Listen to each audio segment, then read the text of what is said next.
This is a higgity feast. There's plenty of this, and these as well. We top it like this, and bake it like that. Higgity. Baked generously.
This is a higgity feast.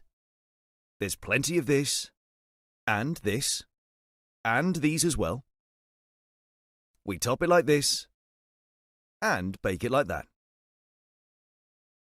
Higgity. Baked generously.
This is a higgity feast.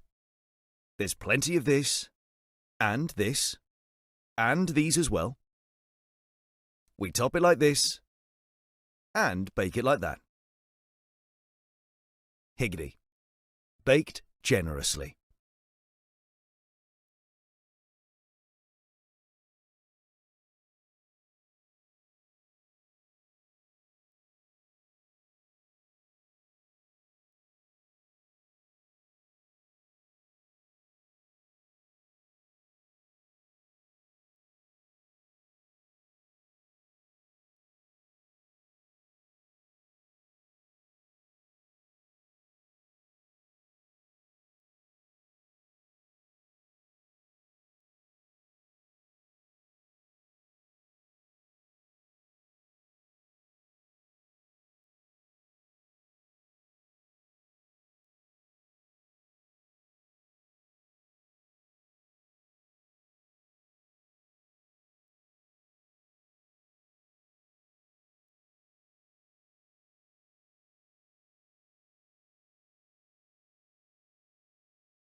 This is a higgity feast. There's plenty of this, and these as well. We top it like this, and bake it like that. Higgity. Baked generously.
This is a higgity feast. There's plenty of this, and this, and these as well. We top it like this, and bake it like that. Higgity.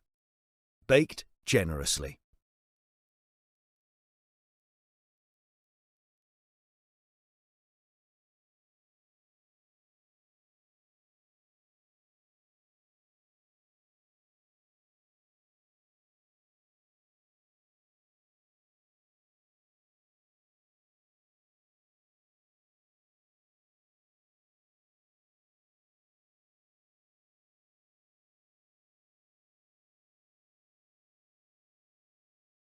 On a lovely spring day here down on the south coast. I'm Adrian Harms, delighted to be joined by Nick Webb from BBC Wales as we look ahead to this clash between Sussex and Glamorgan in the county championship. Without further ado, I just need to make sure that the commentary is going out around the ground. And there we are, we've got some people waving their hats in the top tier of the Spend Karma Pavilion away to our left-hand side. So the commentary is going out loud and clear across the ground, also on the BBC website and also on the club's live stream as well. So everything is working and in good order. Nick Webb is with me. Good morning to you, Nick. Welcome again to Hove. Thank you very much indeed. Good to see you. You went out for the toss, Nick. The news is that Sussex won the toss and decided to bowl first. You've seen the tracker. What did you make of that decision?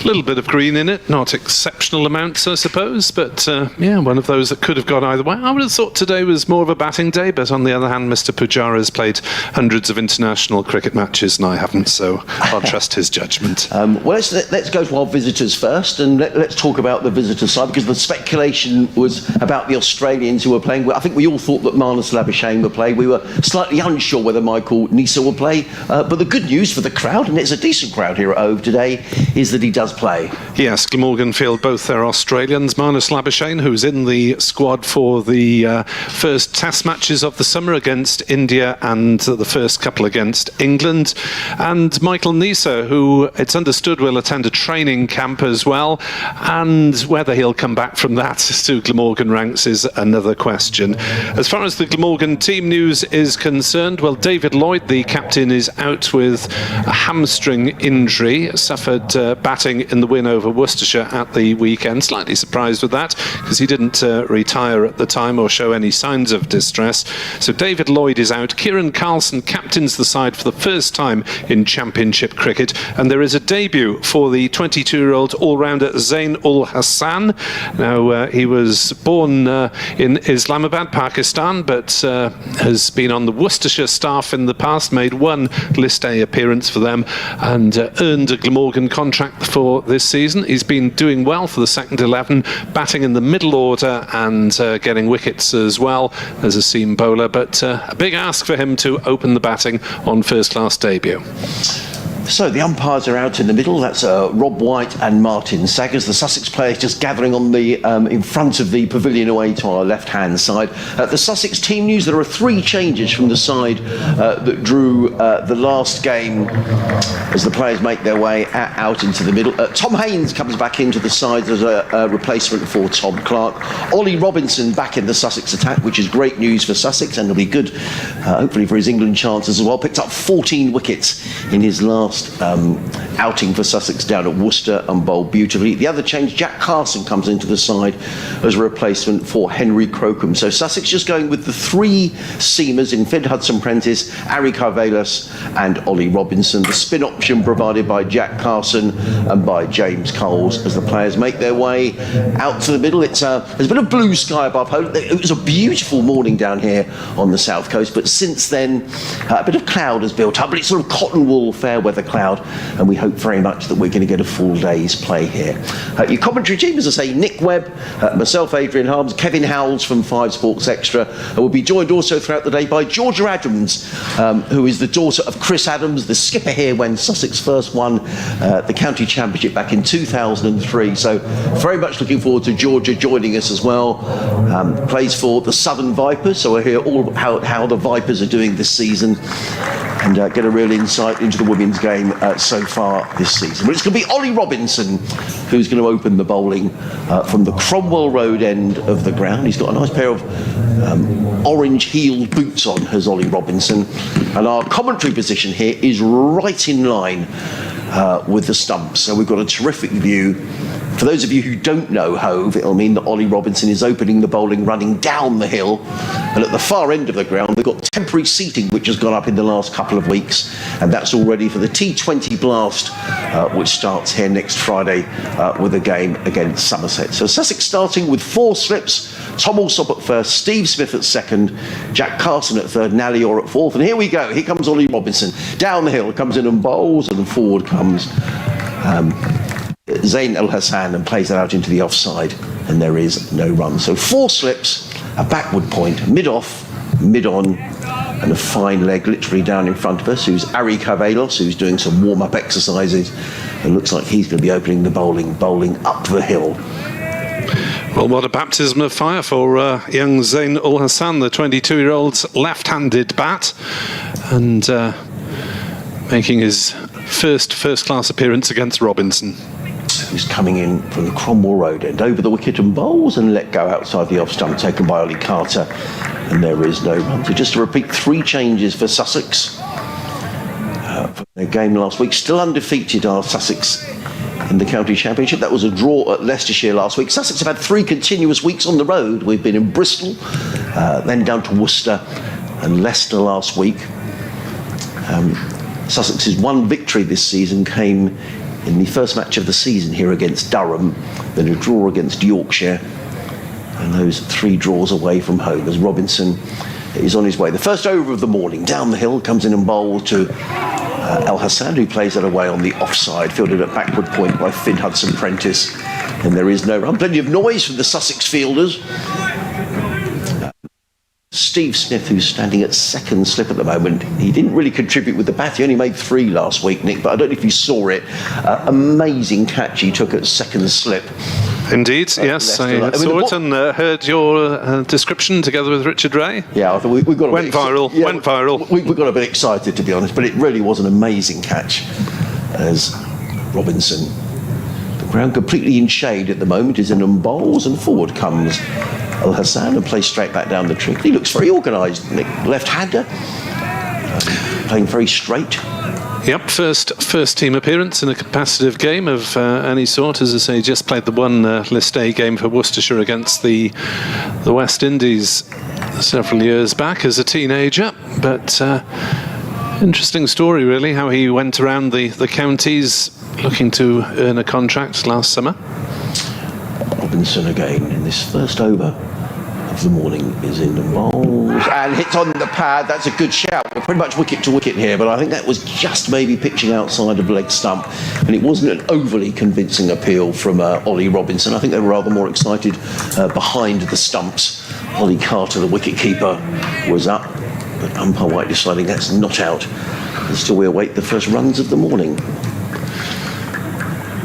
It was drifting down the leg side. The Spen Karma Pavilion away to our left-hand side. There's a good crowd in there, both on the lower tier and the top deck of the pavilion, where, as I say, people wave their hats to let us know that the commentary is going out, which is always very welcome, as Robinson is on his way. Over the wicket he bowls, and Hassan lets that one go outside of the off stump. So a tidy over from Ollie Robinson, safely negotiated by Zain Al Hassan. It's the end of the opening over here on 5 Sports Extra, BBC Wales, BBC Radio Sussex. If you'd like to get in touch with us during the match, we'd welcome your emails, sussexcricket@bbc.co.uk. Send us an email and we'd love to hear what you're up to, or your views on the game or the county championship or anything cricket or really non-cricket related.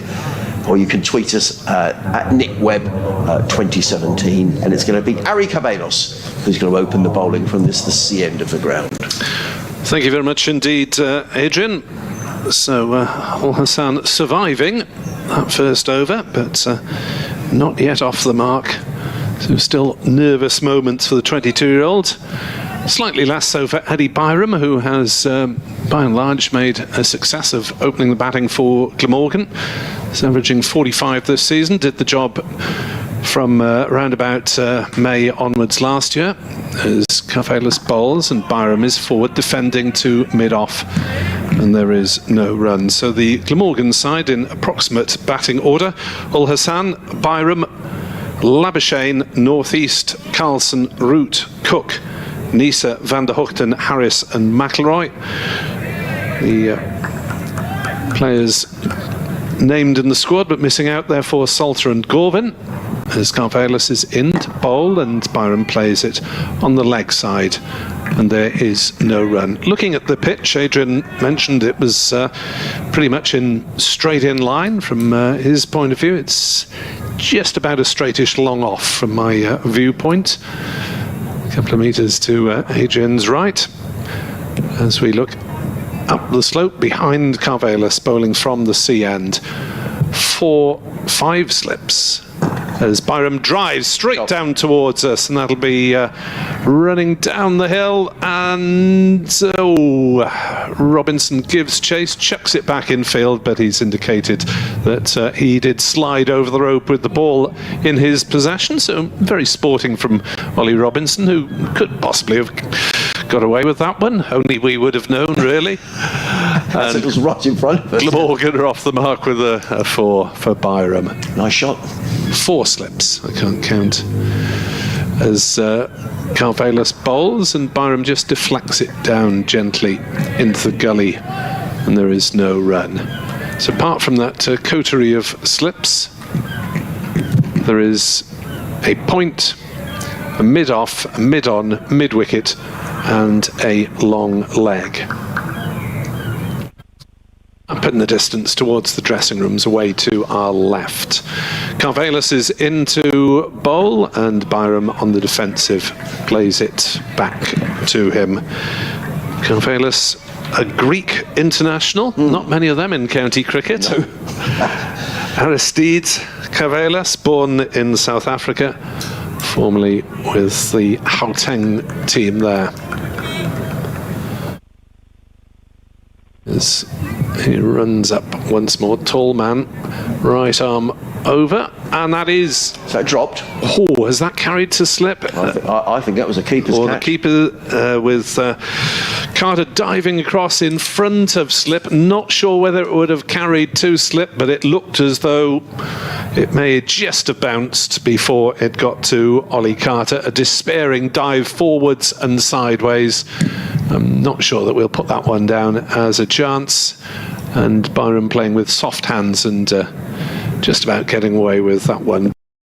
But a moment of concern, certainly, early on, against these two very tall opening bowlers, both listed as 6'5". So they should be able to extract any life that's in the pitch early on. He just looked disappointed, Ollie Carter, then, didn't he? Almost as if he felt it was a chance. Here comes Ollie Robinson in the third over of the morning. He's running down the hill, bowls, and nice looking shot away through backward point. Hudson Prentice gets a hand to it and takes some of the pace off the ball. But Ul Hassan is on his way with a couple of runs, and the Glamorgan total goes to 6 without loss. Elsewhere around the country, it seems to be a day where a lot of sides have won the toss and decided to field first. One of the exceptions being at the Ageas Bowl, where Hampshire are batting first against Northamptonshire. Middlesex have won the toss, Somerset batting first. Lords, Notts winning the toss, Essex batting first at Trent Bridge, as in comes Robinson down the hill and bowls, and clipped away nicely by Ul Hassan to square leg, where it's fielded there by Jack Carson, and there is no run. Surrey winning the toss and Kent batting first at the Oval. Down at Bristol in the second division, Durham did win the toss and decided to bat first. They're 12 without loss. And the other game, Worcestershire winning the toss at New Road, Leicestershire batting first, are 7 without loss. So all the 4 slips, Alsop, Smith, James Cole was in at third, and Alistair Orr at fourth, as in comes Robinson. And bowls, and hit on the pad again. There's a stifled appeal from those behind the stumps. Ollie Robinson didn't bother appealing on this occasion, and just turns and wanders back to his mark at the far end of the ground. Surprised that Ari Carvelos is playing. I mean, he bowled really well at Grace Road, Nick.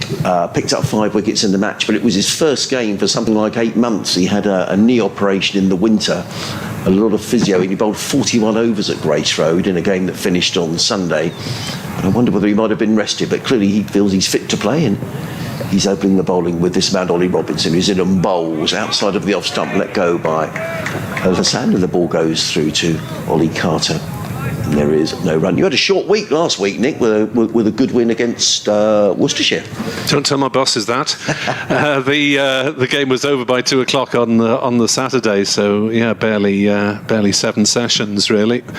Glamorgan hurried to victory after a low-scoring game really, with Glamorgan's 258 and 82 without loss, and Worcestershire shot out for 109 and 227. Robinson is changing the angle of attack. He's coming around the wicket. He comes in bowls to Al Hassan, who edges this one wide of 4th slip. There's going to be another couple of runs here. James Coles is very quickly back and gets in the throw, but not before Al Hassan comes back for another couple. He goes to 4, and the Glamorgan total to 8 without loss here on 5 Sports Extra, BBC Radio Sussex. BBC Radio Wales, myself, Adrian Harms, alongside Nick Webb. Georgia Adams, as we were saying, is going to join us a little later on. And Kevin Howells, also a member of our commentary team here this week. The sun has gone behind some cloud as in comes Robinson bowls, and forward comes Al Hassan, plays into the offside. That's a well-judged single. Played it to the left of Finn Hudson-Prentice, who's fielding at backward point. And he takes a single. He goes to 5. He looks very organised and has played very nicely, has Zain Al Hassan so far. Glamorgan are 9 without loss. Al Hassan is on 5. Ed Byram is on 4. And Ollie Robinson has bowled 2 overs and 1 maiden, no wicket for 5. So what do you think about the makeup of the Sussex attack? A little light on seam options. Yeah, I think it is. I mean, they'd have been desperate to find a place for Jack Carson to play in this game. Jack's missed the last 2 games. Apparently had a crack in one of his fingers, but he's okay. So I know that Sussex like to play a spinner where they can. I'll come back to that in a moment. As Carvela slopes in and bowls and beats the outside edge of Al Hassan's bat as he pokes forward through the keeper. The other spin option is provided by James Coles. Now I would say Carson is the front line spinner, but it's very difficult to drop James Coles. He made 70 last week at Leicester. He's really impressed Paul Farbrace with the way he's played this season. So yeah, I mean, there are only 3 seamers in the attack. Carvelis bowls and Al Hassan is forward, beaten by that one. The right arm, tall right armer, angling the ball across the body of the left-hand batter.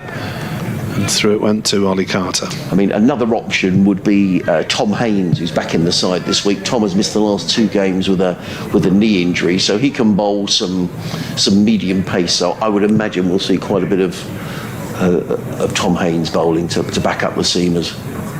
In comes Carvelis again. That's on leg stump, Shot. and he'll feel better for that one. The youngster Al Hassan, he's stroked it away to the square leg boundary for 4 runs, racing away towards the pavilion side of the ground, which is relatively thickly populated for a first-class match. The Smith-Labuschagne duel has obviously got a few more in, and hopefully even more at the weekend.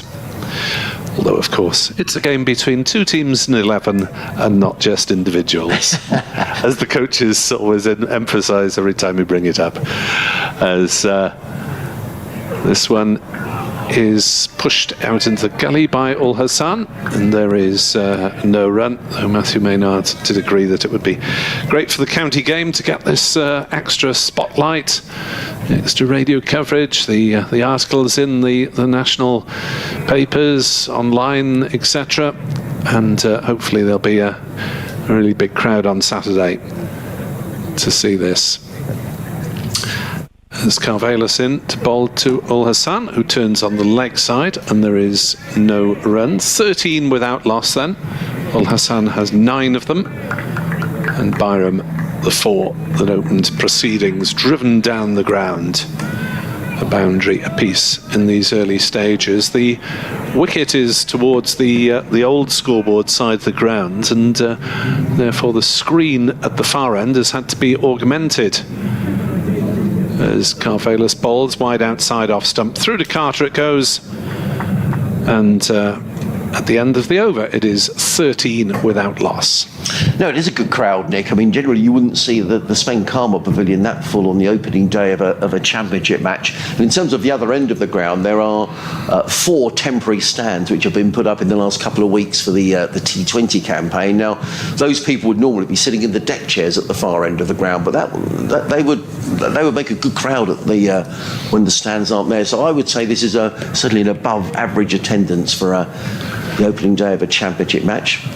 And there's a bit of white tarpaulin across one of those stands to make sure the screen is wide enough at the Cromwell Road end. The sun is trying to come through here at Hove as Ollie Robinson prepares to bowl his 3rd over of the morning. Round the wicket? Yeah, around the wicket, 13 without loss.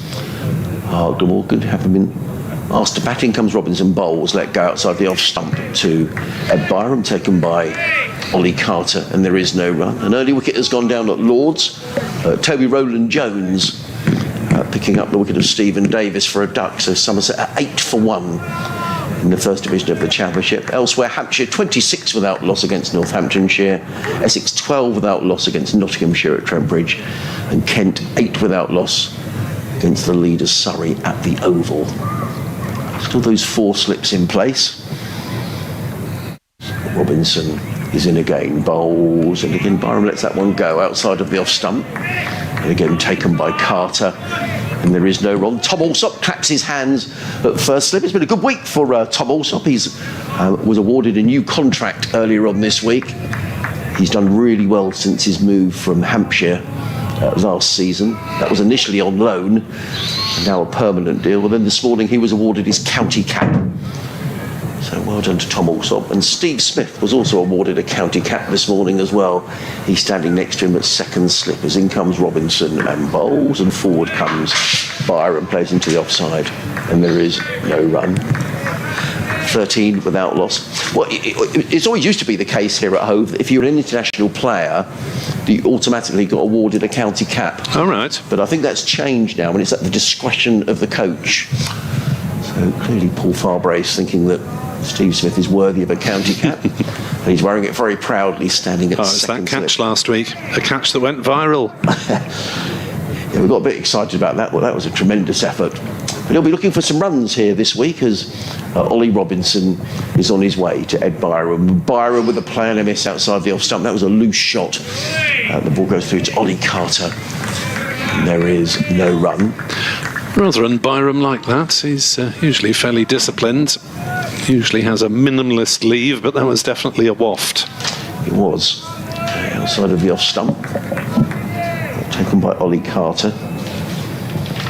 So there's 4 slips in place. There's a backward point, mid-off, mid-on, mid-wicket, and a fine leg as the sun is now out in all its glory, and Robinson is in and bowls, and this time Byron does leave. That just gets the gloves and the bat high out of the way. The ball goes through to Carter, and there is no run. So Sussex winning the toss here this morning, deciding to bowl first. I tend to agree with Nick. It looks like a good batting morning. When we bring Georgia Adams into commentary after 11:30, we'll get Georgia's thoughts on it as well. But it's not a hot day by any manner of means, but it's a nice sunny day, a bit of fair weather cloud around Hove.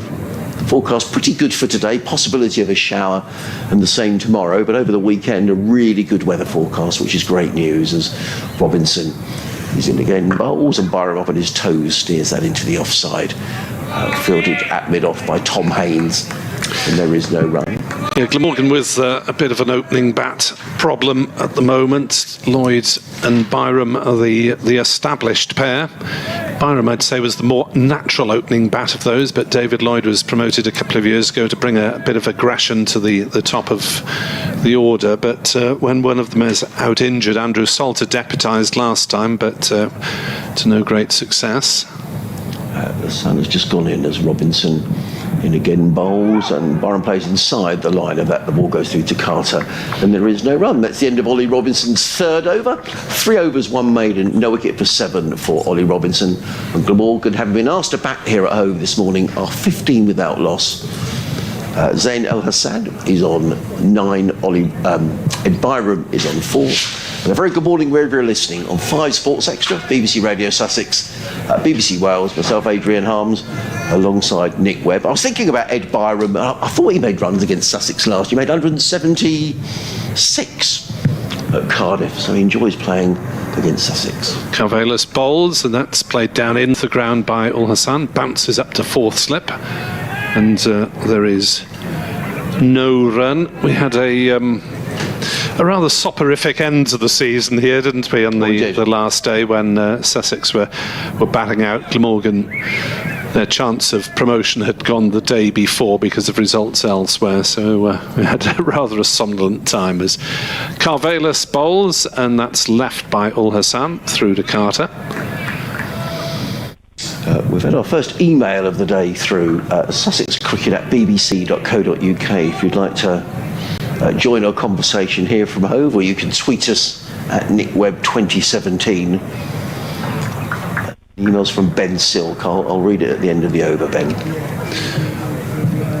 A little bit of sunlight crosses the county ground as that's come back in a little bit from Carvelis, but not significantly to worry Ul Hassan about leaving the ball. Overhead, mainly blue, a little bit of white fluffy cloud, but it's likely to be set fair for the majority, if not all, the 4 days. Possibility of a passing shower tomorrow afternoon if you accept the BBC forecast, but we should get the vast majority of play being available as Carvelis bowls, and that one is driven by Ul Hassan. He'll get runs down towards backward point. He may well get 4 of them. It was slightly less square than he intended, I think, looking to play maybe through the covers, but went away quickly enough backward of point for 4 more. So Zain Ul Hassan goes into double figures. He's been largely operating 5 and 6 for the second 11 this season. Has batted top order, but this is very much an experiment for the youngster as Carvelis bowls and Ul Hassan plays up to mid-on, and there's no run. So on occasion on your first class debut to have an England fast bowler, Ollie Robinson bowling the first over. And Ul Hassan has played in the last couple of years second 11 cricket for Worcestershire, Gloucestershire, Surrey, Northants and Kent, as well as Glamorgan.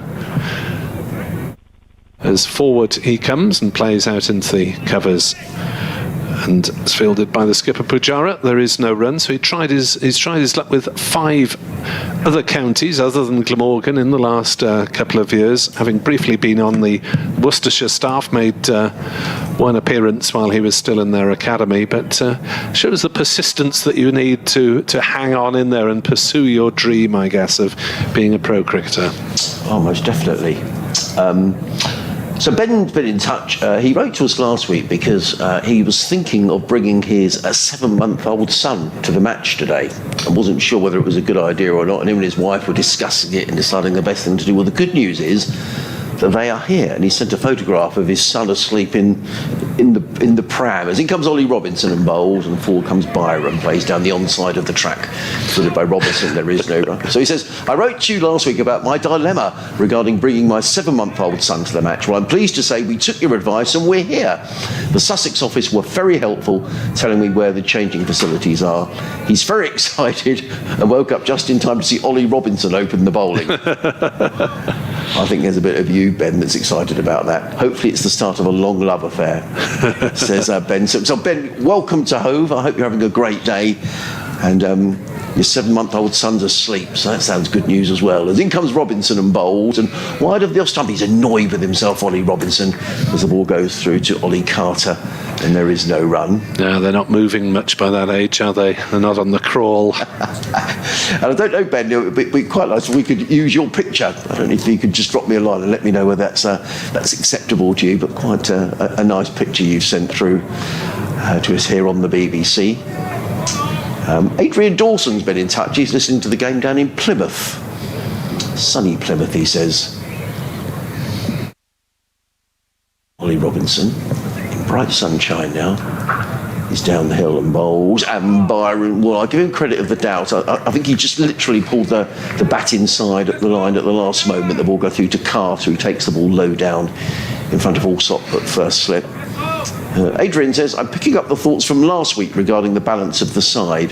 He says, Smith's contribution against Worcestershire was hardly game-changing.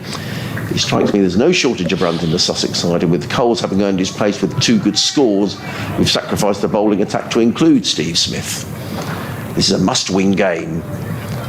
He says, was there any contractual obligation to play Steve Smith? In comes Robinson, bowls, and Byron... I'll just give him the benefit of the doubt through to Ollie Carter. That's a Byron leave, just about. Yeah. They're imperceptible almost. Playing at the ball and just moving the bat inside at the last minute. So there was a bit of debate about that. I think, in all honesty, if you've got someone of Steve Smith's quality, I understand what people were saying about the balance of the side. Because clearly Sussex can't pay Nathan McAndrew, who is their other overseas. But Paul Farbrace was saying last week about the influence that Steve Smith had around the group, and particularly with the younger players here at Sussex. In comes Robinson, bowls, and Byron defends, plays around the offside, and there is no run. And actually, Nick, I was, in terms of PR, not just for Sussex, but for the game as well, we've been at the last couple of games at Worcester and at Leicester since Steve Smith has been here. And I would say that, every single photograph he's been asked to pose with, every autograph he's been asked to sign, he's done the lot. So I think he deserves a good deal of credit for that. Some people might say, well, that should come as standard, but you've still got to do it, and particularly when you haven't perhaps made the runs you thought you were going to make. Robinson in again, bowls, and we'll say that's a leave as well from Ed Byram. End of Ollie Robinson's 4th over, another maiden over. 4 overs, 2 maidens, no wicket for 7. Glamorgan are 19 without loss, having been asked to bat here this morning. Zain Ul Hassan is on 13.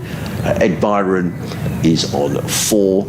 And Nick Davies been in touch. Hello, Nick. He says, good morning from sunny Haywards Heath, just up the A23. He says, it looks like we're finally going to get a non-rain interrupted game. Shh. Might get a passing shower tomorrow, but he says, I think we're going to be in right. for a very entertaining 4 days, including 2 sides that will be battling it out for second spot at the end of the season. I'm surprised by Sussex choosing to bowl first. Let's hope I'm proved wrong. Carvelis into Ul Hassan, who's hit on the pads. Shout for the bowler, pitched outside leg, I would have thought. A few tweets coming my way. Glammy podcast say, interesting that Zain Ul Hassan hasn't been tried as an opener for Glamorgan seconds. Yes, I didn't think they thought they'd be in this position, but there we are. Injuries happen. Byram missing a game a couple of weeks ago, and Lloyd out for this one. As Carvelis in to bowl, driven nicely through the covers. We'll pick up a couple of runs here, Ul Hassan, to move up to 15. And Glamorgan up to 21 without loss. Rod Young asks, what has happened to Tom Bevan after bursting onto the scene last season with some powerful clean hitting? I thought he'd be featuring regularly this season. Well, Bevan certainly did make a mark in the One Day Cup and made 48, I think it was, on his only championship appearance. So yes, to some extent he's been unlucky. As Carvelis will try his luck around the wicket, and that comes back in a long way. Ul Hassan left it, but Carter had to dive to his right to take the ball, so a bit of movement for Carvelis. In terms of Tom Bevan, he got a 50 in a T20 game at the beginning of this week, but I don't think he'd really made any runs at the top of the order for the seconds in red ball cricket. The 3 games they played. Carvelis in to bowl to Ul Hassan, who leaves again. This time the movement is not so great, and it's through to Carter. But I would expect Bevan to be featuring in the T20 shake-up, and the seconds are playing T20 games this week. Yeah, the opening to the season was disappointing for the twos, with 2 pretty heavy defeats to start with. As Ul Hassan defends up towards mid-wicket, and there's no run. So no one really in the top half of the order, the top 5 of the order, has made any runs there, apart from a trialist by the name of McGregor. So, yeah, you have to earn your place with red ball runs for the seconds, and there haven't been that many contenders, apart from Ul Hassan, who's got a couple of half centuries in the middle order. So here he is, trying his luck at the top of the order. As Carfalis bowls, and Ul Hassan is forward, playing it out onto the offside, and there is no run. Richard Dawson, disappointing to see so few homegrown Glamorgan players today. Yeah, with no Andrew Salter, no David Lloyd. The Welsh reckoning is Kieran Carlson, James Harris, and Jamie McIlroy, I'm told, by the man himself, counts himself as Welsh, brought up in Wales despite having been born just the other side of the border, because there aren't that many hospitals in mid-Wales that do that sort of thing. Yeah, so Bevan maybe would be hoping to get some red ball runs to feature in the championship later this season, I guess, but I'd expect to see him in the white ball shake-up. In comes Ollie Robinson down the hill from the Cromwell Road in bowls to Ed Byron, and I think Byron played at that outside the off stump. Nick was saying it's quite difficult to work out when Byron is leaving it and when he's playing, but I think he played at that outside the off stump. Taken by Ollie Carter, and there is no run. Peter Miller makes the perfectly valid point that you can't expect Byron and Lloyd not to miss a single game all season. Yeah, it is an issue, and I'm sure the club are aware of that.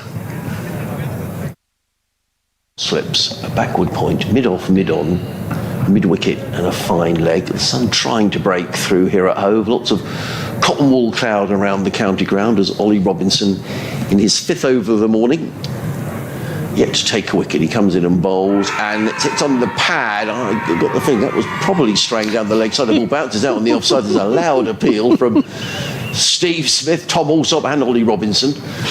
Yeah, Robinson gave that a bit of welly, didn't he? In his follow through, a little bit of a bounce as he ran down the pitch, as though he really thought that should be given, but it wasn't. Yeah, I think it was just outside the line of leg summer. Also, I thought it was a little high as well. But apart from that, it was okay.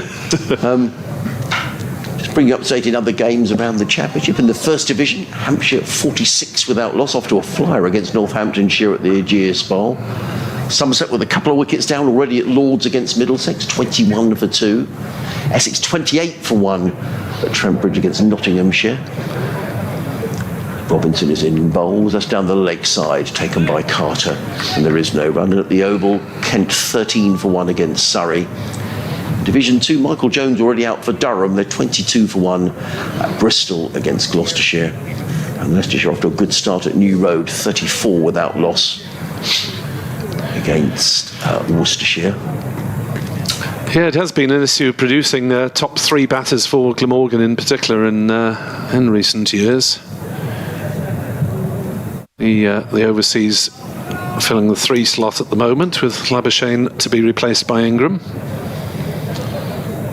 Ollie Robinson's coming around the wicket again. He's tried this already this morning, but he's coming in to bowl to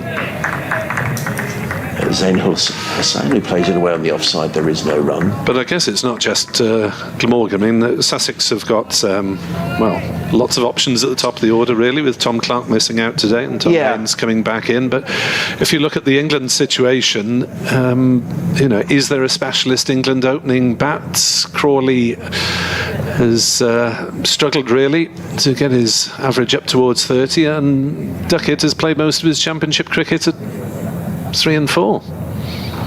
Robinson in again, bowls, forward comes Ul Hassan, plays straight back down the track. There is no run. Just to say, Zach Crawley is not the Kent player, is out at the Oval, which is good news for him. Ben Compton, the man, out for 4. Yeah, he was one that's been widely speculated about, hasn't he? Yeah. Sussex will have a change for the next county championship match, not at the top of the order, but Cheteshwar Pujara will be going off to that World Test Championship at the Oval, as will Steve Smith. So there will be some changes for the next game here against Worcestershire. As in comes Robinson, round the wicket, bowls outside of the off stump, let go by Ul Hassan, who's playing very nicely here. He's on 15 and Glamorgan 24 without loss. Yeah, they need to turn up the lights on the boards a bit, don't they? Yeah. Well, I thought it was my eyesight, Nick, to be honest, but sometimes those figures on the scoreboard, if I sort of lean to one side of the glass, you can see it. No, I've got new specs from the former sponsors of the championship, Right. So shouldn't be too blurry, but they're small. 4 slips go down.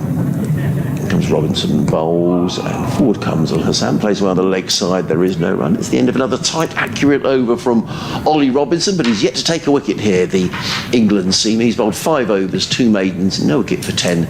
Glamorgan have been asked to bat this morning, are 24 without loss. So with Nathan McAndrew coming in, I presume there's not another overseas arriving because it's a relatively brief absence for Mr. Pujara?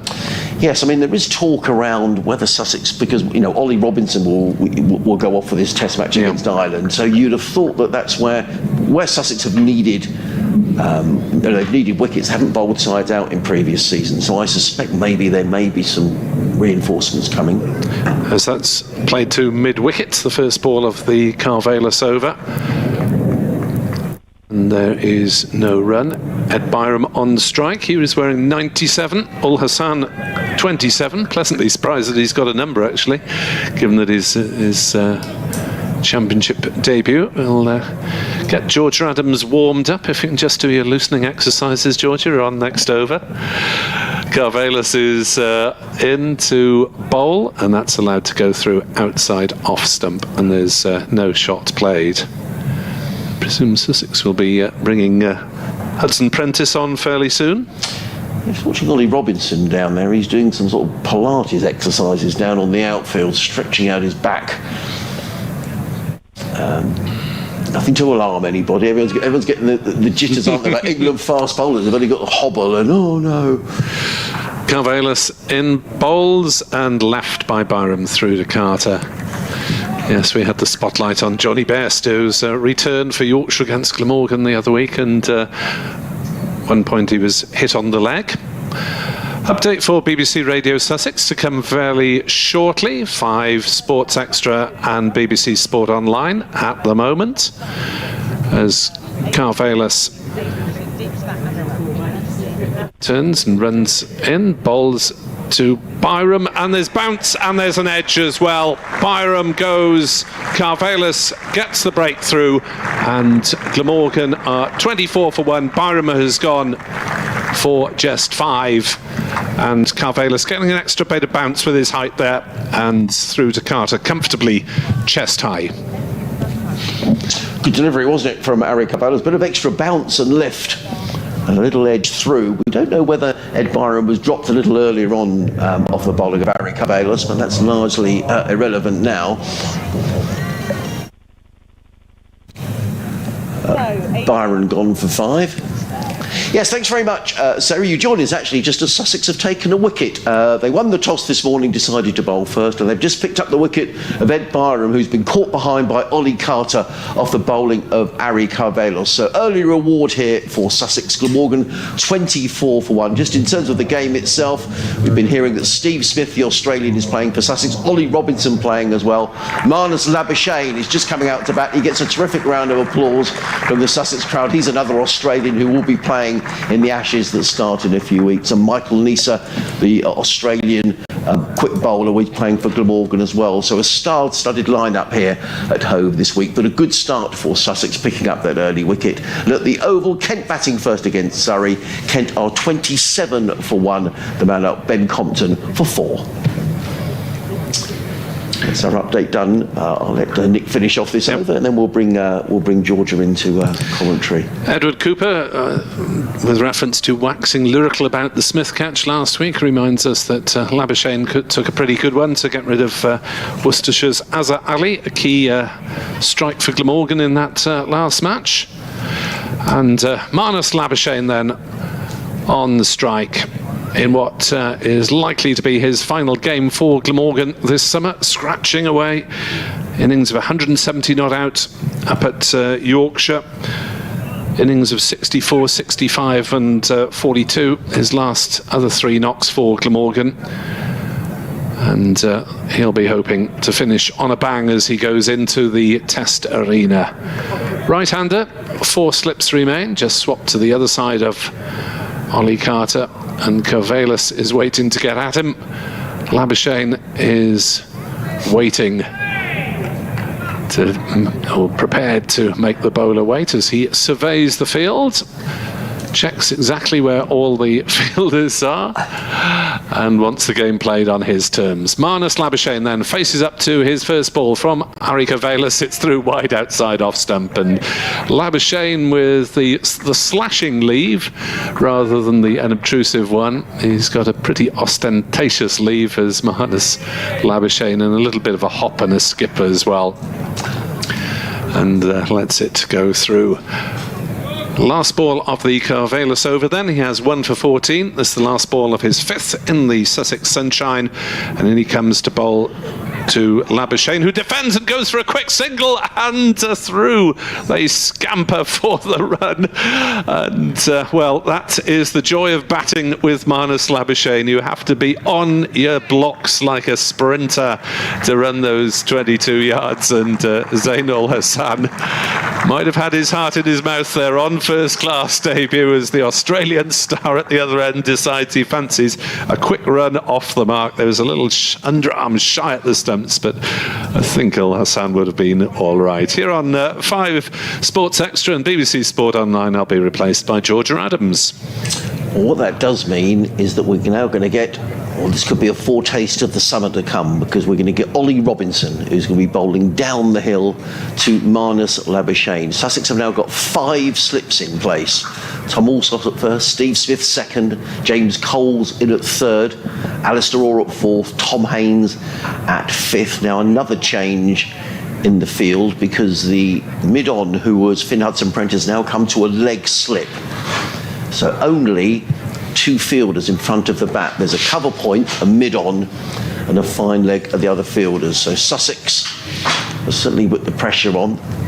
And a very good morning and a chance to welcome Georgia Adams. Hello, Georgia. Hello, thank you for having me. Well, thank you for coming to see us today. It's great to see you. And what a game you've picked as well. Ollie Robinson bowling to Marnus Labuschagne. I know, it doesn't get much better than this, does it? He's taking his time, isn't he, Labuschagne? In fact, I just noticed in the previous over that Cheteshwar Pujara went up to the umpire, and I think he was just saying this is taking quite a long time, because Sussex have already been deducted points this season for a slow over rate, and I think Pujara just making sure that's not going to happen again. In comes Robinson, bowling to Marnus Labuschagne. He's in and bowls. He hits Labuschagne on the pad, and he's given out. Ollie Robinson accounts for Marnus Labuschagne, who is on his way for just a single, a foretaste of the summer to come. And it's first blood to Ollie Robinson. Marnus Labuschagne is on his way for just a single. Glamorgan 25 for 2. Robinson didn't even bother to look at the umpire as he made his way off. What a start for Ollie Robinson. What a start to the Ashes series when it comes in a few weeks' time, Georgia. I've come on at a good time, haven't I? Marnus Labuschagne giving a sad look back to the wicket there, but that looked like it kept a bit low, nipped in. Ollie Robinson almost started celebrating before the umpire even had a chance to react, so I suspect that was plumb in front. It looked a pretty good shout. I have to say that we are pretty much wicket to wicket. We're seeing the replay now on the big screen away to our right hand side. He didn't even bother looking, did he, Ollie Robinson? He was down the wicket. He was off to the slips. Yeah, he was on. It's a big blow, that, though, isn't it? I mean, you know, you think about the summer to come, and Marnus Labuschagne is a fine player, but, you know, from Ollie Robinson's point of view, to pick up that wicket, Georgia, in an Ashes year for 2 players who you think are probably going to be involved in the Ashes, psychologically, that's quite a big blow, isn't it, for Robinson? Yeah, huge blow, and obviously he'll be hungry to show what he's made of and get into a tough England side at the moment. The way England have played Test cricket in the last year or so has been pretty phenomenal, and it's a tough side to get into, but you know, he's showing what he's made of. He's had a good start for Sussex with 2 7-foots, I think, in his last game, so it's nice to see him back in the squad, looking threatening. So the new man in is Sam Northeast, who's faced with a similar field. They've kept exactly the same field, 5 slips in place, plus a leg slip. There's a fine leg and just those two fielders in front of the backers. Here come Robinson with his tail up. He's in and bowls to Northeast, who's forward, plays that into the offside, and there is no run. Fielded by Cheteshwar Pujara, and there is no run. And for those of you who don't know you, Georgia, there's people listening across the country, who knows, across the world to us today. They may not know you're a daughter of Chris Adams, who was the first Sussex skipper to win a county championship here in 2003. Does he still talk about that? Absolutely. All the time. Many fond memories of coming down to this ground when I was a youngster. It was almost like my back garden, really. Robinson in and bowls, and Northeast is forward and plays solidly to mid-on, and there is no run. And that's really interesting. I mean, are they your sort of first memories coming down here as a kid, watching your dad play? Yeah, I always say I had the best childhood ever, because all I remember was coming down to a sunny hove. It looked slightly different back then. It's a lot more built up now with all the temporary stands and a few new buildings gone up around the ground. But I was down here with a young Tommy Moores, who was Peter Moores' son at the time.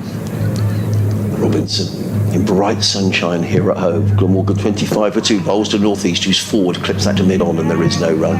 Yeah, so me and Tommy Moore spent many a day in the nets, probably causing havoc with the stewards as well.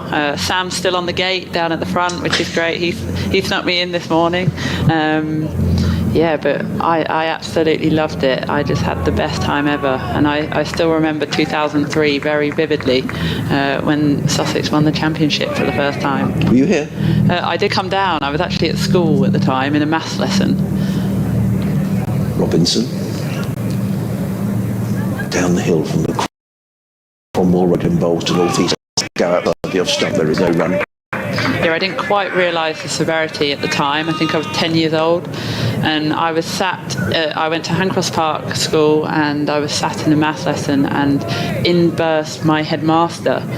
They've won it, they've only gone and won it. And it was all a bit surreal, actually. Fantastic. But Hugh, my mum, coming down to pick me up, run me back down here, and a long evening of celebrations ahead in the Cricketers pub. Which has just reopened, I notice. In comes Ollie Robinson down the hill and bowls to Northeast. Oh, what a delivery that is from Ollie Robinson. Almost cut Sam Northeast in half, Georgia. He was neither forward nor back. The ball rattled through into the gloves of Ollie Carter. It's a wicket maiden from Ollie Robinson. 6 overs, 3 maidens, 1 for 10 for the England seamer. Glamorgan 25 for 2. Sussex having won the toss this morning. Just explain that delivery there, Georgia, and how that deceived Sam Northeast. Yeah, Ollie Robinson steamed in down the hill, and that looked to a bit of extra bounce actually through that ball, and I think a bit of nip in off the seam, and missed the bat only just, but it looks like it's just starting to seam around a little bit. Slightly less swing, but a lot more seam movement and a slightly varied bounce in that over from Ollie Robinson. Well, Eric Arbelos is very quickly coming in from the sea end of the ground here to bowl to Zain Al Hassan, who plays it out into the offside, and there is no run. You're listening to cricket here on the BBC Radio Sussex, BBC Wales, and 5 Sports Extra. Myself, Adrian Harms, alongside Georgia Adams, and we were just discussing her dad Chris and the season that Sussex won the county championship for the first time in 2003. Georgia just saying she's in a maths lesson. What great news to get in a maths lesson. In comes Carvelos, bowls, forward comes Al Hassan, plays into the offside, and that's a well taken single because Hudson Prentice needs to move to his left at Backwell point to field, and Hassan moves to 60, the total to 26 for 2. Yes, it certainly made my math lesson a little bit more exciting, put it that way. It's never my strongest area at school. But no, it was nice to see. My dad was down here this morning presenting Steve Smith with his cap. So your dad did it? Oh, yes, wonderful. He did. That's so brilliant. I saw him here briefly before he had to shoot off to a Seaford College first team fixture. Oh, fabulous. So Steve Smith, and I think Tom Alsop as well got his county cap this morning. He did. That's great that your dad did it. That's wonderful. In comes Ari Carvelos over the wicket, bowls and beaten outside the off stump is Sam Northeast, just drifting the ball away from the right-hander. Yeah, looked 4/5 stump line that one, but a little bit of a way shape. He had a little poke at it, but it was a not very convincing defensive shot there from northeast. Still those 4 slips in place. There's a backward point, mid-off, mid-on, a mid-wicket and a fine leg as Ari Carvelos now in bright sunshine here at Hove. Is in and bowls, and northeast is forward. A little uncertainly plays that to backward point, and there is no run. So in those early days, Georgia, when you came down with your dad and he was skippering the side, you're playing on the outfield with Tom Moores. I mean, was cricket an instant love for you? Absolutely. I think all I can ever remember really was just growing up watching Dad play cricket, coming down here especially. I was 5 years old when he made the move to Sussex, and what a wonderful place to grow up. Comes Carvelos, bowls, and forward comes Sam Northeast, plays that back to the bowler, and there is no run. There was no shark stand just to the left of me here. That wasn't here back then. Plenty of blue and white striped deck chairs flying around everywhere, which were fantastic. But it's always intriguing to come back down here and see what's changed. Carvelos, 1 wicket to his name already. He's in and bowls to northeast, and northeast works this down to fine leg, and that's going to be his first run for Sam Northeast. The total goes up to 27 for 2. Northeast on a single. Glamorgan, having lost a couple of wickets here this morning, asked to bat first by Cheteshwar Pujara. A wicket for Ari Carvelos and a wicket for Ollie Robinson with the first ball that he bowled to Marnus Labuschagne, having him LBW for just a single. In terms of the ground itself, for those of you who don't know Hove, there's been a lot of development here. There's some new apartments have gone up. The old pub, the Sussex Cricketers, had been demolished and the new apartments have been built. But the good news is the Cricketers Club is reopening. It's sort of on the ground floor and it looks very, very swish indeed. I know, it looks slightly different from the old pub, which was your typical pub, and it used to have a big cricket ball outside of it, many a time spent in the pub garden there, but yeah, it looks a bit upmarket now. It does. It looks very swanky, I have to say. They've got a change of bowling. It's going to be Finn Hudson-Prentice, who's coming in down the hill, bowls to Sam Northeast and immediately runs, and that's going to be 4 runs. Playing forward is Northeast. It's a relatively short boundary down to this C end of the ground, and the ball ran away down to third man for a boundary to Sam Northeast. He goes to 5, and Ollie Carter, I notice, immediately signalling to the balcony of the pavilion away to our left-hand side. I suspect that's for a helmet. We might see him standing up to the stumps. We'll have to see. Nonetheless, it does look like it's staying slightly low down the hill here at Hove, but you don't have much margin for error because it does run away down the slope. It does, and once it meets the infield, it's very difficult to get the ball back. In comes Hudson-Prentice, bowls to Northeast, who plays that to mid-wicket, and there is no run. Yes, I'm not sure if the pub has reopened before today, but I think the objective was to try and get the pub open for this game. And as Georgia says, it does look very, very nice, and it's kept its name as well, the Sussex Cricketers. I'm really pleased about that. Yeah, I was very pleased to see that it's remained the same name. Many fond memories in there too. Steady. In comes Hudson-Prentice over the wicket, bowls, and Northeast is caught. Another wicket goes down. It's James Coles with the catch. So the bowling change immediately brings rewards for Sussex. Playing forward was Sam Northeast, big outside edge. James Coles unfussily takes the catch at third slip, and Glamorgan in trouble here. 31 for 3. A wicket for Finn Hudson-Prentice, and Northeast makes his way back to the pavilion. Good bit of bowling, and you have to say good bowling change as well. Yeah, wicket's coming in a flurry now. I mean, that just looked like a good length ball hitting the top of off stump when just found the outside edge of Northeast straight into third slip, which you don't mind those when you're standing in slip. That's about as nice as it come, hip height, dead central. Hopefully you don't see those go down. And it has been a feature of Sussex this season that famous last words, I've probably dropped one now, Georgia, but I think their catching has been very good, particularly in the slip corner. Normally Tom Clark, if he's in the side, would field in that area.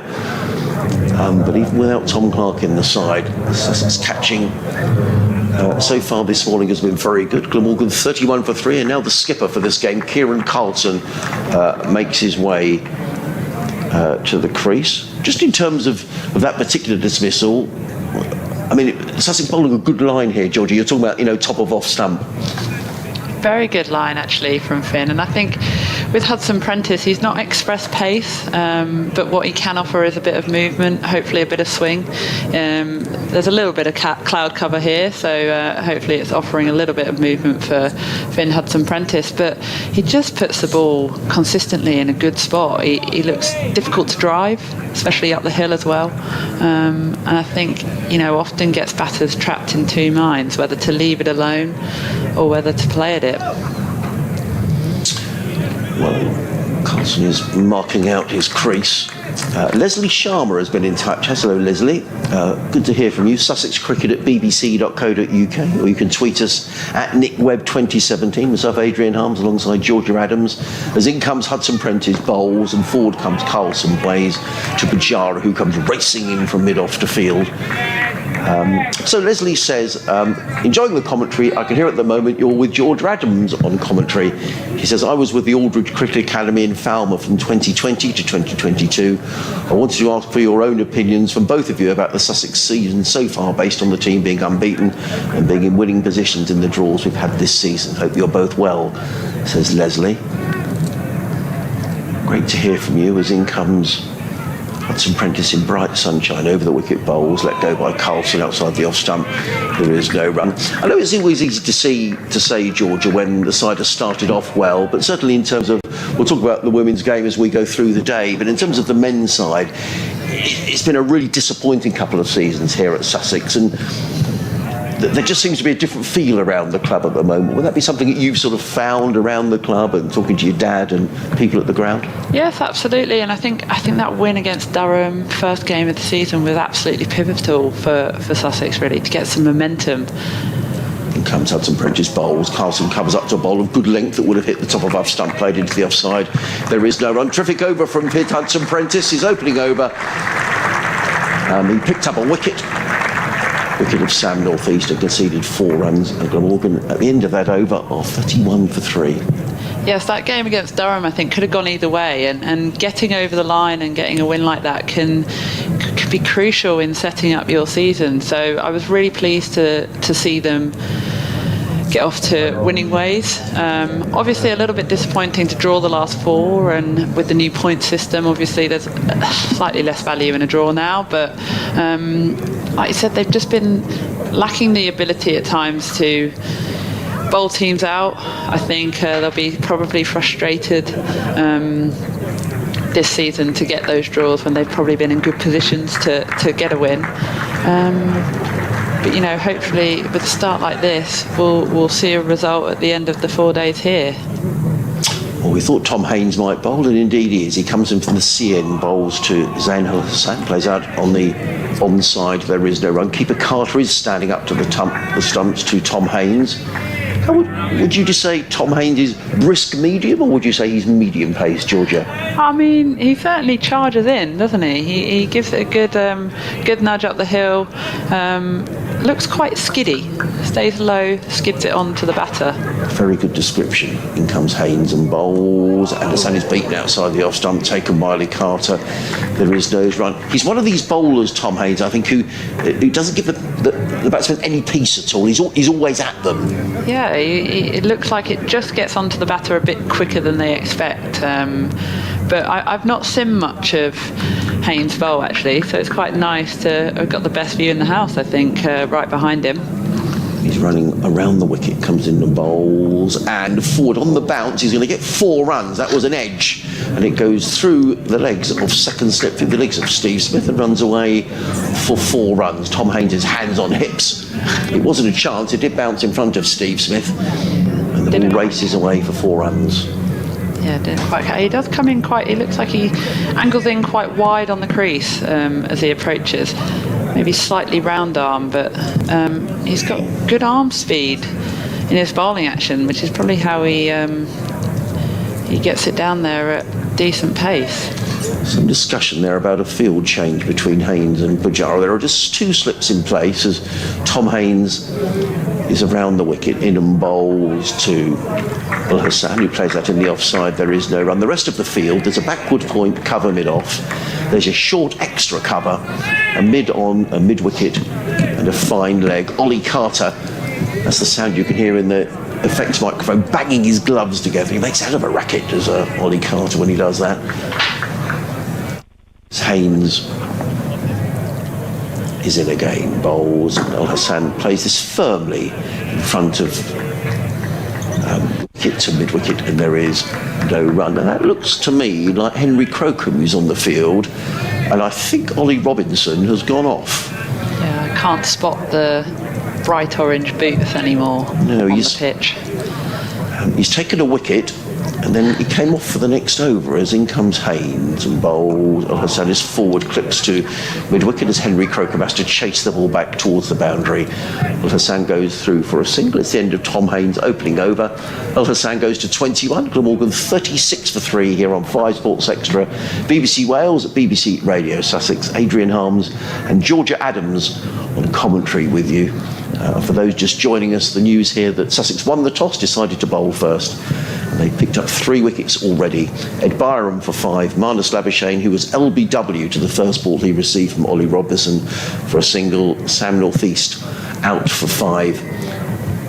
Zain Al Hassan is batting very nicely. He's on 21. A couple of emails here. Richard Morris in Brighton's been in touch. He said, I remember regularly taking my son to the ground about 20 years ago and playing with him in the nets at the Cromwell Road end. Absolutely wonderful. Chaos with balls, kids and bats flying everywhere. I think health and safety eventually prevailed. Probably wise, but a shame. You'd remember those days, Georgia. Yeah, the good old days. In comes Hudson Prentice. Bowls, and Al Hassan covers up, plays onto the onside. There is no run. There used to be a steward well placed at the edge of the nets, I think, keeping an eye on proceedings that were happening in the nets with all the children flying around and balls flying everywhere. But it was good fun. And I guess a lot less strict back then about coming onto the outfield. Yeah, absolutely. A lot of sides say that, actually. It's a shame that people don't go on the outfield. They've sort of relaxed that over the season, which I think is really good. In comes Hudson Prentice, bowls and clipped away. Nice looking shot, always a misfield by Henry Crocombe at mid-wicket. It was played firmly by Al Hassan to Henry Crocombe, who should have fielded the ball, but he let it go through his legs. No, that was an interesting one. That wasn't hit particularly hard to him, but maybe he's still warming up, having been off the pitch, just waking up slightly. Ollie Robinson, we should just reiterate, is off the field at the moment, so we hope there's nothing to worry about. I think every time an England fast bowler goes off the field or limps or anything happens, everyone is a sharp intake of breath. Yes, it's the same in the women's game at the moment as well with the bowlers. Comes Hudson Prentice over the wicket, bowls, and covering up is Kieran Carlson, plays to mid-on, and there is no run. Email from John Sellers, who says, morning Adrian, Labuschagne took guard at 3 different lengths. He spent longer doing this than actually batting. Lovely to see Robinson in the wickets again, says John. I think John may be watching from the top deck of the Spenkama Pavilion. I've had a good view. He did take a long time taking guard, actually, Marnus Labuschagne. Yeah, he was doing a fair amount of gardening and settling in. Hudson Prentice in and bowls, and Kieran Carlson plays to move wicket. Good tumbling save on this occasion by Tom Haynes in there, and there is no run. Yeah, Tom Haynes was quick onto that, rolling away, looking very athletic. It's amazing how the emphasis on fielding and being a good fielder in this day and age, it has gone through the roof. It's hard to represent, in first class cricket or England cricket now, if you aren't a particularly strong fielder. Hudson Prentice in and bowls, let go by Carlson through to Ollie Carter, and there is no run. Very quickly around the country, Durham 47 for 1 in the second innings in the second division against Gloucestershire. Down at Bristol, don't panic, 47 for 1 in the first innings. And Leicestershire 76 for 1 at New Road against Worcestershire. That's in the second division. In the first division, Hampshire 80 for 1 already against Northamptonshire at the Ageas Bowl, a ground that Georgia knows well. We'll talk about that throughout the day, no doubt, as in comes Hudson Prentice. Bowls, and a lovely looking shot, probably the shot of the morning from Kieran Carlson, beautifully played by the Glamorgan skipper. Over pitching was Finn Hudson Prentice, driven away through extra cover. Carlson to 5, Glamorgan to 41 for 3. Elsewhere in the First Division, Somerset 44 for 2 at Lords against Middlesex, Essex 46 for 1 at Trent Bridge against Nottinghamshire, Kent 51 for 2 at the Oval. Zach Crawley out for 19. Time for me to go. I'm going to leave you with Georgia and with Nick Webb. We'll just adjust the microphones.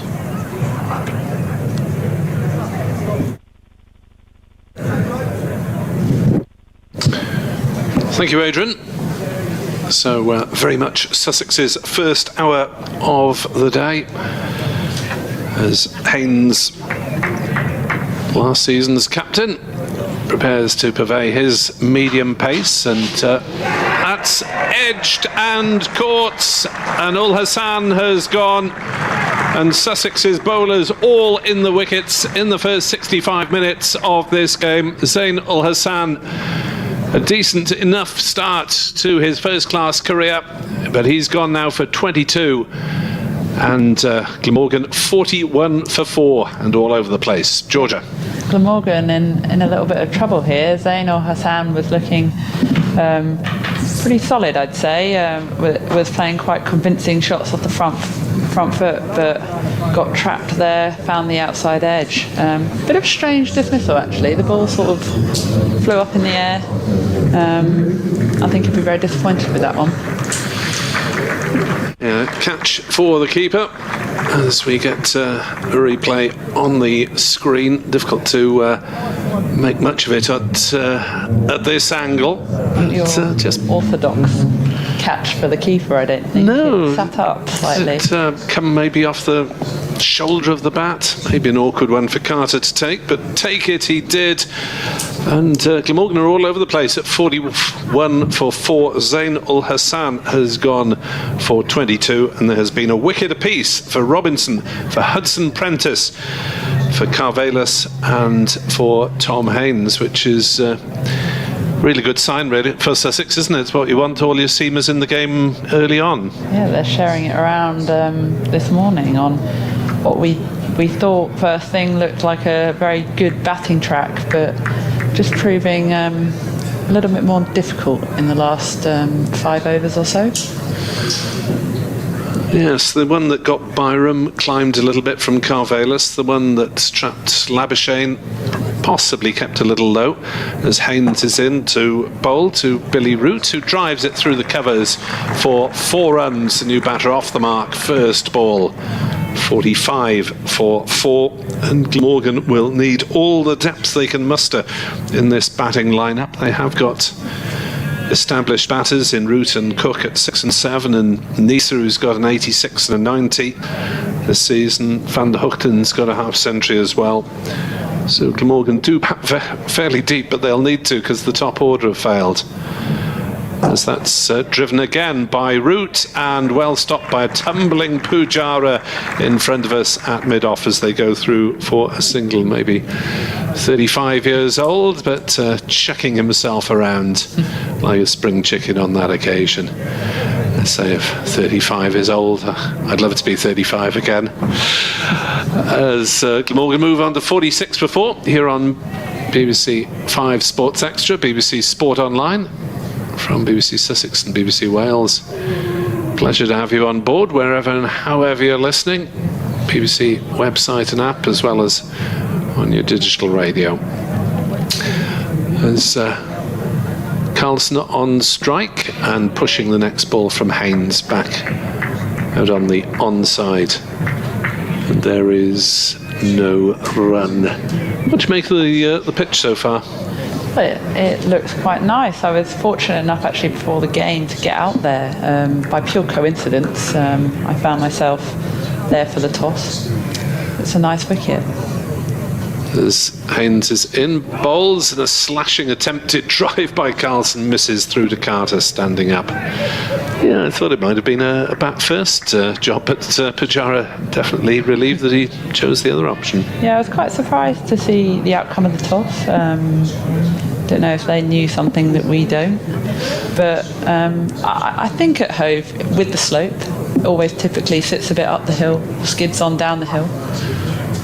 As that is driven by Carlson. Nice shot through the covers. That one will be racing away to the Sharks stand, away to our left, down the hill. And Carlson brings up the half century. The Glamorgan captain, who probably have preferred to have had his feet up until lunch, batting at 5, but called into early action and taking Glamorgan to 50 for 4, having lost.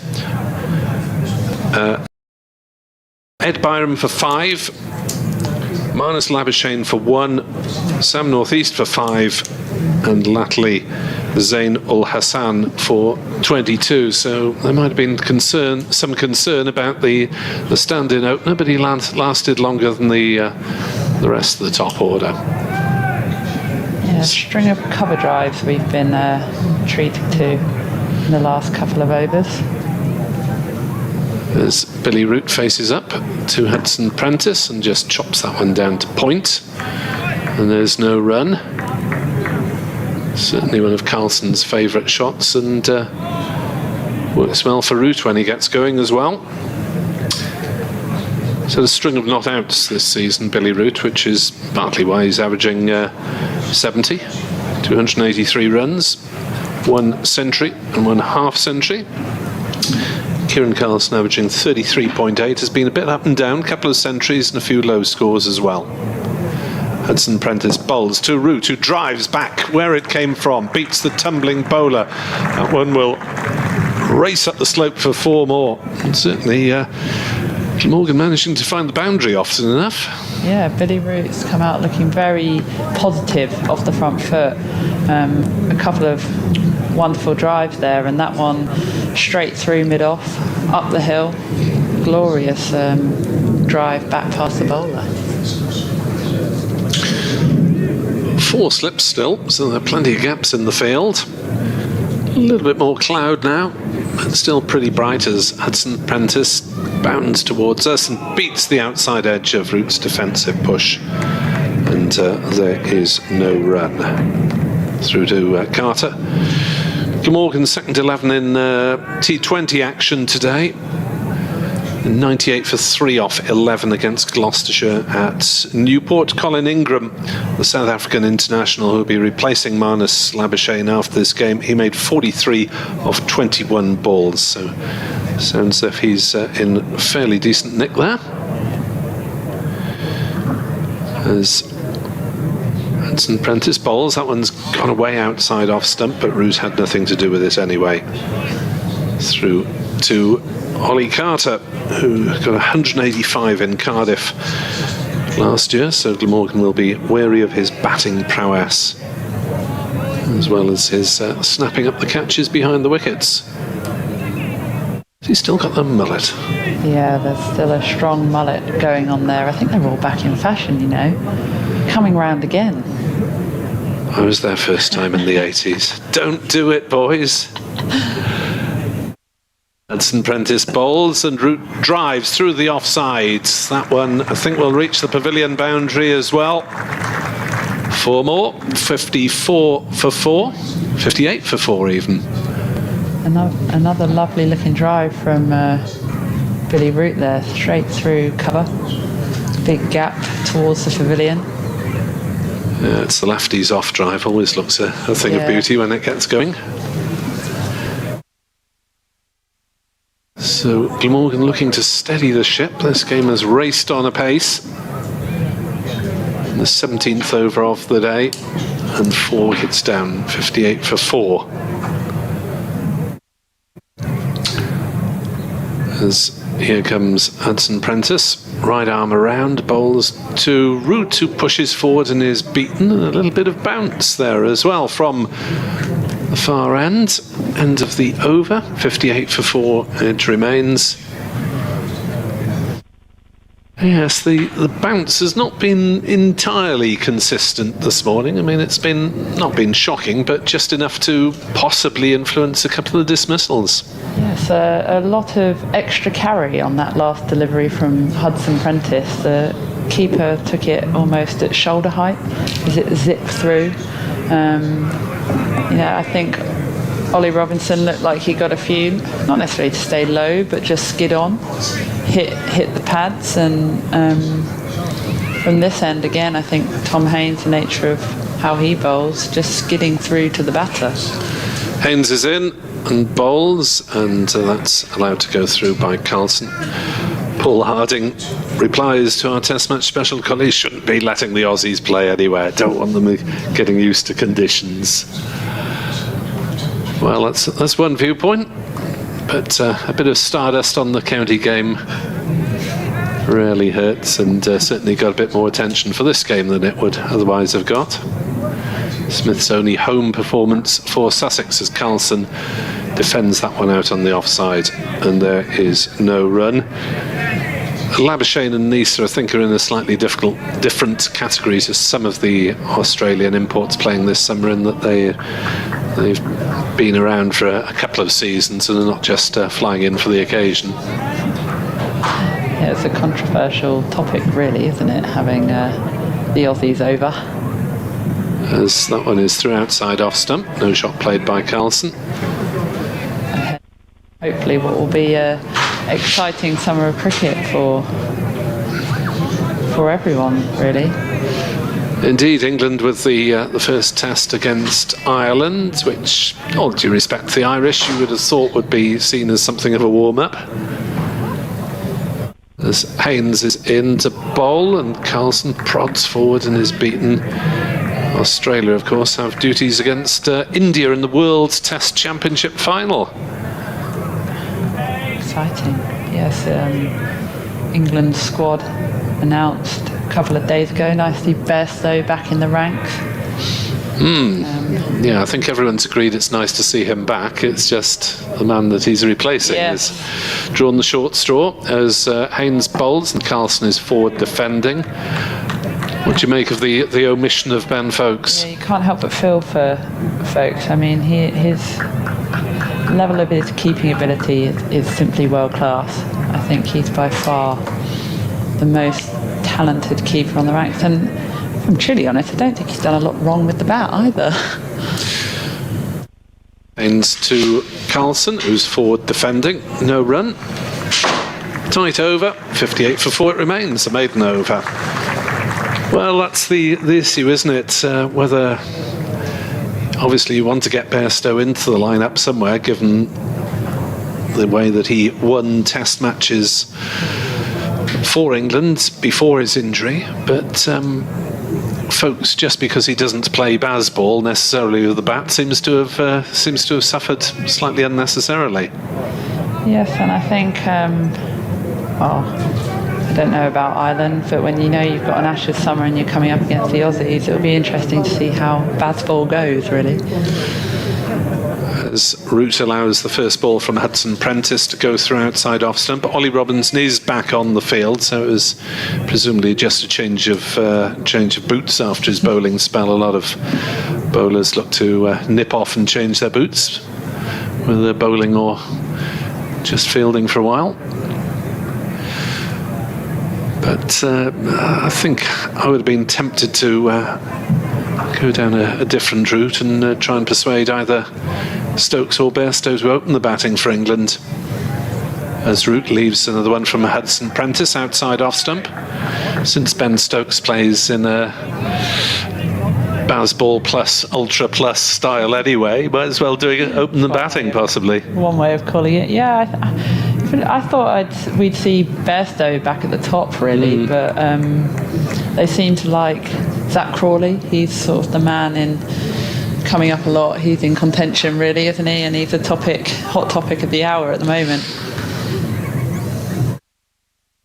Hudson Prentice bowls. Root leaves outside off stump through to Carter. Just a bit surprised that, given his figures, he has survived, given that he's under 30. Batting average. Yeah. He seems to be. They seem to want to back him, and give him a go, and that's very much been the message, hasn't it, for a while now. But I think he'll be coming So quite a lot of goes. under a lot of pressure, I think. As that's through outside off stump, and Root plays no shot. Yes, opening batters in red ball cricket are in the men's game are a precious commodity, really. Absolutely, it's not an easy job. Not an easy job. Nice to see still a bit of swing out here today from Hudson Prentice, getting the ball to shape away from the left-handed Billy Root. As it does again, and Root plays no shot. Still the 4 slips in there, which is, well, indicative of the fact really there's 4 wickets down.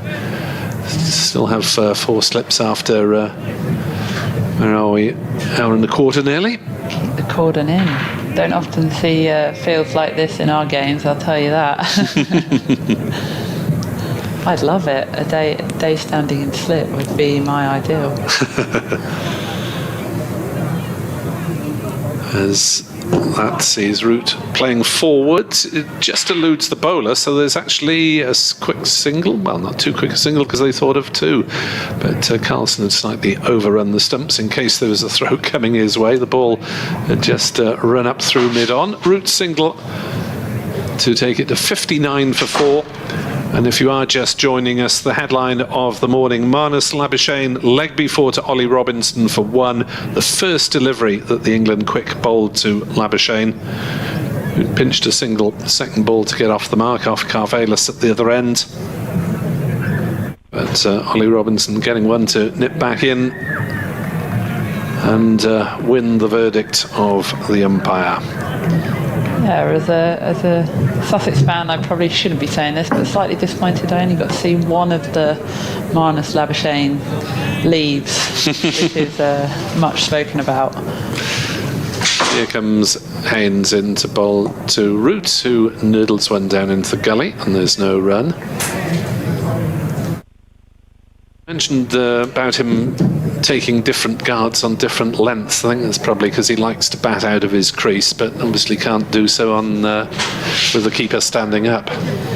Yeah, I'm always intrigued to see how the Australians do get on our wickets. Very different conditions to what they're used to. Driven by Root handsomely through the covers, opening his shoulders, hitting it square of the wicket, through points for 4 more. Root with a sparky little start, and Glamorgan onto 63 for 4. Billy Root batting brilliantly here. He's staying patient, but as soon as they overpitch, he seems to be putting it away. Haynes in, bowls, and he's bowled him, leaving the ball that's got through somehow. Root didn't play a shot. 63 for 5. Haynes celebrates. He's got a second wicket. Root goes for 18. An interesting one, that. It didn't appear from my angle to look like it nipped around too much. I think Haynes bowling from wide on the crease to the left-hander looked like it just angled in, took the top of off stump, and he left it alone. I've well and truly just jinxed him.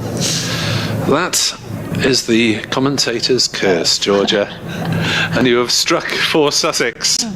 That's a wicket you owe Glamorgan now in the Sussex innings. You'll have to praise one of their batters up to the skies and wait for him to go as well. I know, Sussex will be thanking me for that one. It just looked like it angled into him. An interesting ball to leave alone. Just watching back the Ul Hassan dismissal, Haynes' first wicket, it looked as though I think Carter took it at the second attempt. Oh, a little fumble. That would make sense.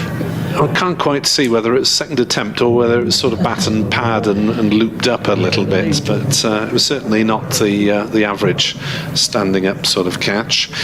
Anyway, Glamorgan are in the Stook as Chris Cook arrives at number 7 to try and dig him out of a hole at 63 for 5, and we're only in 20th over of the game. Chris Cook, the Glamorgan wicketkeeper batter, South African by birth, but settled in South Wales for many years now, and with a Welsh family. He's got 1 century to his credit this season, 214 runs in all, and an average of 35. His century was at Leicester, and a couple of low scores last couple of times against Yorkshire and Worcestershire. Hasn't been required in the second innings, but he's required to bat for as long as possible, otherwise Glamorgan could be shot out very quickly indeed. 5 down inside 90 minutes as Cook is pushing forward and getting off the mark.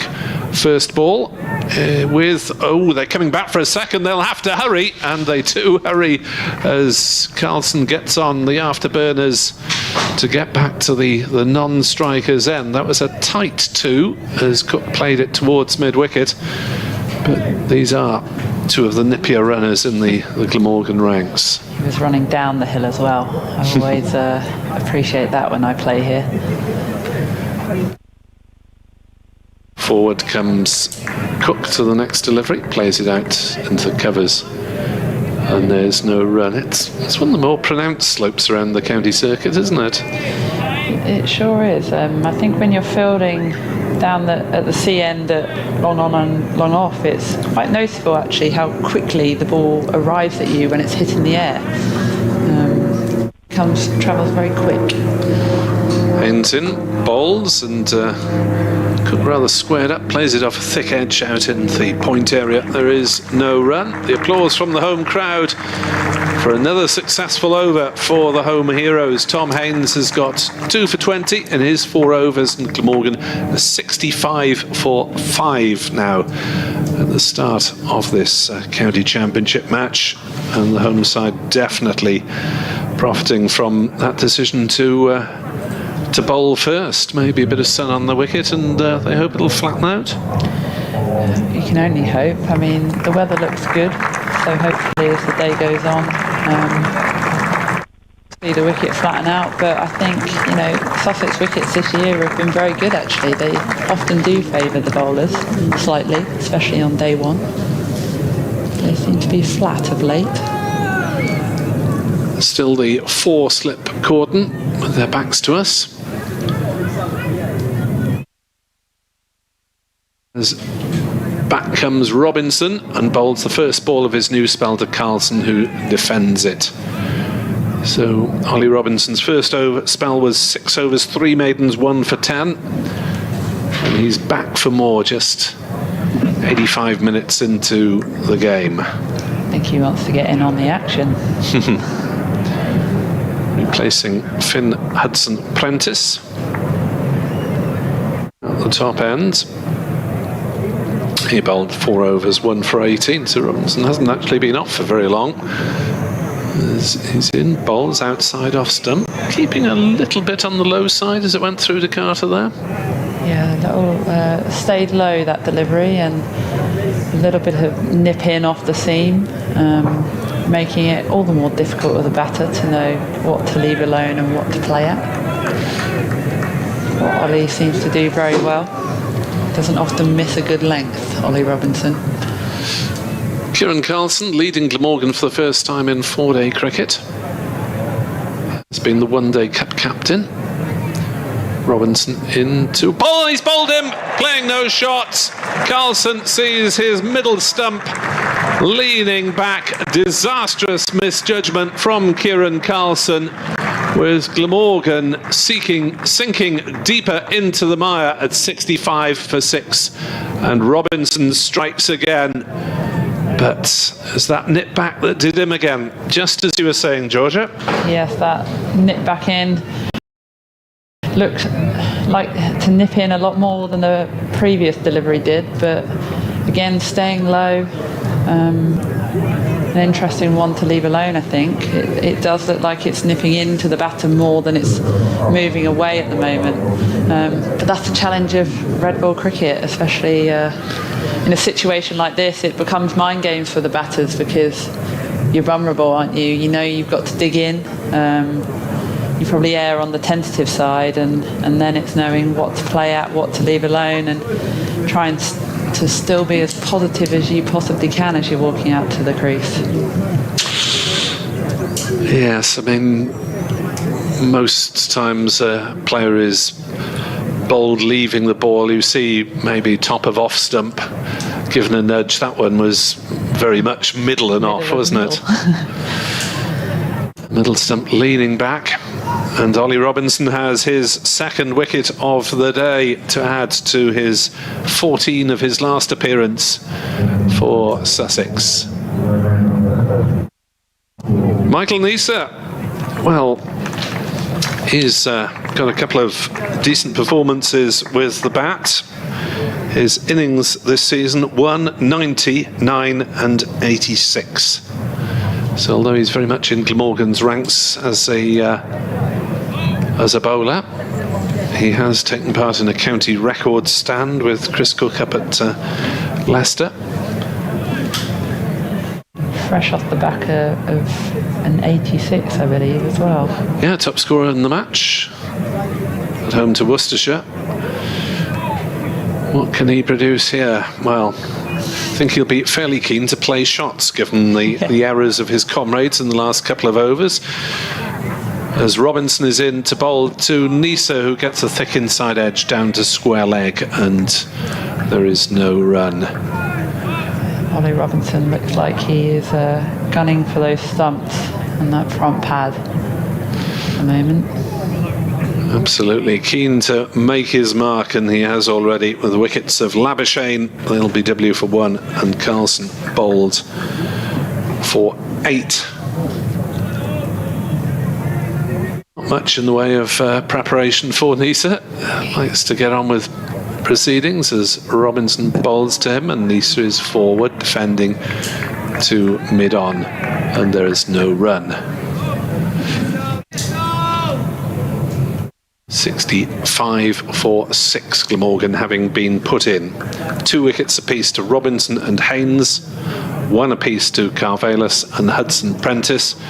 Sussex seam attack looked a little light in numbers, but it's certainly done its job. Fielding a couple of spin options, Coles and Carson, before you get to Steve Smith. As Neser drives to that one and is beaten outside off stump. Through to Carter. Once more, the Sussex crowd put their palms together to acknowledge a wicket taking over. Glamorgan is 65 for 6, and Robinson looks to be in prime condition. Thank you to George Adams. If you could pop back at 5-2 to cover me for the last 5 minutes of the session, that would be nice. And Adrian Harms will join me on commentary. Adrian. Yes, thank you, Nick. Well, we speculated that Tom Haynes may bowl a little for Sussex this morning in that sort of fourth seamer role. You're quite right. Sussex going in with just the 3 recognised seamers, but Tom Haynes does give, you know, that added option, and he's coming in now from the C end of the ground, coming into bowl to Chris Cook, and Cook is forward and plays that down through backward point. He's going to pick up a couple of runs as the ball runs down towards the third man boundary. Jack Carson is in hot pursuit. It'll just be a couple of runs. Morgan go to 67 for 6 here. Sussex winning the toss this morning, electing to bowl first. And as Nick was saying, a couple of wickets for Ollie Robinson, a couple for Tom Haynes, who's in his 5th over, figures of 2 for 22.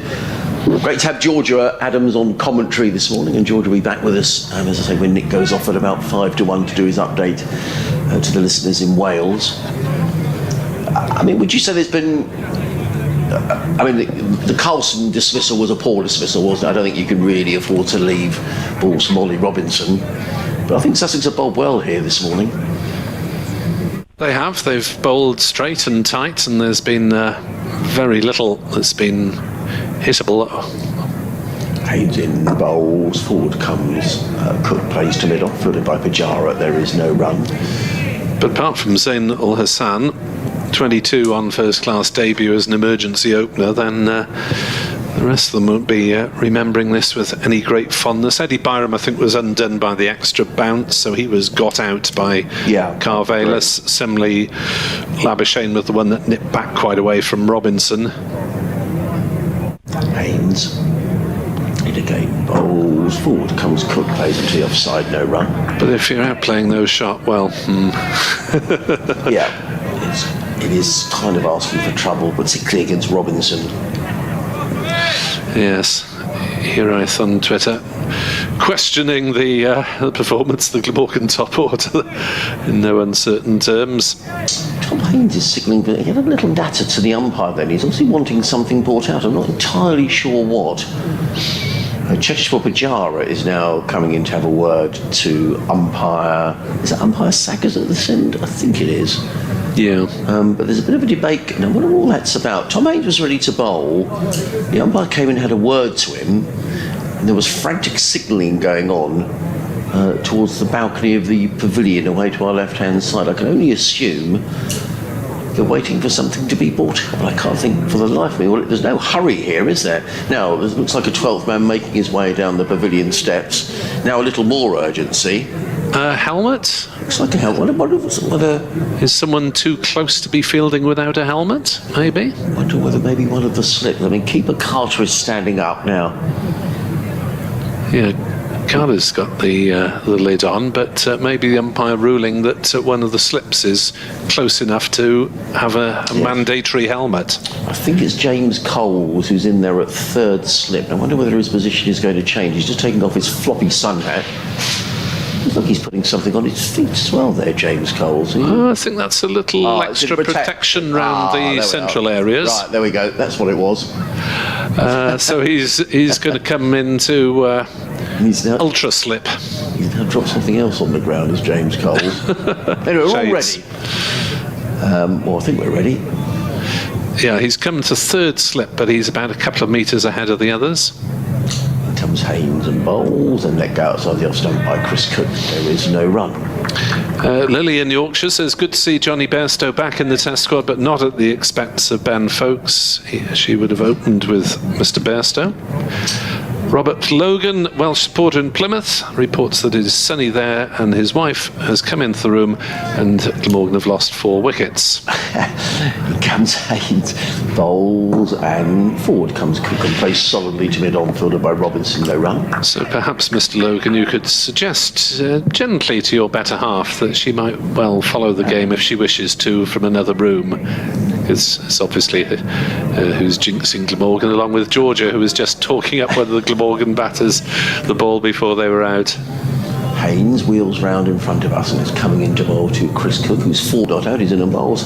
Cook lets that one go outside the off stump. Taken by Ollie Carter. Tidy enough from Tom Haynes, who's finished his 5th over. Figures of 2 for 22. Glamorgan 67 for 6 here at home. For those of you who are just joining us on 5 Sports Extra, BBC Wales, BBC Radio Sussex, Nick Webb, Adrian Harms and Georgia Adams, your commentary team here. Kevin Howells will join us shortly.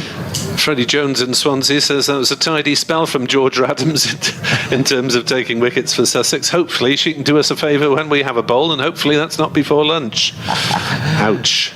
I've got a message for you actually, Nick. All right. From Duncan, Breakoff, and you describe Ollie Robinson. Here is Robinson into bowl and turns Neser inside out. That one's squirting through the offside. Neser will get off the mark with a couple of jogged runs as Hudson Prentice retrieves from close to the point boundary, and Glamorgan move on to 69 for 6. Cook has 4. Neser has 2. There'll be an update for BBC Radio Sussex coming very shortly. Yes, thank you, Nick. I'll just pick up with Ollie Robinson.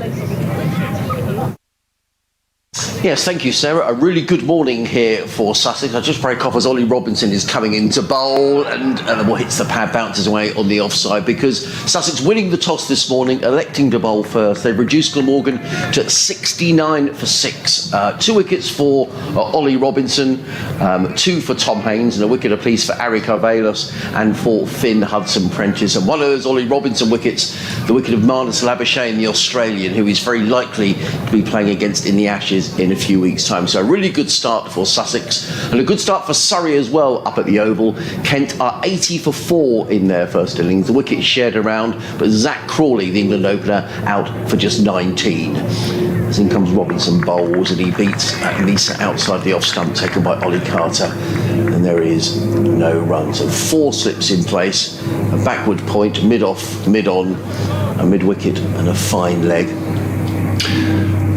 Robinson then with 2 for 12 next to his name on the scoreboard in the 8th over that he's delivered. He certainly enjoyed running down that slope as opposed to running up that hill.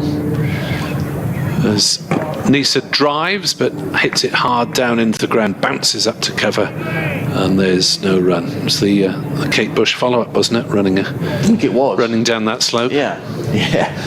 Yes, so Duncan's been in touch, Nick, and he says, I'm going to pronounce this wrongly, I'll say, Prinon Nick. Does that mean good morning, Nick? Prananda is good afternoon, which is... Okay. Right, so I've got it wrong on every account then, really. Good afternoon. It is just about the afternoon, yes, it's afternoon.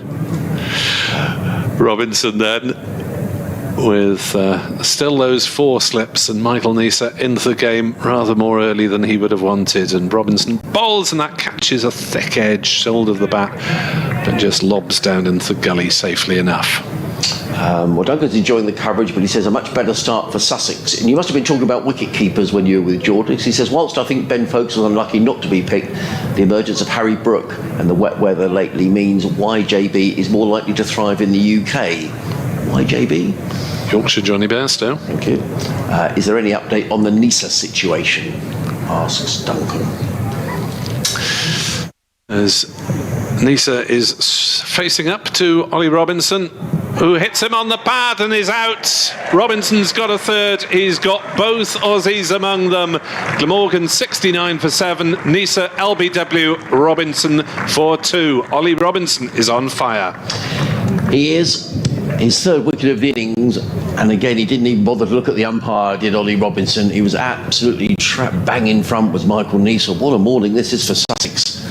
Ollie Robinson following up his 14 wickets at New Road just a couple of weeks ago. He looks in terrific form. He was bowling with great rhythm down at Worcester, and again today he's just going having a chat to the umpires. There is Ollie Robinson. I'm not quite sure what that's about. Nonetheless, he picks up another wicket, and you have to say it looks like a good toss for Sussex to win. I'm not sure the wicket is doing a huge amount, but Sussex have just bowled really well this morning. They have bowled really well. Glamorgan have not added to their own chances with a couple of leaves. Both Root and Carlson bowled playing no shot. Emir Evans says, morning, I won't say good given our plight with the bat. Sussex all over us like the cheapest of suits, but it looks like there is certainly a bit in the pitch. And there is a bit of nip around for Robinson, that's for sure, and a little bit of bounce on occasion as well. Nothing spectacularly awry, but certainly enough to make you believe that Cheteshwar Pujara can read a pitch. Well, we'll soon see, because we're going to probably see Sussex batting at some stage during today. The new man coming in is, I'm presuming, it's Tim van der Hoogten on the scorecard. Yes, van der Hoogten has risen above James Harris in the order this season. So elsewhere around the country, just to bring you up to date with scores elsewhere, Durham playing down at Gloucester this week. Durham, the leaders of Division 2 of the County Championship, are 94 for 2. Scott Borthwick not out on 36. Alex Lee's made 41. And Ari Carvelos is back into the attack at the C end of the ground, replacing Tom Haines. The other game in Division 2, Leicestershire are 69 for 2 at Worcester. A wicket there for Finch and for Leach.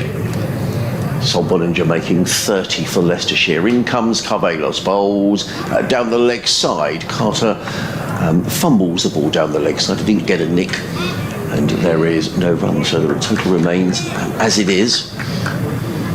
In the first division of the county championship, Hampshire 86 for 2 at the Aegeus Bowl against Northamptonshire. Somerset 67 for 2 at Lords against Middlesex.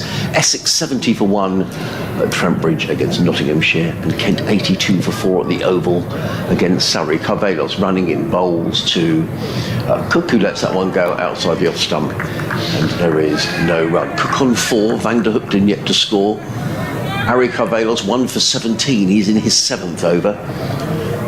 Ollie Robinson 3 wickets. As Nick was saying, the 2 Australians, both victims of Robinson. Marnus Labuschagne with the first ball that Robinson bowled to him this morning. And in that last over, Michael Neser. As in comes Carvelos. 4 slips go down. He's in and bowls, and Cook is forward and plays to mid-wicket. There is no run. Always seems to be an air of calm around Chris Cook. Nick? Yeah, he's happy to wait it out and to play the long game if necessary. He can strike a long ball in the white ball stuff, but it's a fairly gritty batter in Championship cricket, and you need all the grit they can get. Graham Barber's been in touch. Sussex Cricket at bbc.co.uk. If you'd like to join our conversation, he's in and bowls, let go outside the off stump by Cook, and there is no run. Graham says a great start for Sussex. You recall I emailed during the Leicestershire game arguing that Sussex should have declared when 9 down and get Leicester in for a few overs before lunch. What did we know? The extra few runs meant that Sussex could ask Leicestershire to follow on. Yes, I remember you getting in touch, Graham. Thanks very much for that. He says, enjoying the commentary, especially when it's Sussex v Glamorgan. In comes Carvelos, bowls, and Cook right in behind that, plays it into the offside, and there is no run. Paul Limmer has been in touch. Hello, Paul. He says, hi, I was wondering who you thought was Sussex's best captain. With Georgia in your team today, her father was an excellent captain. Although having Mushy in the armoury is always making captain a little easier. So who do you think was Sussex's best captain? We'll ask Georgia that after lunch, and she's not allowed to say her dad. In comes Carvelos, bowls to Cook, who hammers that away. Lovely shot by Chris Cook, short outside the off stump, and belted away through the covers off the back foot by Chris Cook. He goes to 8, and the total to 73 for 7. Van der Hookten yet to face the ball. He goes on to say, does Paul, Ben Folkes is without doubt the best glove man in England, if not the world. How they can't make room for him is almost criminal. What a great morning's cricket, says Paul. Thank you for getting in touch, Paul. Sussex Cricket at bbc.co.uk, or you can tweet us at NickWebb2017. And you're listening to live cricket on the BBC, 5 Sports Extra, BBC Wales, and BBC Radio Sussex. Myself, Adrian Arms, alongside Nick Webb and Georgia Adams, the other member of our commentary team here. Today we will have Lewis Hatchett, the former Sussex bowler, on commentary after lunch for half an hour or so. It'd be great to hear what Lewis is doing after he was forced to give up their first-class game. And also Kevin Howells will be part of our commentary team as well.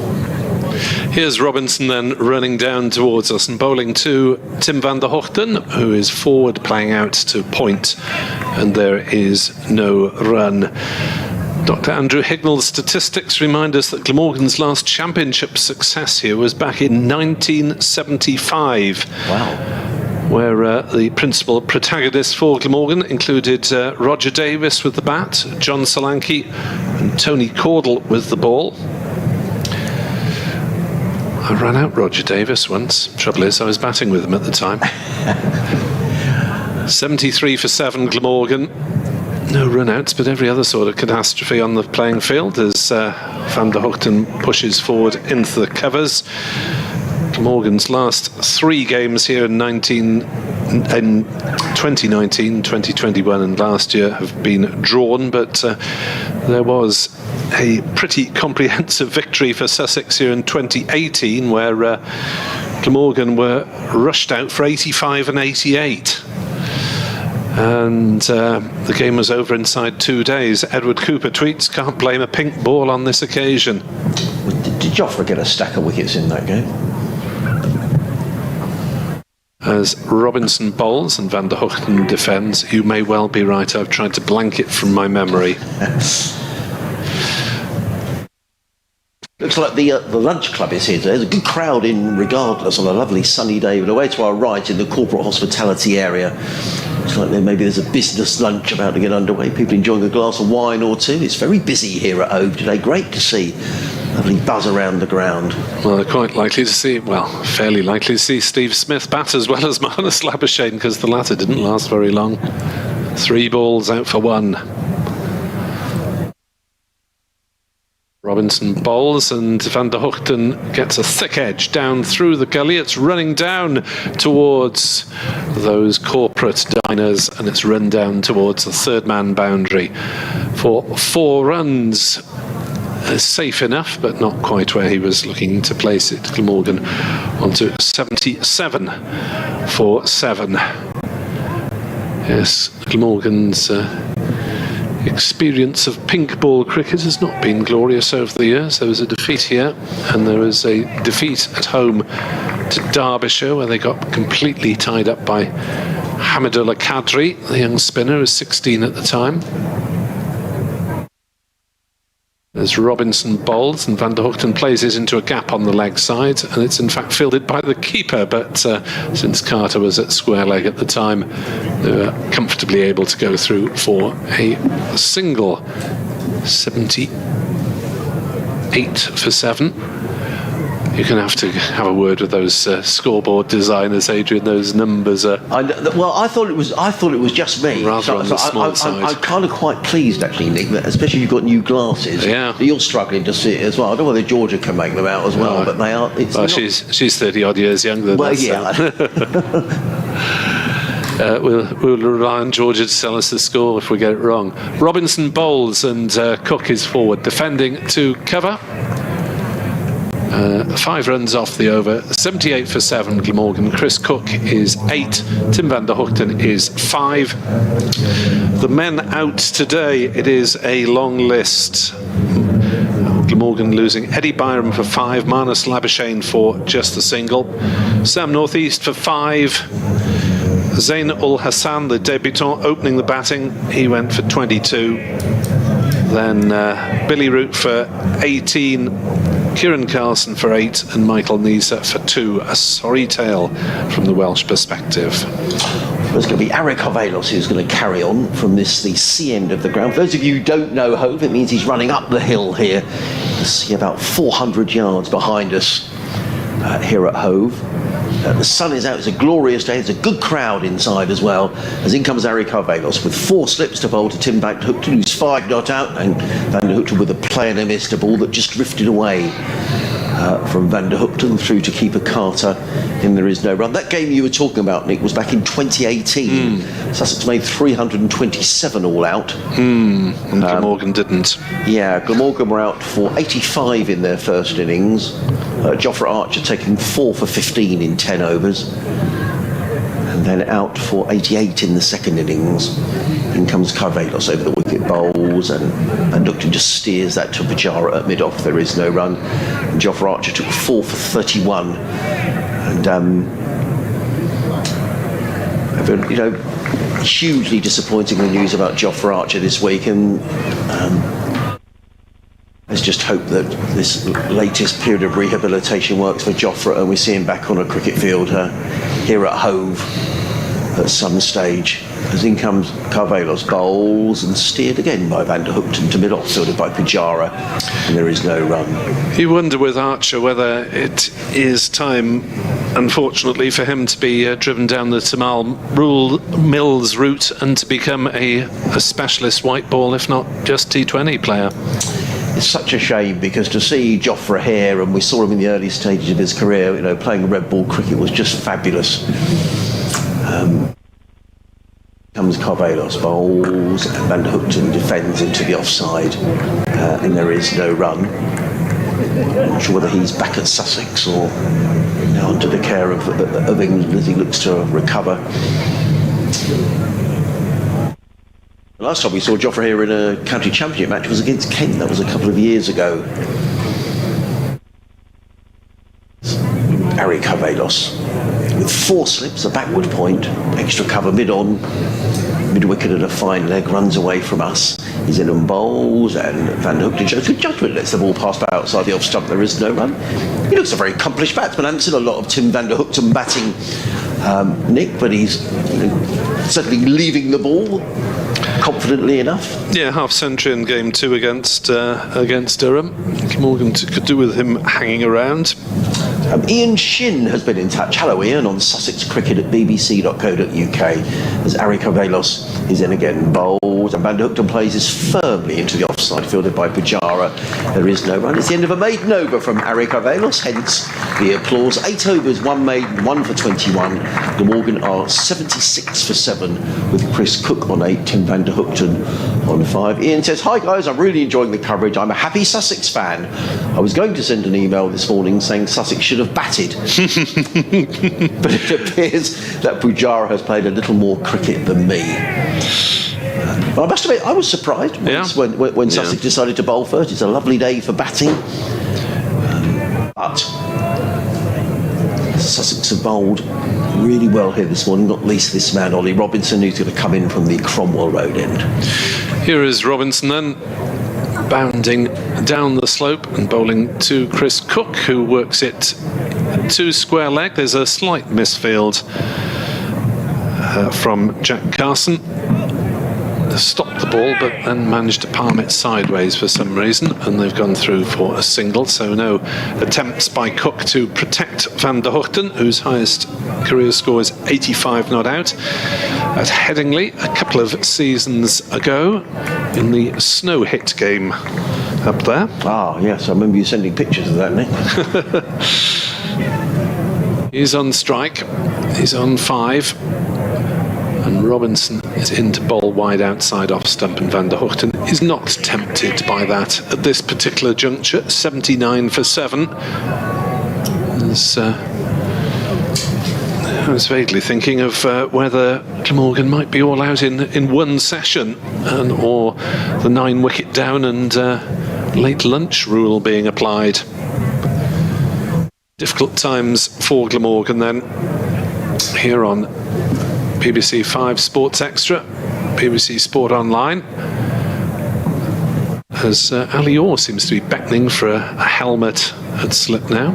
Robinson bowls, and Van der Hoogten takes his bat away from the line of the ball, looking just to ride out the immediate storm. Robinson was 1 for 10 in his first spell of 6 overs. He's now taken 2 for 8 in this second spell, which is in its 4th over, and this may well be before his last before lunch. As on comes the helmet, and the short leg is being posted, I think. His oar goes under the lid and is replaced in the slips, of which there remain 4, as Robinson is into bowl, and there is a catch for slip, and Van der Hoogten has gone. It's 79 for 8, and a simple task there for James Cole, right into the midriff. Ollie Robinson absolutely on the top of his game, 4 for 18. Absolutely. I mean, it's classic Ollie Robinson. If you draw a graph of the amount of times Ollie Robinson is going to hit the top of off stump, I'm not saying it's every delivery, but that's what he's aiming to do. And yet again, Tim Van der Hoogten had to play at that. He had no option. And James Cole's cleaning up in the slips. They're just good bowling from Robinson down the hill, and when he's got his tail up, Ollie Robinson. You just hope this form carries on throughout the summer, particularly from an England perspective. Yes, maybe he's done enough to prove his point to the England selectors, and he could retire to graze gently in the outfield for the rest of the game. That would be nice. Can't over bowl him. You can't over bowl England prospects. You know, he might get hurt if he bowls too much. Well, this is the thing with Ollie, that he always wants to play, and we spoke to Cheteshwar Pujara about it up at Worcester a couple of weeks ago, and just asked Cheteshwar, does he have a problem getting the ball out of Ollie Robinson's hand? He said, well, that's the thing, he wants to keep on bowling. And he did virtually bowl himself into the ground at Worcester a couple of weeks ago. He was suffering from cramp at the end of his spell, but it's difficult to get the ball out of his hand. I think Nick's going to go do an update. Just James Harris and Jamie McIlroy to come for Glamorgan. James Harris not exactly in the runs this season, but he'll need to find some from somewhere. 79 for 8. We're going to be rejoined by Georgia Adams is going to join us for the last couple of overs up until lunch. Ollie Robinson, look at those figures. 9.4 ovals, or 9 overs and 4 balls, 4 maidens, 4 18. Wonderful spell, Georgia. I know, what a delight to watch. Still nipping it around, but he just keeps bringing in those stumps. He's coming in looking for his 5th wicket of the innings. He's in and bowled. Harris, who's beaten outside the offside. That's a tremendous delivery from Ollie Robinson. Could so easily have got a nick. Harris just playing forward. He was beaten all ends up, and he wants a change in the field as Robinson. I think he wants maybe another slip bought in, or yes, I think he's moving Jack Castle across from.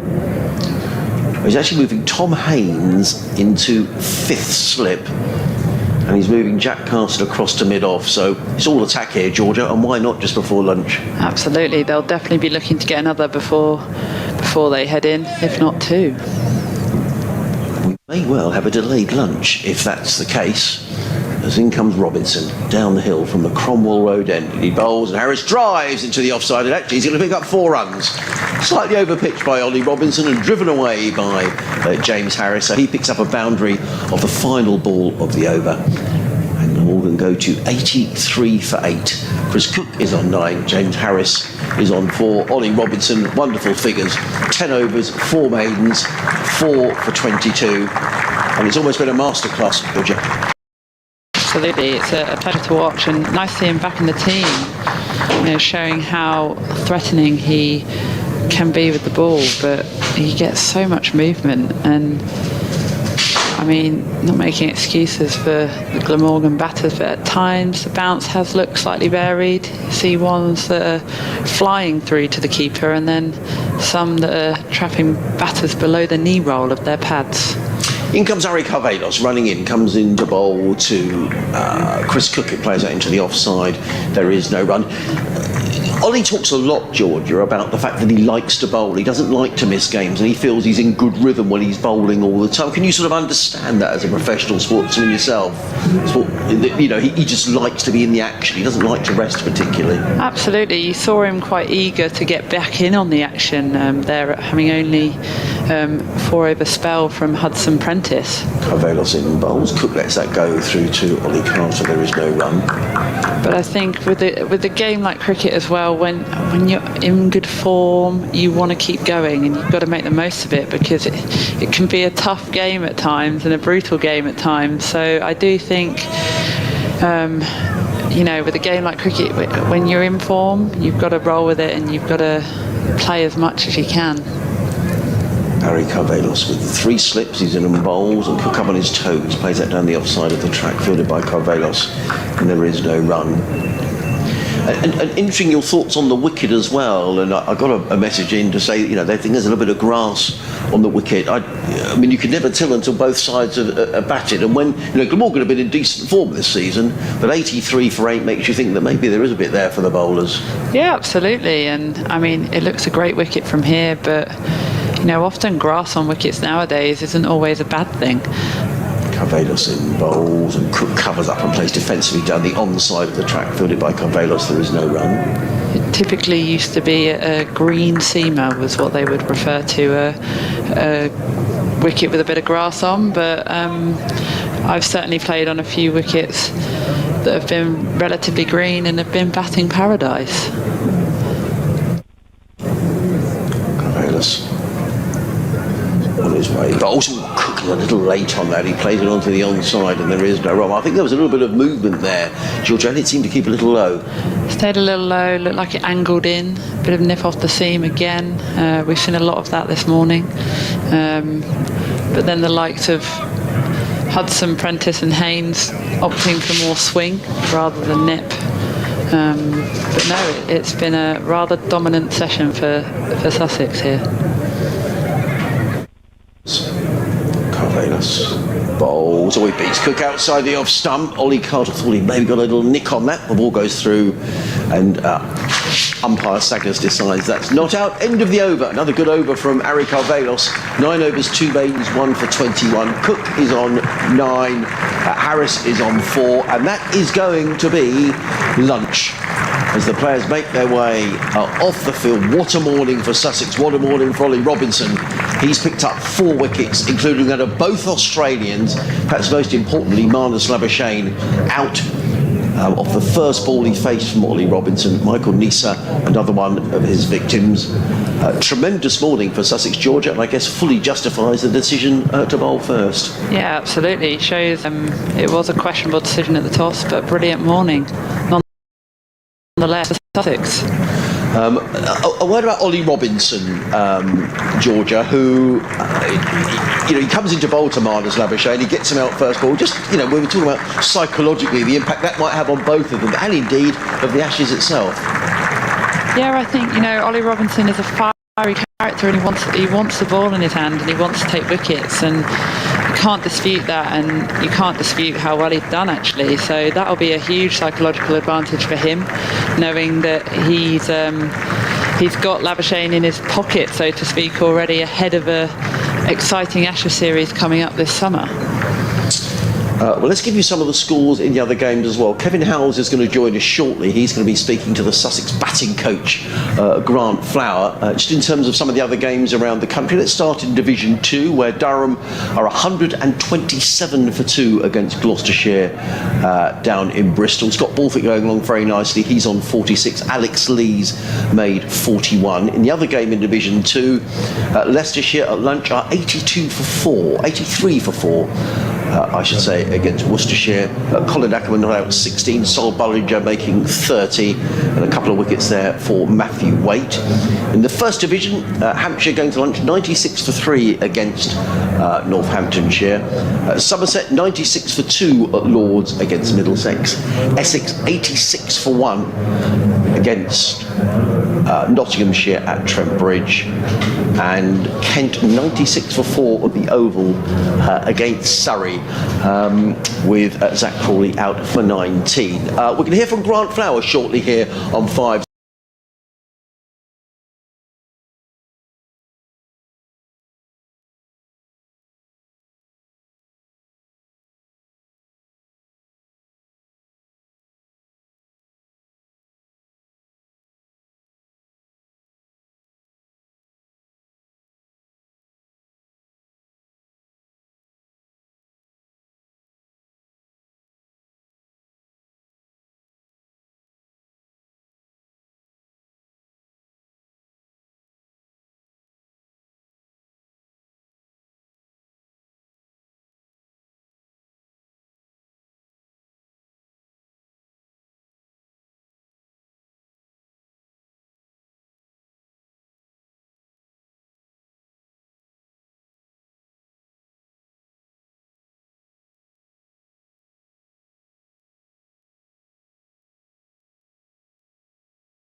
This is a Higgity feast.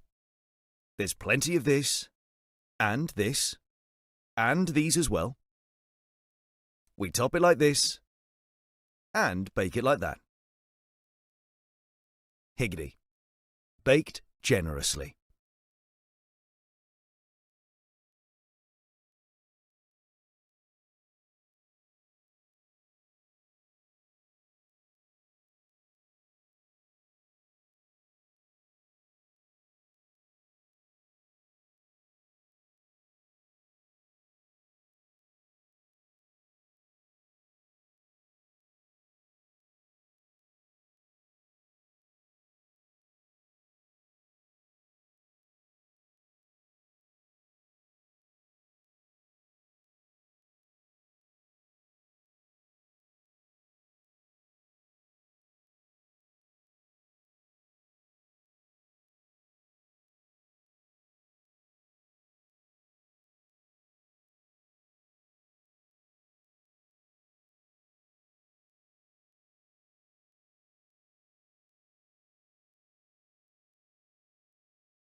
This is a higgity feast. There's plenty of this, and this, and these as well. We top it like this, and bake it like that. Higgity. Baked generously.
This is a higgity feast. There's plenty of this, and this, and these as well. We top it like this, and bake it like that. Higgity. Baked generously.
This is a higgity feast. There's plenty of this, and these as well. We top it like this, and bake it like that. Higgity. Baked generously.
This is a higgity feast.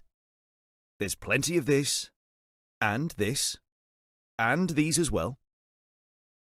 We top it like this, and bake it like that. Higgity. Baked generously.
This is a higgity feast. There's plenty of this, and these as well. We top it like this, and bake it like that. Higgity. Baked generously.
This is a higgity feast. There's plenty of this, and these as well. We top it like this, and bake it like that. Higgity. Baked generously.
This is a higgity feast.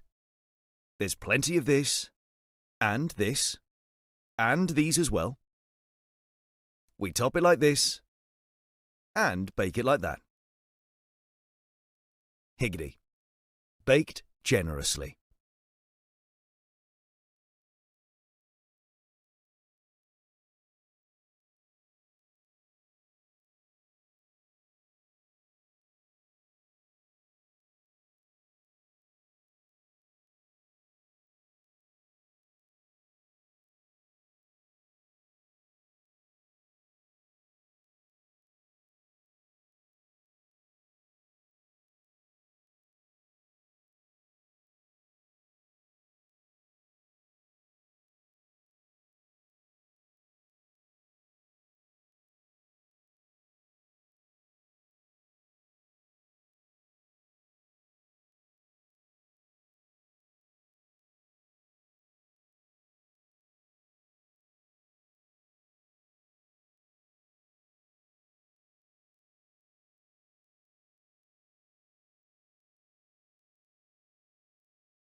This is a higgity feast.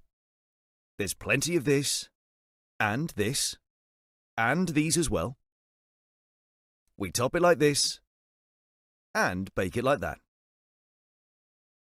Higgity. Baked generously.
This is a higgity feast.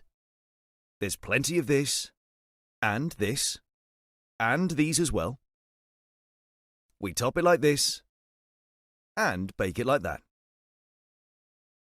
Higgity. Baked generously.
Well, a very good afternoon and welcome back into for the afternoon session of this game between Sussex and Glamorgan. The Sussex players making their way out and no doubt absolutely delighted with the way that things have gone here this morning, because Glamorgan reaching lunch on 83 for 8. My microphone sounds really off, so let's just turn it up a little bit, and that sounds okay. I hope you can hear us over in the top deck. I don't know if we could get some hats waving just to let us know that the commentary is going out, or maybe people making their way back from lunch. Nonetheless, good crowd here at Hove today, and it's going to be Ollie Robinson who's going to carry on, and a very special guest joining us here in the commentary box. We've had Georgia Adams, who's going to be with us for the rest of the day, but delighted to be joined by Lewis Hatchett, former Sussex pace bowler. Hello Lewis, great to see you. Thanks for having me, Adrian. Really looking forward to it. I couldn't have come at a better time as a bowler. You couldn't? I feel like I want to strap my boots on. Well, it's going to be Finn Hudson-Prentice who's going to open up from the Cromwell Road end of the ground. He's going to be bowling to James Harris with 4 slips, a backward point, extra cover, mid-on, a mid-wicket and a fine leg. I think comes Hudson-Prentice in glorious Hove sunshine, running in down the hill, and bowls, and Harris is struck on the pad round about the thigh pad. The ball bounces out into the offside and there is no run.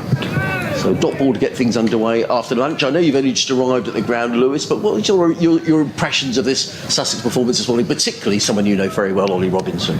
Yeah, I mean, we spoke about it just as I crept in, and saying Ollie having the experience that he's had over the past few years and ever since he first came to the club, and now like he just steps out onto a field like this and it looks really easy, but the conditions are great for him.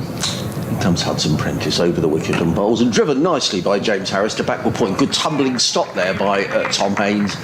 That prevents a single. A very good afternoon to our listeners on 5 Sports Extra, BBC Wales and BBC Radio Sussex, with the news that Sussex, winning the toss this morning, deciding to bowl first, have reduced Glamorgan to 83 for 8. I'm Adrian Harms, delighted to be joined by Lewis Hatchett, former Sussex fast bowler. I was looking up, Lewis, 72 first-class wickets. You'd have enjoyed those. You actually knew that. Thank you, because I don't know.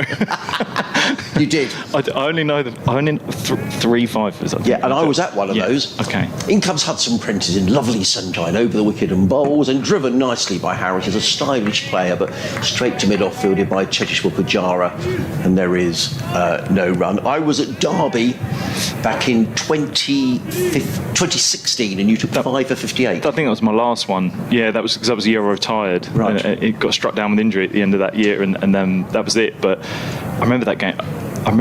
It was a lovely swinging day.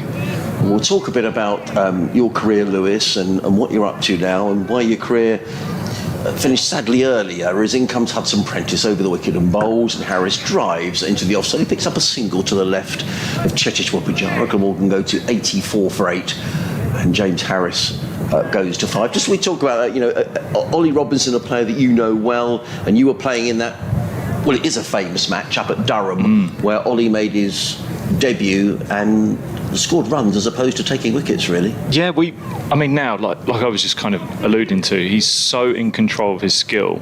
But when he came on the scene, we knew he had something. And similar to Jofra. Comes Hudson-Prentice bowls, and they go outside the off stump, taken by Carter. It's those two are similar. You kind of look at them and go, the way they carry themselves, the way they were to begin with, very raw, and then suddenly that skill just develops. And Ollie, I don't know, many people knew that he was a spinner, and he's bowl spin. You've seen him bowl spin in games, right? And he could bowl that, and his action. That's why he's so tall in his action, sort of similar to a spinner. But he had this control, and he had this knack of like being able to allow the ball to talk. Hudson-Prentice in bowls and cut away over the slips for 4 runs by Chris Cook. Wasn't totally in control of the shot, it was short, cut away, went high over the slips, and you probably heard the ball hitting the advertising hoarding just down below us. So a boundary to Chris Cook, and the total goes to 88 for 8. Cook going to 13. Got away with that one, Lewis. Yeah. Little short wide from Finn. I think he wouldn't be happy with that ball, but one of those, sometimes they just get a little faint nick, and then one of the slips or the keeper take it on. We won't get much chance to chat in between deliveries from Tom Haynes, but it was a famous match. The reason I say it was famous because he made 100 Ollie Robinson, and he shared that record 10th wicket partnership with the sadly no longer with us Matthew Hobden. Yeah, they ended up from well, before that game, really, they had formed a pretty strong bond, and that innings sort of really cemented their bond. And obviously, when we sadly lost Matt, it hit Ollie really hard. Like, that was it was a tough time for the team, but they were very good friends. In comes Tom Haynes, has really picked up a couple of wickets down the leg side. That's a nice take by Ollie Carter, standing up to the stumps. And we knew Ollie could bat. Like, we knew he could bat, and he can bat, and it's amazing. And that strengthens not only the Sussex team, that strengthens the England team, gives depth when you've got a bowler of his calibre and his skill set. The fact that he can bat that low down and being that good is incredible. Haynes on his way again, bowls outside the off stump, taken by Carter. There is no run. Are you surprised from what you saw that day up at Durham that he's turned himself into the international cricketer that he now is? Not really. I think the skill was there. You speak to a lot of guys who faced him in the nets, faced him in games, even the interesting people to talk to are the slippers, the guys in the slips. Haynes again, 2 slips go down, he's in on bowls outside the off stump, let go by Harris, no run. And I remember people like Harry Finch and Luke Wells who would spend a lot of time in the slips to him, and they just go, he is able to allow the ball to go left and right almost at will, and he knows where he's doing it. And that, when you can do that, it sounds simple, just one ball going one way, one ball going the other, but if you can have 2 different balls, one going whether it's swinging or seaming. Haynes in bowls, forward comes Harris to the offside, no run. If you can literally have the ball go one way or another, that can give you that creates so much doubt in a batsman's mind. For me personally, I had 2 deliveries. I made a first class career out of 2 deliveries, just one ball that swung in, one that goes straight, and that creates enough doubt in a batter's mind that you don't know which one's going to be which, and then your job is to be as consistent as you possibly can. Haynes again from the C end, comes in and bowls. His medium pacers played away by Harris into the offside. And I'd probably just add there that that's the thing that makes Ollie so good, is his consistency. He can literally hit a line and length that is a shoebox, and he does that. He can do that all day at will, and it's incredible. It's not about pace for him, because his pace comes from the zip off the pitch, and that late movement creates an illusion of pace. Haynes in again, bowls, and Harris works this one down through Backwall Point, down towards the third man boundary. Hudson Prentice is in hot pursuit as well. Hudson Prentice overhauls the ball, throw comes in, James Harris goes to 6. It's the end of the over, and Glamorgan are 89 for 8 here on 5 Sports Extra, BBC Radio Wales, BBC Radio Sussex. Myself, Adrian Harms, alongside the former Sussex left arm seamer Lewis Hatchett. We're speaking about Ollie Robinson. Jofra Archer very much in the news, Lewis, with this injury problems, and it's so sad for Jofra. Just in between balls here, just tell us about when Jofra came to the club, because you would know Jofra, and what happened when you first saw him and what he was doing here at Hove. So Jofra, before he made his debut in 2016, we'll just wait whilst Finn comes in. Comes Hudson Prentice, bowls, let go outside the off stump, no run. When he came, he actually was playing club cricket probably about 2 years prior, and we'd seen him in club scene, and he would play in these club games, and he'd bowl like 4 overs and take 4 wickets. And he had, again, this skill set where he could swing the ball in, swing it away, and then effortless pace. I mean, that's the thing that everyone talks about, the fact that it was just effortless. Tamal was similar when he first broke on the scene. These guys that can just bowl quick without even making it look hard. Hudson Prentice in again to James Harris. Harris plays that into the 4th slip region, followed by Orr, no run. And he would then, the more he played club cricket, the more people got to know about him. But he was so raw and pretty raw as a character as well. Like, he didn't have structure in his training and things like that. And then eventually what you saw was people like Chris Jordan, him really link, because of the Barbados connection with him and Chris. They really got together. Chris taught him how to train well, and he just bloomed. Hudson Prentice in bowls, let go by James Harris through to Ollie Carter, and there is no run. So did word get around Sussex, did word get around the clubs that here's a guy who's a pretty decent bowler? Is that how word got back to the club? Yeah, he would then, again, with a bit of a Chris Jordan connection, he would come in and train here, and then he would take a few poles and hit a few people hard, and then suddenly everyone's going, okay, this is someone we should really be taken notice of, and we're quite fortunate to have seen him this early. Some practice in bright sunshine here down the hill from the Cromwell Road, and bowls to James Harris, who cuts that away. Nice shot, 4 runs. It was slightly too wide of the off stump, and James Harris just caressed the ball past 4th slip down to the 3rd boundary. There's no 3rd man in place, and James Harris, who's a very good number 10, I've seen him back much higher than that for Middlesex. He goes into double figures on 10. The total goes up to, now is that 90? I can't see that other digit, Lewis. Your eyes might 93. 93 for 8, yeah. 93 for Can you 8. see that clearly? Yeah, I've got it, yeah. Oh dear, that's depressing. Yeah. I can't see it clearly. I mean, I will say one thing, Adrian. I've been listening to the commentary for, since I retired, and I'd known you since I played. You do an unbelievable job. I will say, I'm 100%. Well, that's very kind. You do an incredible job. The check's in the post, Lewis. You're welcome. In comes Hudson Prentice. He's in over the wicket bowls to Harris, who lets that one go. Good carry through. That is Ollie good carry. I wish that was around when I was playing. No, I'm joking. And we'll talk about. We'll come back to Jofra in a minute, and we'll talk about the impact that it might have on Jofra. The fact that he can't, the disappointment of this all. And perhaps you could just talk again in between balls, Lewis, about why you had to give up the game and what you're doing now, because many of our listeners, particularly on 5 Sports Extra, won't know your story. Yeah, well, I retired in 2016. I'd had multiple fractures in one of my vertebrae. Comes Hudson Prentice and bowls. Harris lets that go through to the keeper. No run. End of the over. 93 for 8. 15 to Cook. 10 to James Harris. I'd had multiple fractures in this one vertebrae, and I had back troubles even as a kid. Essentially, it's a rite of passage for a lot of fast bowlers. You have a stress fracture. You see it happening quite a lot now. But the sort of added pressure for me was the fact that I have a rare condition called Poland syndrome. So I'm missing my right pectoral muscle, 2 ribs. I'm asymmetric in my body. I kept that quite quiet through a lot of my upbringing, and I didn't really tell a lot of people until my year of retirement. My teammates knew about it, and everyone who knew me knew I had this condition. Tom Haynes to start another over from the C end of the ground. He's in on bowls to Cook, who plays on the offside, no run. So with that, it sort of puts pressure on my body in different ways compared to the average person and the average body, because there's areas that are compensating. But bowling is very bad. It's tough on your body. It's not something that is very pleasant for your body. You have to be strong. You have to be supple. You have to be fit to do this. And now at this level, you do. Haynes in a game in bowls. Cook 4 plays to backward point, no run. And the other thing is you also have the amount of overs you are bowling in training to actually improve your skills. What you might be doing in the off-season, guys go to Australia or South Africa, wherever around the world.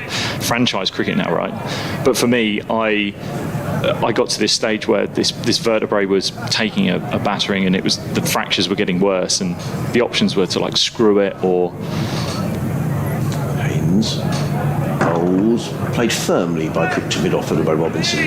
To stick like a metal screw in my spine, I just didn't want to do that. And so sadly, through medical advice, I had to retire at 26.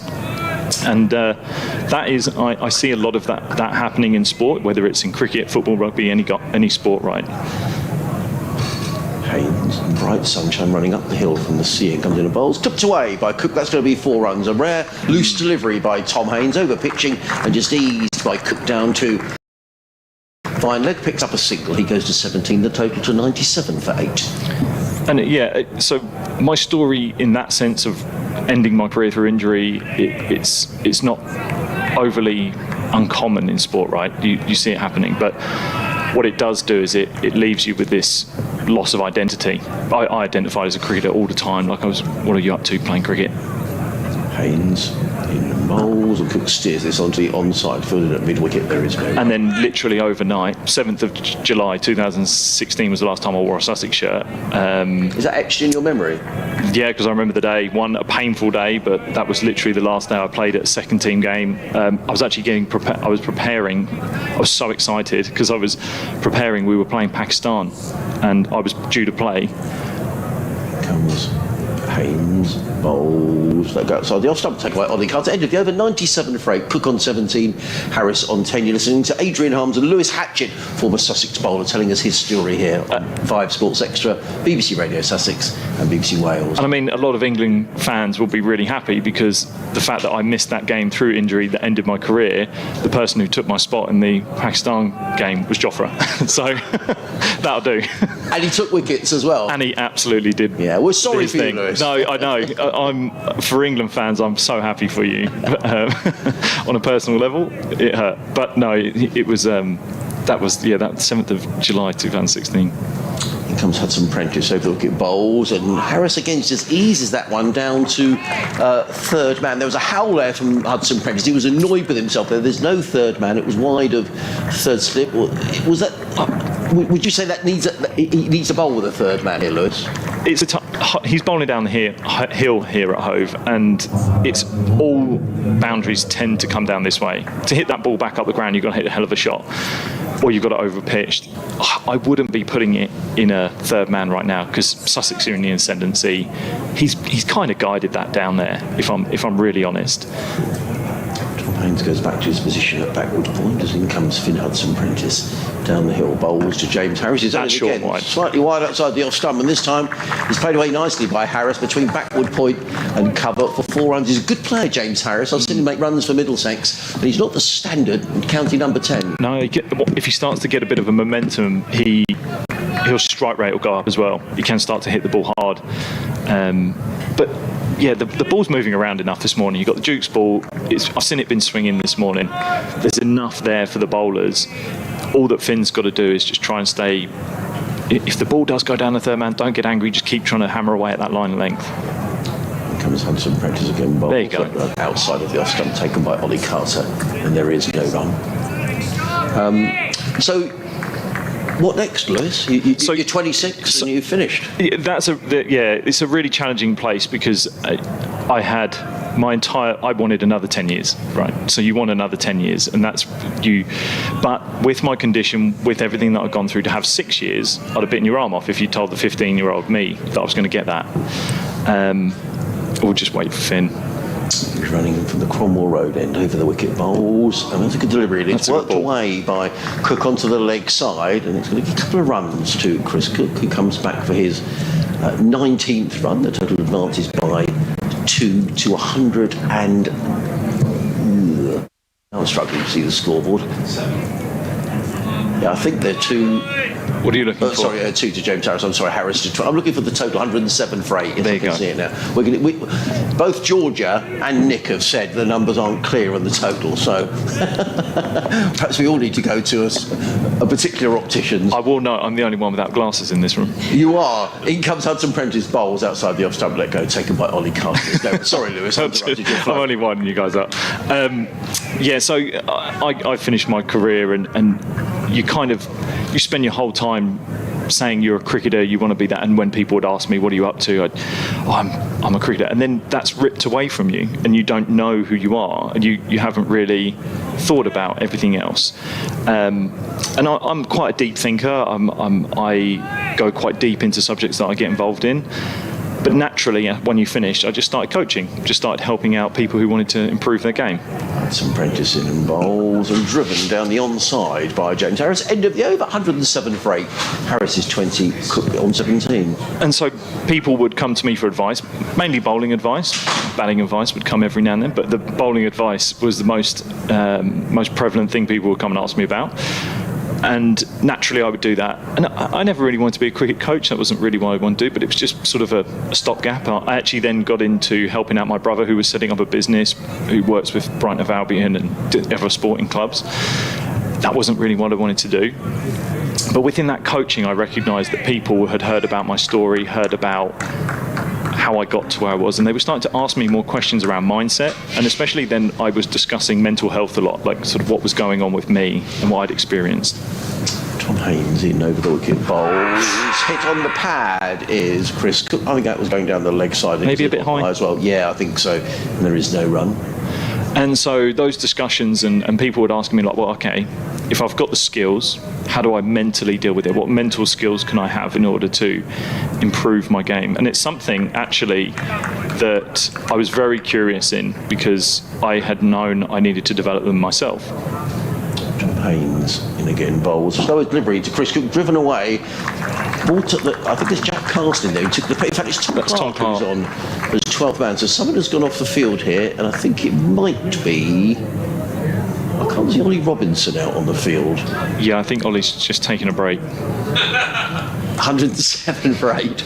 Chris Cook on 17. The voice of Lewis Hatchett here on 5 Sports Extra. Former Sussex seamer. In comes Tom Haynes in bright sunshine bowls. And Cook hammers this one away. That's another terrific stop by Tom Clark. Beautiful. In at short extra. You couldn't pay me enough to field there. I would hate to field there.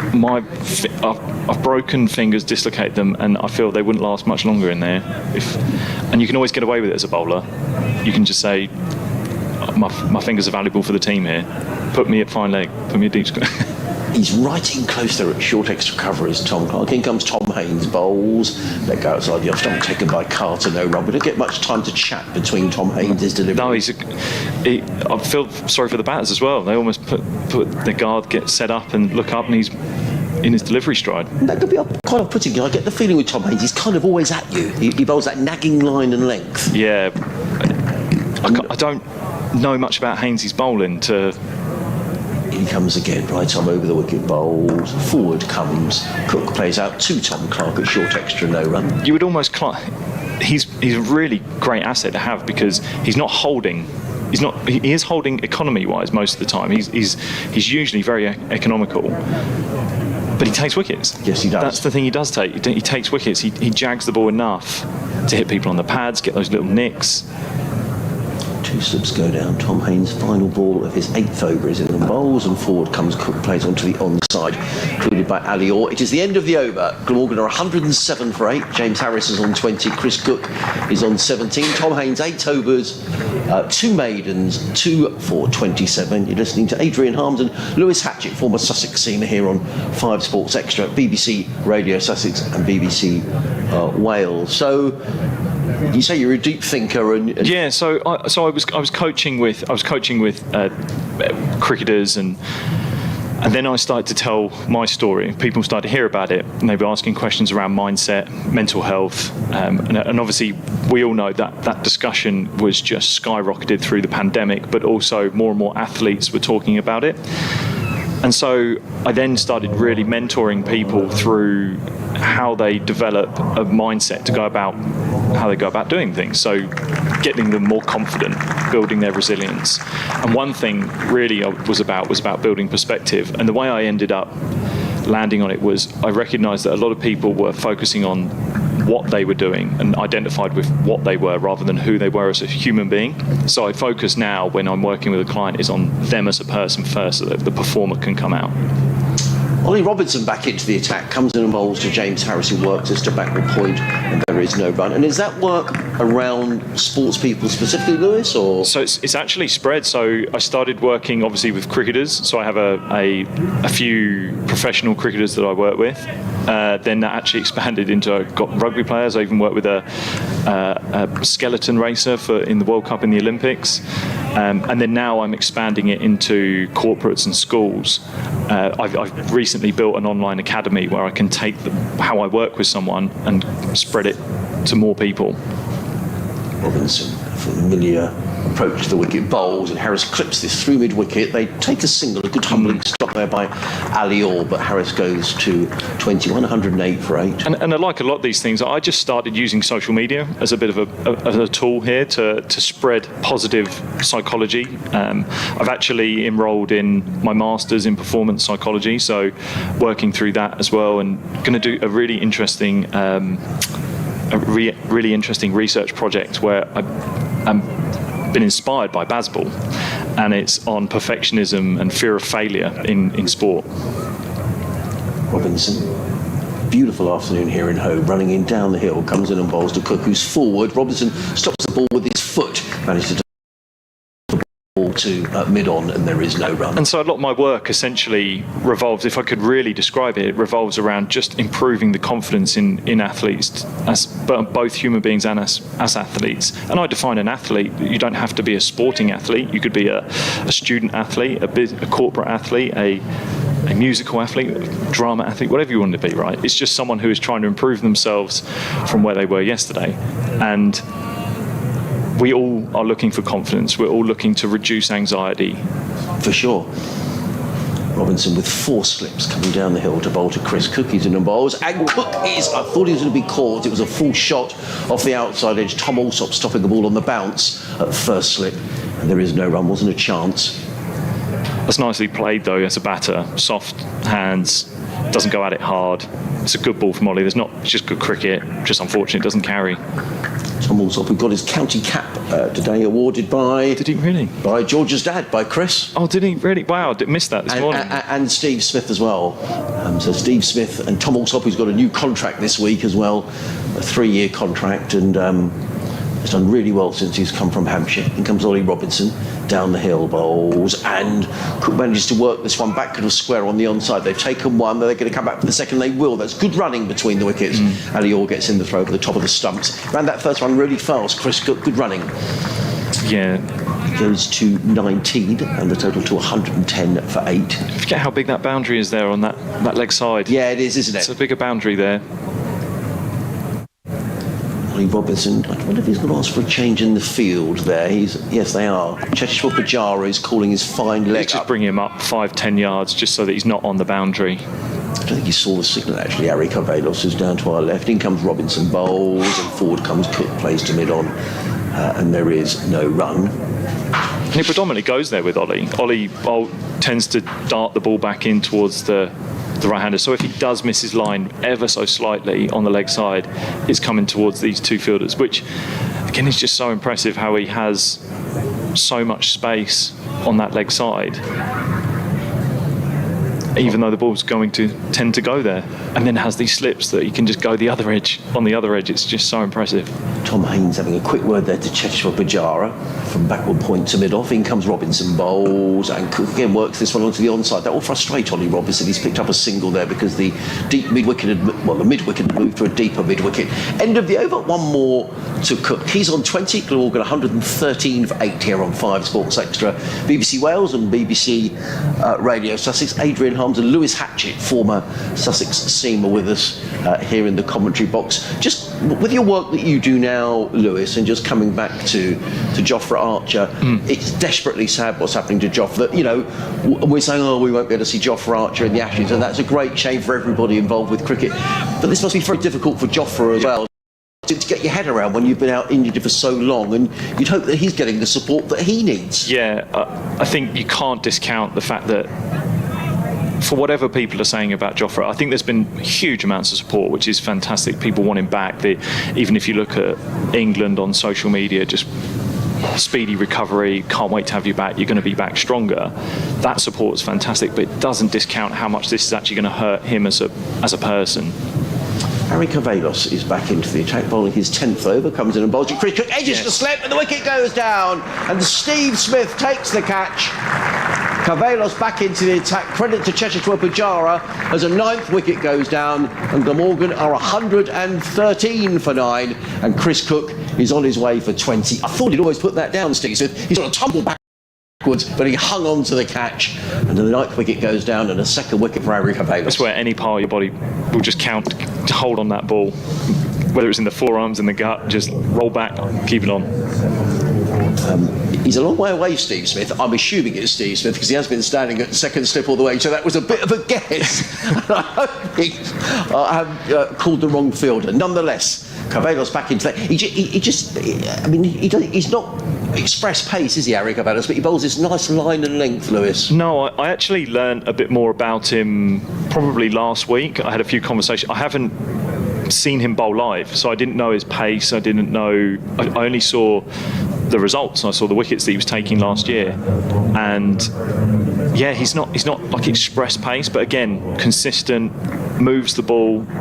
It's all you need, just that little bit of movement. Well, the last man coming out is going to be Jamie McIlroy as a ninth wicket. It gives us a little bit of a chance to talk. So we were talking there about everyone saying it's great. We're all behind Jofra, but he might need a little more than that. I mean, yeah, and Jofra's got.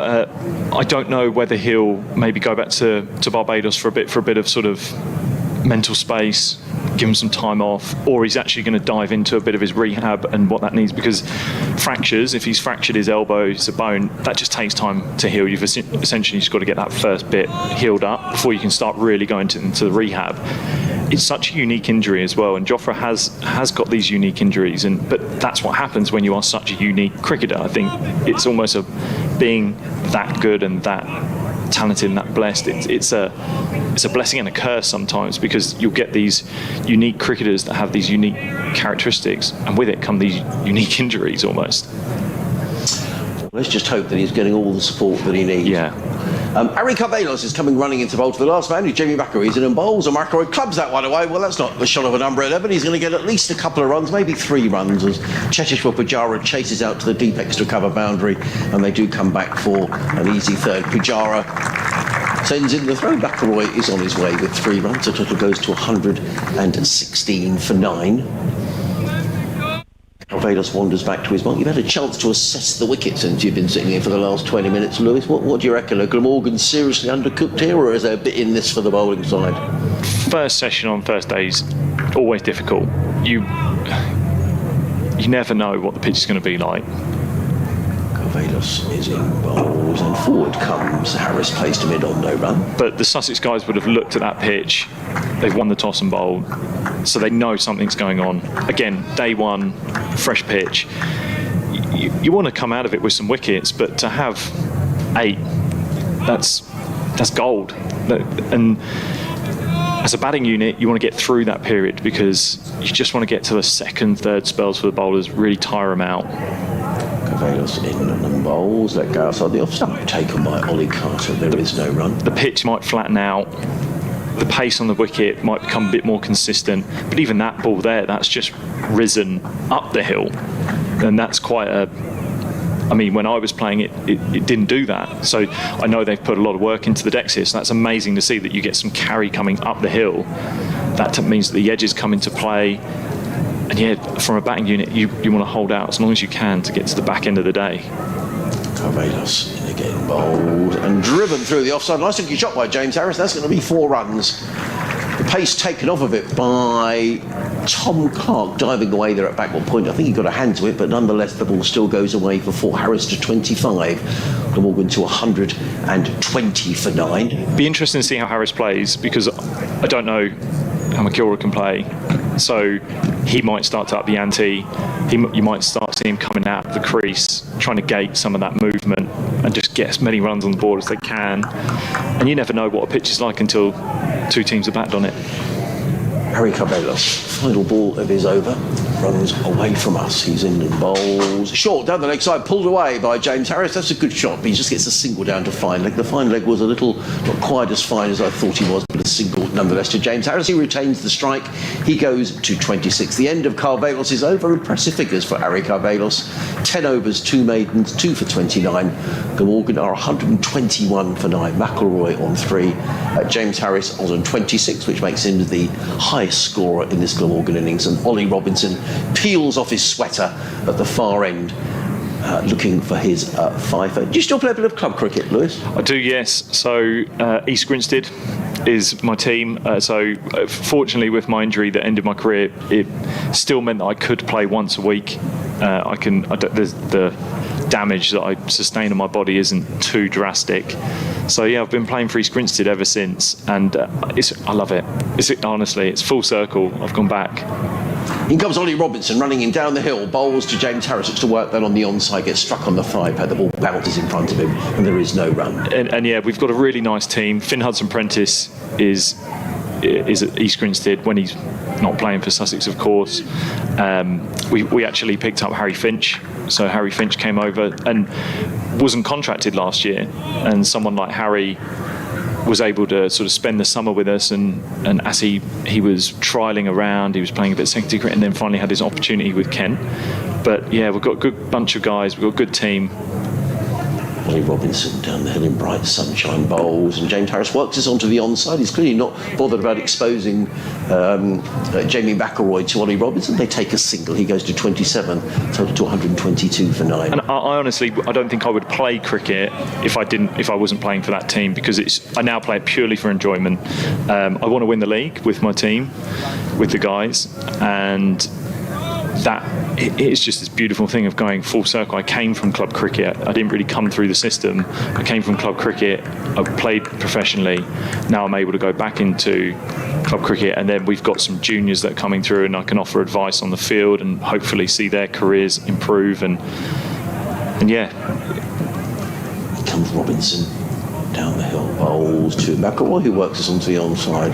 There is no run. The voice there of Lewis Hatchett, former Sussex seamer, talking about his career since he's had to give up the game through injury and how he's fashioned a career. We've had an email in actually on Sussex Cricket at bbc.co.uk from Ray Yates, who's a regular contributor. He's a Sussex fan. Where do you think he lives, Lewis? Sorry, where in the world? Yeah. Somewhere you wouldn't think that a Sussex fan would live. I mean, you have people calling in from all sorts of places, don't you? He's from Inverness. Oh, right, okay, wow, that was at the bottom of my list, I reckon. In comes Robinson, bowls, and McElroy stands tall and plays the ball into the offside. Ray says, just got in, so missed all the histrionics that have been going on this morning. Great to hear Lewis. And all that he's involved in now, having spent many happy hours watching Lewis from one end and James Curtley from the other. Good to know that he's fashioned a very rewarding career for himself post his playing days. So there we are. Really, really appreciate that. Thank you very much. So thank you, Ray, for getting in touch, and great to have Lewis here, just telling us what he's up to and a career post-cricket. And that can be tricky. Very difficult. Tricky is probably the wrong word, actually. 4 slips go down. In comes Ollie Robinson over the wicket, bowls to McElroy, who's playing with a very high left elbow, punches the ball into the offside, fielded by Pujara, no run. Yeah, you're right, actually, because unless cricket doesn't. Well, now the franchise game has changed that. There's a lot more money in it. A lot of guys who play the county game, they're not earning enough. They're not earning money where they can sort of retire once they're done. And also, there's the element of you've got to have a purpose. You want to sort of feel like you're contributing to something. So, again, when I'm working with an athlete or anyone, we're trying to decide where's your purpose outside of the game. Robinson in and bowls and driven firmly by McElroy to mid-on. There is no run. It is the end of the over. 122 for 9. McElroy is on 3. James Harris is on 27. Lewis and I will make way after the next over for Georgia Adams, who's Chris Adams' daughter. Everybody in Sussex knows who Chris Adams is, and actually everybody in Sussex knows who Georgia Adams is as well. And Nick Webb from BBC Radio Wales. And just talking about Georgia, I think you've been doing some work around women's cricket as well, yeah. and involved with maybe people at the Vipers, etc. Yeah, so one of the athletes that I have spent time working with is Georgia Elwes, and I've got to learn a lot about how the women's game has transformed. We've got another couple that are up in the Thunder, and yeah, people like Tara Norris going to WPL. It's just an amazing opportunity going on at the moment. In comes Harry Carvelos, comes in on bowls to James Harris, plays that one the offside and picks up a single. Does Harris? He goes to 28, the total to 123 for 9. And it's very interesting to see with that the mindset changing. So as a mindset coach and mental skills coach for these guys, it's seeing them deal with the increased pressure. And bear in mind, a lot of this pressure doesn't just come from the outside, it comes from within.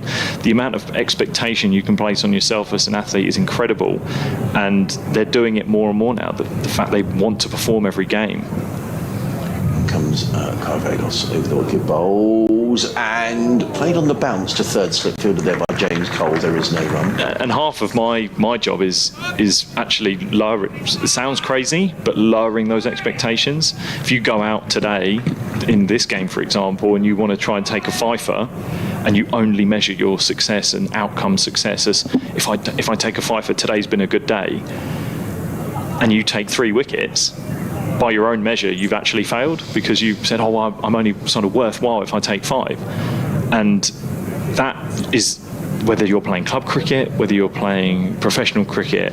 That's the same.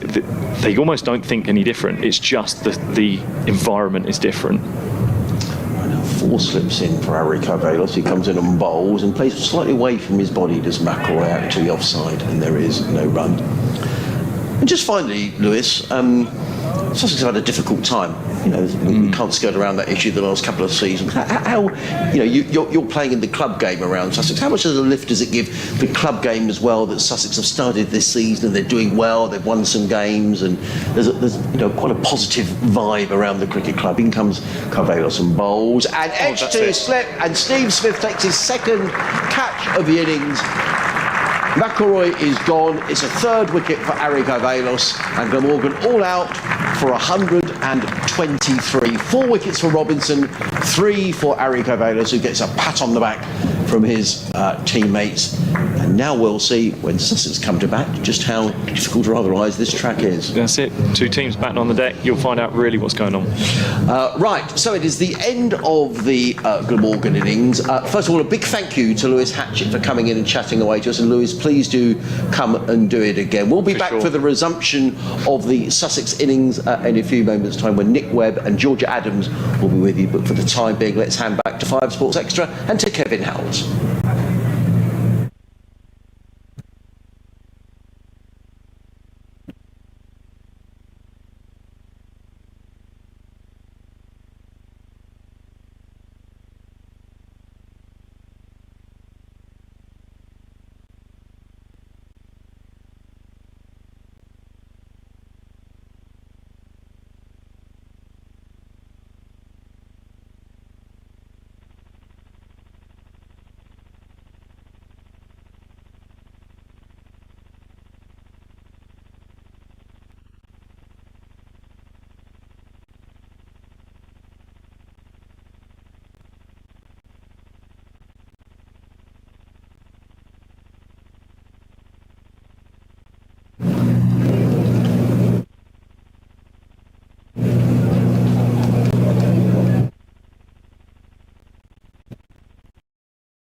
fielders are making their way out onto the ground. We've got an update coming to our listeners on BBC Radio Sussex. Then I'll hand over to Nick Webb and to Georgia Adams for commentary here at home as the openers make their way out as well. The two left-handers, Ollie and Tom Haines. Tom Haines recalled in this match, having missed the last couple of games with a knee injury. The update may come fairly quickish here, so I'll take the first over just in case we come for an update. Very interesting stuff from Lewis, wasn't it? Really good. About the way in which people's identities are bound up with their careers, and once you're not Fred Blogg's cricketer, then who are you, if you like? Same for sports people. In most sports, I suppose, most professional sports, and with a lot of other people, I guess, who've done one thing for most of their career. If they're not doing that anymore, then do they lose part of their identity, and how do they cope with that? And you spend a lot of the time in the winter commentating on rugby, Nick. You must see that in rugby as well, with people who are, not say here today, gone tomorrow, but there's a bit of that in all sports, isn't there? Rugby even more so than cricket has people ending their careers because of injury prematurely. And it is a big job for the professional organisations like the PCA and its sporting equivalents. Well, it's Michael Neser who's going to open the bowling from the C end of the ground. We're coming into bowl to Ollie, on all is forward to the first ball of the innings, plays it down the track, fielded by Neser off his own bowling, and there is no run. So we'll see how bowler-friendly the pitch is over the next half hour or so. 30 seconds. And an update coming fairly shortly on BBC Radio Sussex. So, Glamorgan bowled out for 123, 4 wickets for Ollie Robinson, 3 for Ari Carvelos, a couple for Tom Haines, as Neser turns literally in front of us and runs away up the hill in and bowls and all drives down the ground. Neser gets a big foot to that and deflects the ball away into the offside, and he gets his first run. Adrian. Yes, thank you, Danny. Well, a good day for Sussex here at Hove in the sunshine. They won the toss this morning, decided to bowl first, and that proved a very good decision because Glamorgan bowled out for just 123. Ollie Robinson continuing his terrific form this season ahead of the Ashes. He picked up 4 wickets, including the key wicket of the Australian Test batsman Marnus Labuschagne, who was out for just a single. Sussex have just started their reply and they are 1 without loss. Meanwhile, at the Oval, a good day for Surrey as well. Kent in their first innings, 121 for 7, 3 wickets there for Jordan Clark.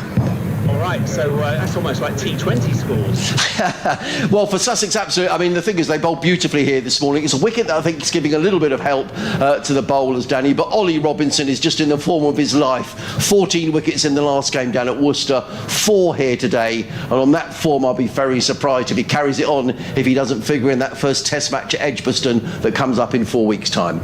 Enjoy it, thank you, and you can catch up with commentary. So we'll just breaking off here because the umpires have left the field. I don't know why. It seemed as if the ball was stood on. Now, are they waiting for? Generally speaking, Brenda, who's in charge of bringing out the cricket balls here at home, comes out with a box of balls, and she hasn't. So I don't know. Did Neser stand on it, maybe? Well, I think he did, but I mean, generally there's a box of balls which is ready and waiting to come back out again. Failing that, it's wildcat industrial action by the umpires trade union. Yes, maybe that's what it is. A break in play here for our listeners on 5 Sports Extra, BBC Radio Wales and BBC Sussex. Myself, Adrian Harms, alongside Nick Webb, which gives me an opportunity as we've got a break in play here as the umpires make their way back on to hand over the microphone to Nick and to Georgia Adams. Oh, thank you very much indeed, Adrian. Yes, just 2 balls gone in the Sussex innings before we've got to have a change of ball, and presumably it's another new ball, since 2 deliveries won't have taken that much of a toll on it. Georgia, listening to Lewis there, very, very interesting what he had to say about preparing people for the end of a professional career. I mean, presumably that's with the rapid development of the women's game in the last couple of years. Not an awful lot of you would have thought of that as a main profession, if you like. Yeah, absolutely. It's going to be an area of the game that we're all going to go through probably more and more in the next 5 or so years now that the game's fully professional. Neser in then with the different ball to bowl, and that's played nicely through mid-off, and there will be a couple of runs here, at least for Tom Haynes, as Kieran Carlson hauls it back just inside the long-off boundary. 3 without loss. I suppose not so much with the current generation, not many of whom would have had the expectation of being pros. Absolutely, and I think prior to, well, the last 3 years really, a lot of female cricketers had to have other jobs, do other things around playing the game as well. Here's Neser into bowl, and that's played backward of square. 4 runs there for Haynes, quickly into his stride, past a diving gully and racing away for 4, and with only 123 to defend, Glamorgan really can't afford too many boundaries in these early overs of the Sussex innings. Yes, Haynes was quick onto that one with his rapid hands outside off stump. But yeah, I think formerly, a lot of players often actually retired from cricket because they would resume their usual jobs. Neser is into bowl, and that's played away on the offside by Haynes. No run, 7 for naught. So I suppose this is something with people becoming members of the PCA now at a young age, presumably as they come into the game. Absolutely, and I think the work that Lewis is doing is fantastic, and I know a few of my teammates and former teammates have spoken very highly of how brilliant he's been for them as a mindset coach. Here's Neser running away from us at the sea end. Bowls, that's turned to square leg by Haynes. No run there. And the over 7 without loss, a lengthy over because of the ball change. But Glamorgan with precious few to defend. They can't afford too many 7-run overs, otherwise they'll be behind by tea. You know what, as a Sussex supporter, I never realised, I've known Brenda for many years, and I've just found out that was her role here, to be in charge of bringing on the balls. So it's lovely to see Brenda in action on day one. Yes, nothing to do with the quality of the ball, that one. Had a large size 12 boot or whatever on it. Glamorgan quickly wanting to change that. Tim van der Hoogten is just tossing a couple of practice deliveries to Carlson at mid-off. Bounces up and down, and he'll be coming in from the Cromwell Road end to bowl. As in he comes, bowls, and Orr gets a run down to Ul Hassan at backward square leg.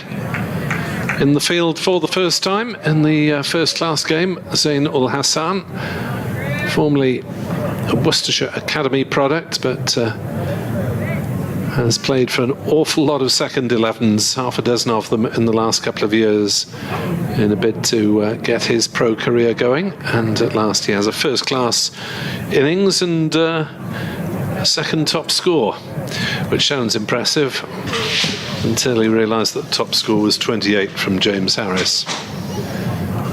And the Hookton bowls, that's leg glance by Haynes, nothing that Ul Hassan can do about that one as it races down the slope, and Sussex gallop on to 12 without loss already. Yes, you only need to get a little tickle on it down here at Hove as it runs away down the slope. Yeah, not the longest of boundaries, and with the slope as well. And we're, what, about 8-10 metres behind the boundary as Van der Hoogten is into bowl, and that hammered through the offside by Haynes. Lovely shot any time of day as it races away to the cover boundary for 4, and Sussex is 16 without loss in just the second over. Flying already is Tom Haynes with 14 of them. Yeah, Haynes certainly not hanging around. I do love watching him back because he likes to generally take the attack to the bowlers and take on the new ball, which doesn't look like it's moving quite as much as it did for the Sussex bowlers just yet. No, these two have been in pretty decent nick this season. Van der Hoogten with 28 wickets at 18.5, Neser with 16 wickets at 25, including a really couple of impressive first innings performances, as this one is turned off his legs by Haynes, straight to square leg this time, and there is no run. There was some concern as to whether Van der Hoogten could be patched together for this match, because he was a little bit sore at the weekend, having played in all 6 of this block of county championship matches, now 6 in 7 weeks, without being arrested or rotated. Van der Hoogten is in, bowls, and Haynes plays that one into covers as well, this time not as hard, and Carlson's able to scamper to his right and do the fielding. Yes, it's not an easy job being a tall, fast bowler, I think. It looks quite strenuous on the body at times. I was very grateful for my life choices when I opted to be a batter that throws a little bit of off spin down there. Yeah, you can play every match. Van der Hoogten in to bowl. Oh, another one hammered through the covers by Haynes. This is glorious stuff from a Sussex point of view. They're absolutely flying now. 20 without loss in the first 2 overs and 3 boundaries in that over to Tom Haynes, back in the team with a vengeance. Yes, seemingly the sun has come out here at Hove, and what a glorious day it is, but it now looks very favourable batting conditions, and Tom Haynes has played another wonderful cover drive. Looked effortless. Did indeed. Listen to BBC Sport Online with 5 Sports Extra. In the Hove sunshine. It's not a pretty picture from the Glamorgan point of view of the scoreboard, as Neser is in to bowl to Orr, who plays it straight towards us at long off, but it's intercepted by Carlson at mid-off. And there is no run. This is one of our better vantage points, though with the slope, I guess, we're maybe level with the top of the stumps at this near end? Yes, it feels like it. It does feel like it. But at least it is a consistent slope away from us, not the likes of Radlett, where he's struggling to see over the top, as another delivery is defended, this time by Orr to mid-on. There's no run, so Glamorgan's seam attack will be, as well as Neser and Van der Hoogten, they've got Harris and McIlroy and Ul Hassan now, who opened the batting, but is pretty much a 50-50 all-rounder, I get the impression. It's the first time I've seen him in the flesh. He also bowls right-arm medium. And I suppose Marnus Labuschagne will be leading the spinners alongside Kieran Carlson, if required, as this one's hammered down the ground towards us. 1 bounce, 2 bounce, over the road. You heard it crash into the boundary boards in front of us, and Ali Orr has his first boundary, as he really laid into that one, hitting it aerially back past the bowler. Yes, he punched that down the ground, slightly lofted, almost dead straight. Near our effects microphone, obviously, where Jamie McIlroy retrieves the ball in front of us, as to climb over the advertising hoardings and tosses it back to Michael Neser, who looks suspiciously at it. Hope it hasn't been in the gravel too much. Yeah. 24 without loss. Sussex just 99 runs in arrears. Neser into bowl again, hammered down the ground, and that one will run away for 4 as well. Ali Orr and Tom Haynes both striking the ball beautifully, and the hard new ball is coming hard off the bat at the moment. Yes, the 2 openers are timing it exceptionally out here after lunch. So, I mean, the best thing about cricket is it can all quickly change. We saw that in the Glamorgan innings. 1 wicket brought 3 or 4 quite quickly. They look pretty solid out there at the moment. As Neser round the wickets, and this time or shouldering arms as it goes through to Chris Cook. 28 without loss then. Orr has 10, Haynes has 18, and we are only in the third over of this innings. It's remarkable stuff really from the Sussex openers, with Tom Alsop to come, and then the international stars, Cheteshwar, Pujara the skipper, and Steve Smith, probably at 4 and 5. Single on the leg side there, taken by Orr towards McIlroy at mid-on, well to his left actually. Single taken, 29 without loss, and Neser, who does a lot of this sort of thing, scuffs away at his footmarks. But will retreat towards the boundary. Rather a chastened man, I think, the way he's been treated in these last couple of overs. As an Australian rugby coach once said, one day a rooster, the next year a feather duster. I like that one. When I first heard from Alan Jones, former Australian rugby coach, I don't know whether he invented it or not, but it's a great saying.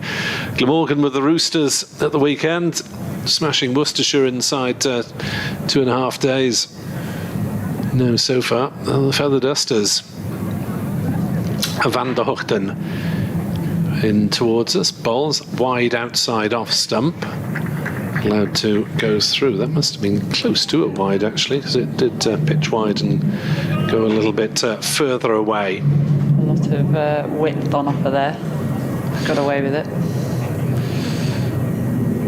Steve West reckons he wished he'd put 50p on Harris to be top scorer today in the Glamorgan ranks. As Van der Hoogten bowls and turned on the leg side by Orr. They'll dash through for a quick single. Root has a shy at the stumps just to keep Tom Haynes honest, but he was safely home. 30 without loss. Freddie Jones asking about Tony Cotty, who was on the staff both at Glamorgan and then about Sussex, and worked for the Sussex for a number of years, and he's selling ice creams just down the coast, I believe. Sure is. Got his own business there. Never had one. It's a good day for it. It is. I'm sure he's busy today. Or his staff. Van der Hoogten bowls. Haynes straight drives. And the ball spins to mid-off, and there's no run. Yes, we hope to have Tony on one or two BBC Wales broadcasts during the course of the T20 summer, but he's a busy man these days, polishing his flakes, cutting up his sprinkles. Other ice cream vendors are available. As that's a thick edge from Haynes down towards third man. McIlroy comes galloping in, keeps them down to a single. Sussex ticking along at a fair rate here, 31 without loss, in reply to Glamorgan's 123 all out. At Adrian Harms, or at Nick Webb 2017, if you want to contact us via Twitter. As Van der Hoogten bowls and played back to the bowler by Orr, and there's no run. We'll spare you the task of having to monitor your social media as well, unless you particularly want to get involved, Georgia. Plodding in. I'm not a big Twitter user actually, but Not a big Twitterer? but I do have it. More of a sharer or a retweeter. Oh dear. Van der Hoogten is in to bowl, or clips one on the leg side, down towards square leg. Ul Hassan comes round quickly, but they're back for a second run. Good running. The two on the total, 33 without loss. You need to get your own views out there, not just echoing other people's. Absolutely. Maybe this could be the start. What's your social media drug of choice then? Facebook, Instagram, TikTok? What are you into? Instagram. I'm quite a visual person, so I do love. I like seeing pictures. I'm not a big TikToker. No dance moves on display, I'm afraid. But, I hear that's the biggest at the moment, I think. Among the young people. Yeah, I think. I mean, Twitter is very useful actually for sort of following the news and keeping up to date with cricket scores, etc. Absolutely. Neser in, bowls a short delivery that Haynes ducks underneath, goes through to Chris Cook. Too much stroke making for the Glamorgan bowlers' liking. Fire one in short, keep him on their toes. Yeah, keep him on his toes. He seems to be picking it up pretty comfortably at the moment. So into the second innings of this match already, the second of the four, that is. Glamorgan all out 123. Neser in to bowl. As that's wrapped Haynes on the pads, bit of an inside edge though, and there is no appeal. Elsewhere in Division 2 at Bristol, well, they're playing at Bristol, that's a start after the troubles that Gloucestershire have had. Durham 191 for 4. Scott Borthwick with a half century, 2 wickets for Ajit Singh Dale. New Road, Leicestershire 139 for 7 against Worcester. As Neser bowls and almost finds the edge there. That is the rare sight of ball-beating bat early in this Sussex second innings, as he got a little bit of movement away from Haynes. Who's taken the wickets for Worcestershire? 3 for Matthew Waite, 2 apiece for Finch and Leach. Leicester 139 for 7. Division 1, down the coast at Southampton, Hampshire 150 for 3 against Northants. Neser's in, bowls wide outside off stump, and Haynes goes chasing it, doesn't get a touch on it. Cook takes tumbling across in front of slip. Big flash from Haynes there. That would have gone like a rocket if he'd got all of that. It would. It's a shortish boundary away to our right, isn't it? With the main scoreboard. Towards the scoreboard that we're all struggling to pick up on. But a bad way to get out if he'd nicked it. Neser into Haynes on leg stump and turned away nicely through leg side. You pick up at least a couple here. The batters nearly bump into each other as they come back for the second run. And as in comes the throw from Ul Hassan, a little half-hand of apology because it was reaching Chris Cook on the bounce, but they made hard work of what was a very easy 2 runs there. I thought Ali Orr was going in for the rugby tackle then. Tom Haynes dodging him, sidestepping him. 35 for naught. Neser in to bowl, played into the offside by Haynes, down towards point. They'll just settle for the single here, 36 without loss. Hampshire against Northampton, Hampshire 154 for 3. Fletcher Middleton made 40. James Vince is 35 not out. That's at Southampton. At Lords, Middlesex against Somerset, the visitors 152 for 2. A couple of early wickets, but Abel 59 not out, Tom Abel. And George Bartlett on 81 not out. Tom Abel will be leading Welsh Fire into action in the 100 in August. Tim van der Hoogten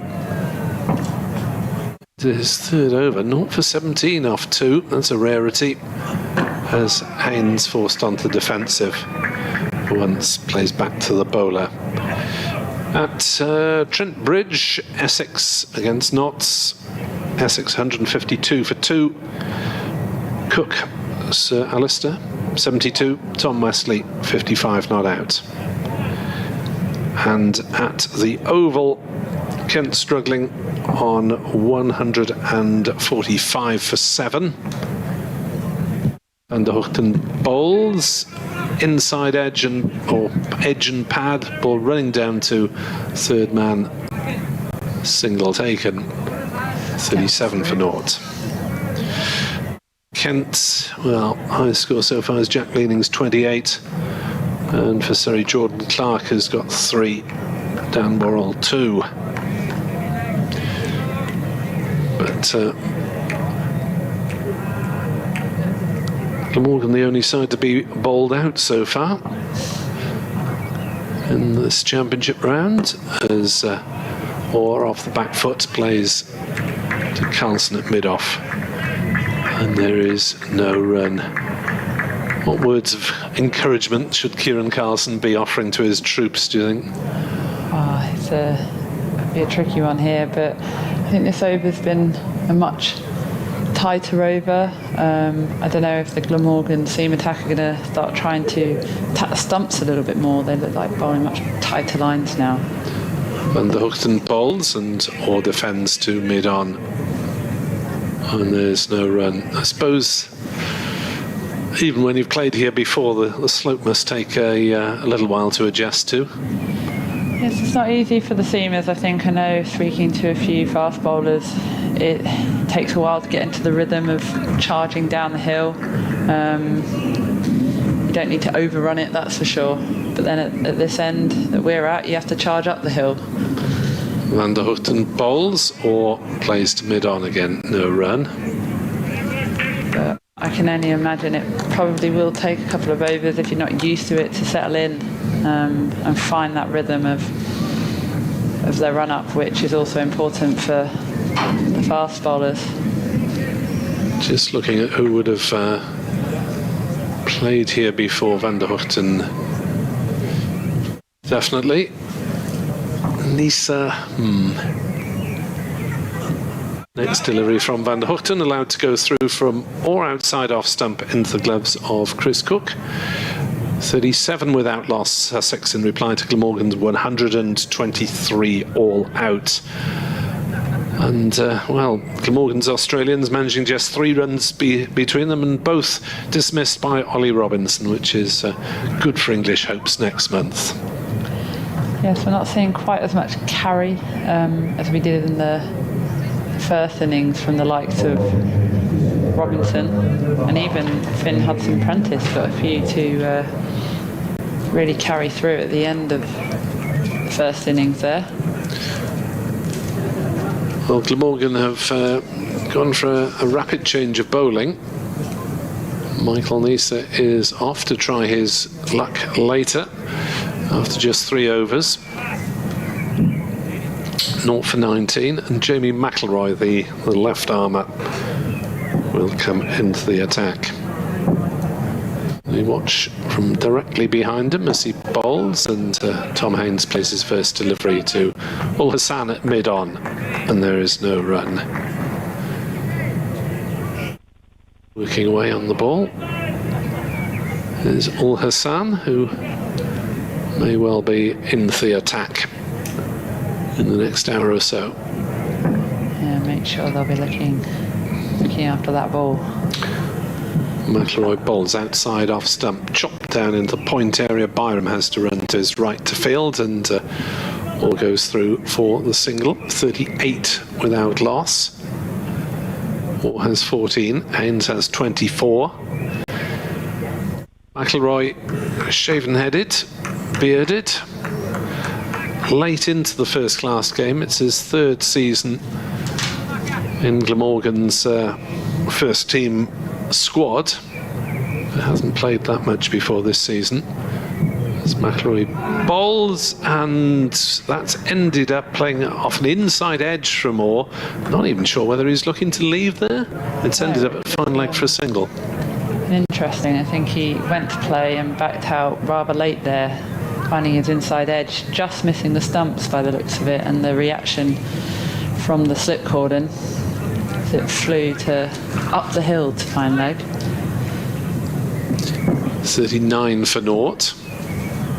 McIlroy to Haynes, who plays it into the offside 2 point for a single. 40 without loss in just the 7th over, and this really has been a one-sided day's cricket so far, with Glamorgan declining alarmingly after the 10th over when they lost their first wicket, got to 24 without loss, and then they were 79 for 8, so lost 8 wickets for, where are we, 55 runs. Next delivery played out on the offside by Orr, and there's no run.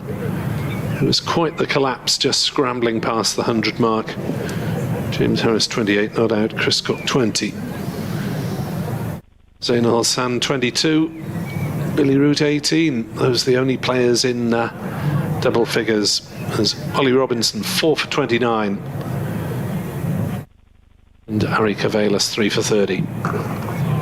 Another easy single as Orr plays one down to backward point. 41 without loss. And Orr is back on strike because that was the last ball of McIlroy's over. Tidy-ish. The inside edge may have caused 1 or 2 alarms, but apart from that, 4 singles taken quite comfortably. Yeah, Ali Orr looking slightly more tentative that over against McIlroy. He keeps the strike, but rotating the strike comfortably at the moment, the Sussex batsman. Yeah, McIlroy played 2 first-class games in the 21 season, restricted to a handful of limited overs appearances last season, did quite well before injury. And then this season, this is his 4th game on the bounce. He's got 5 wickets in the first 3. As Van der Hoogten sees this one clipped off his legs by Orr, down towards backward square, races away on that short side of the ground with fast outfield. 45 for naught, Orr to 20. Here again, Ali Orr just clipped that effortlessly off his legs. Found the gap perfectly between fine leg and square leg.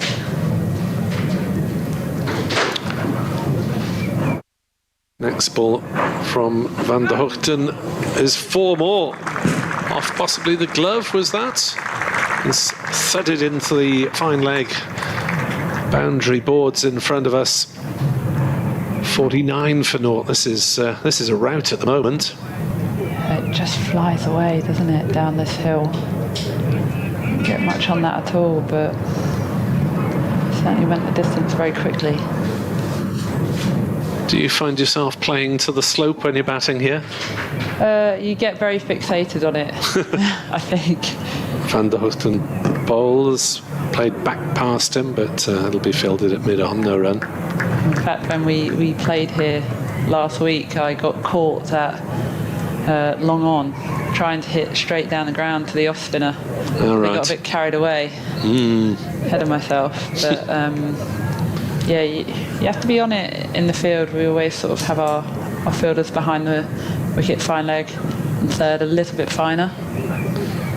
Van der Hoogten bowls, forward props Orr, no run. A little bit straighter so they can hopefully cut the ball off, because it does race away. Yeah, the fine leg, possibly slightly finer than usual. Ul Hassan, but he couldn't do much about that last one. No. McIlroy is quite wide at third man, possibly because there's not a point. The slips cover it all. Van der Hoogten bowls through outside off stump. No shot played by Ali Orr, who scored 198 in this match last year. Agonisingly short of the double century. In Sussex's fight back that fairly comfortably got them a draw. Tom Haynes made 177. The first wicket stand was 328. Orr blocks that one on the offside, and there's no run. 49 for naught at the end of the over. Sussex was Orr 24, Haynes on 25. And while we had, in the end, a ball draw here last year, I don't think with the way this game is started, it's going to end in a draw.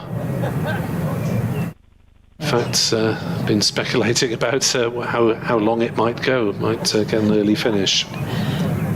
You'd like to think you'll see a result for sure, but you just never quite know. Georgia Adams of Sussex Southern Vipers and Southern Brave with us on commentary. Nick Webb, BBC Wales, Adrian Harms. Thanks to Lewis Hatchett, former Sussex seamer, for his contribution this afternoon as McIlroy lopes in and bowls. Good line, and Haynes blocks it to Carlson at mid-off, and there is no run. McIlroy attacking the stumps nicely there. Very long legs. It's quite hard work getting up this hill.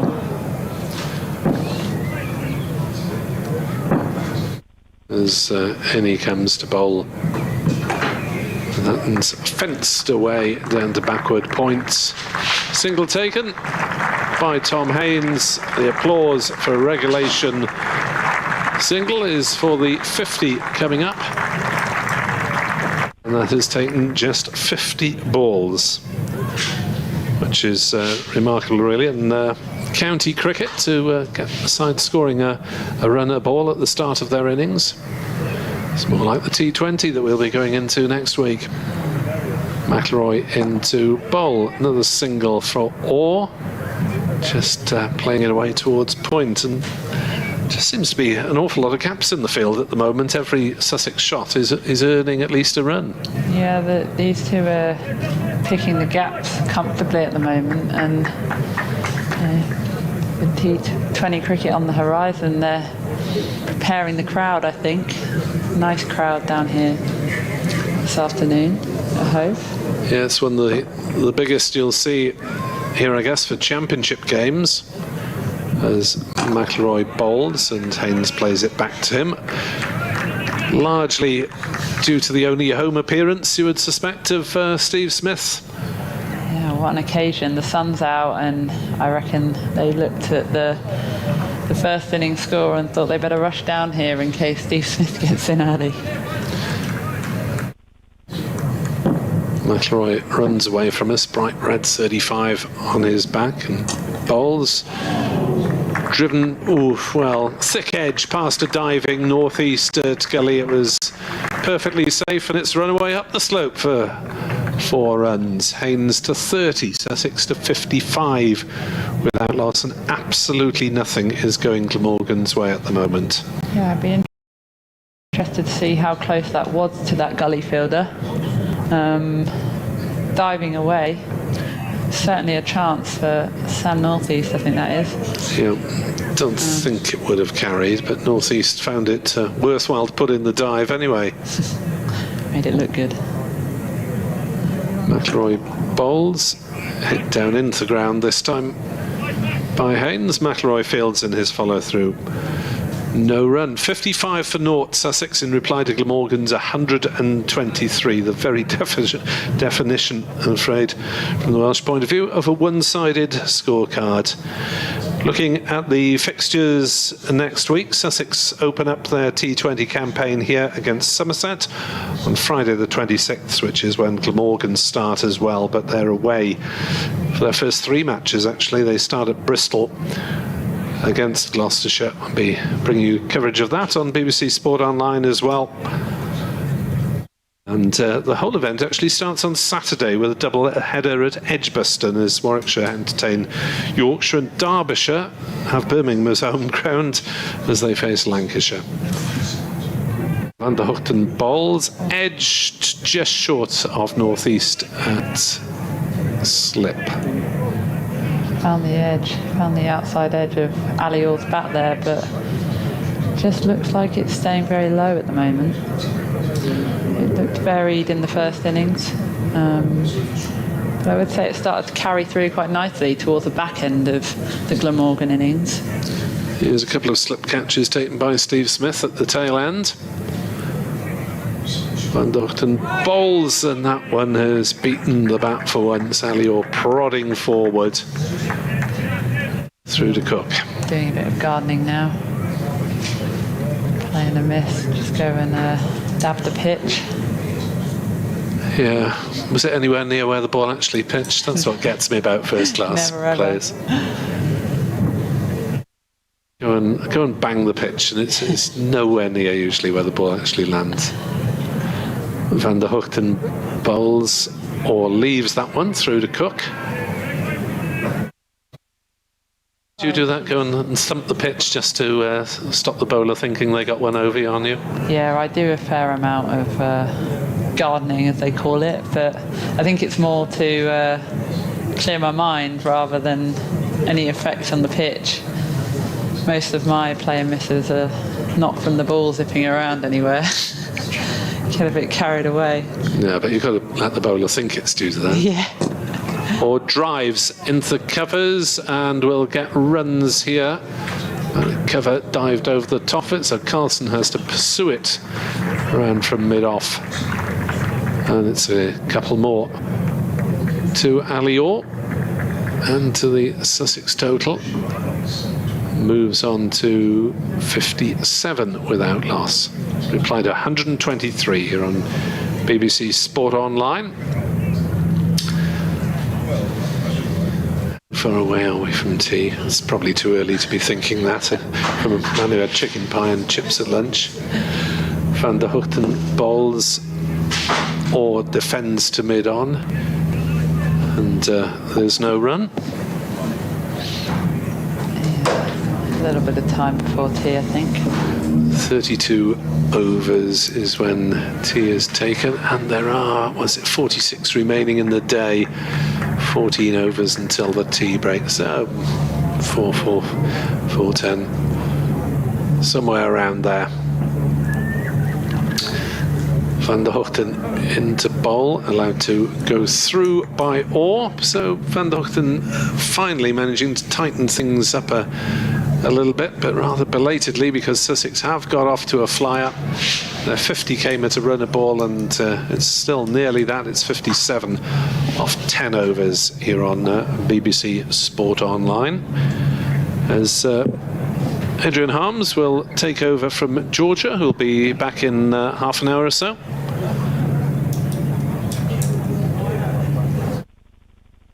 And Jamie McIlroy will continue from this C end. 57 for naught. Sussex plays Glamorgan's rather paltry 123 all out. McIlroy in to bowl. Haynes takes a single, steering a ball down towards point. There seem to be an awful lot of runs taken in that point area by this Sussex opening pair, finding things very profitable in that area. Hi Nick, it's been a very positive start by Sussex, isn't it? I did wonder whether there was a little bit, there was still something in this pitch, and maybe there is, but these two have started off in a very aggressive manner. McIlroy to Orr, leaves through to Cook. That was a bit of a flourish in the leave there. I remember the 198 last year that Ollie Orr made here against Glamorgan, Nick, and he got run out backing up. And then twice this season he was run out backing up as well, and exactly the same player with Tom Haynes driving the ball back down the ground. Yes, this is run out from a straight drive, not from trying to pitch a run. No, absolutely, yeah. As McIlroy bowls down leg side, whipped away, 4 more. Orr moves to 31. In total to 62 without loss, and Sussex are already Bon Jovi, halfway there, but not living on a prayer. Paul Spencer has been in touch. Hello, Paul, listening up in Lancaster in the northwest of England. And he was talking about the little conversation with Lewis Hatchett, former Sussex seamer, who's had to retire from the game. To break off. McIlroy to Orr, plays it into the offside, no run this time. And Lewis is talking particularly about players who he's working with in terms of their careers, in terms of mindfulness and mental health issues. He says really interesting comments. Of course, it's not just sport. He says until 2021 I worked for the large British company for over 40 years. It's been a tough time since I left. The BBC commentary from around the county scene has been a blessing for me this spring, says Paul. So that's very kind of you, Paul. Thank you for getting in touch and sharing that with us. McIlroy bowls, turned on the leg side by Orr, and there's no run. Well, I think there's sometimes I thought, well, if I weren't doing this, what would I be doing? I think well, I'd probably be watching the same sort of games, but not getting paid for them. So, might as well carry on doing what we're doing. Yeah. And we enjoy it, Nick. And we enjoy it. Yeah. McIlroy into bowl. Played away on the offside. It's scrambling stop on the point boundary by Belly Root. It's a couple of runs, but Sussex really are finding it so easy to score 64 without loss, more than halfway to the Glamorgan total of 123 all out, and we're not an hour into the Sussex innings. 64 for naught. Yeah, thanks for that email, Paul. It's a point I was making with Georgia, really, that so many people's identity is tied up with their job, whether it's a professional cricketer or sports person or whatever other job that anyone does for a long time. I couldn't agree more. It can be loss of status, it can be anything, can't it? You just miss that job, whatever it is you do. Here comes Tim van der Hoek to down the hill, bowls to Tom Haynes, who flashes that one away. He's coming down to third man for 4 more runs. Sussex are in a hurry here. Tom Haynes goes to 35 and Sussex to 68 without loss here on BBC Wales, BBC Radio Sussex.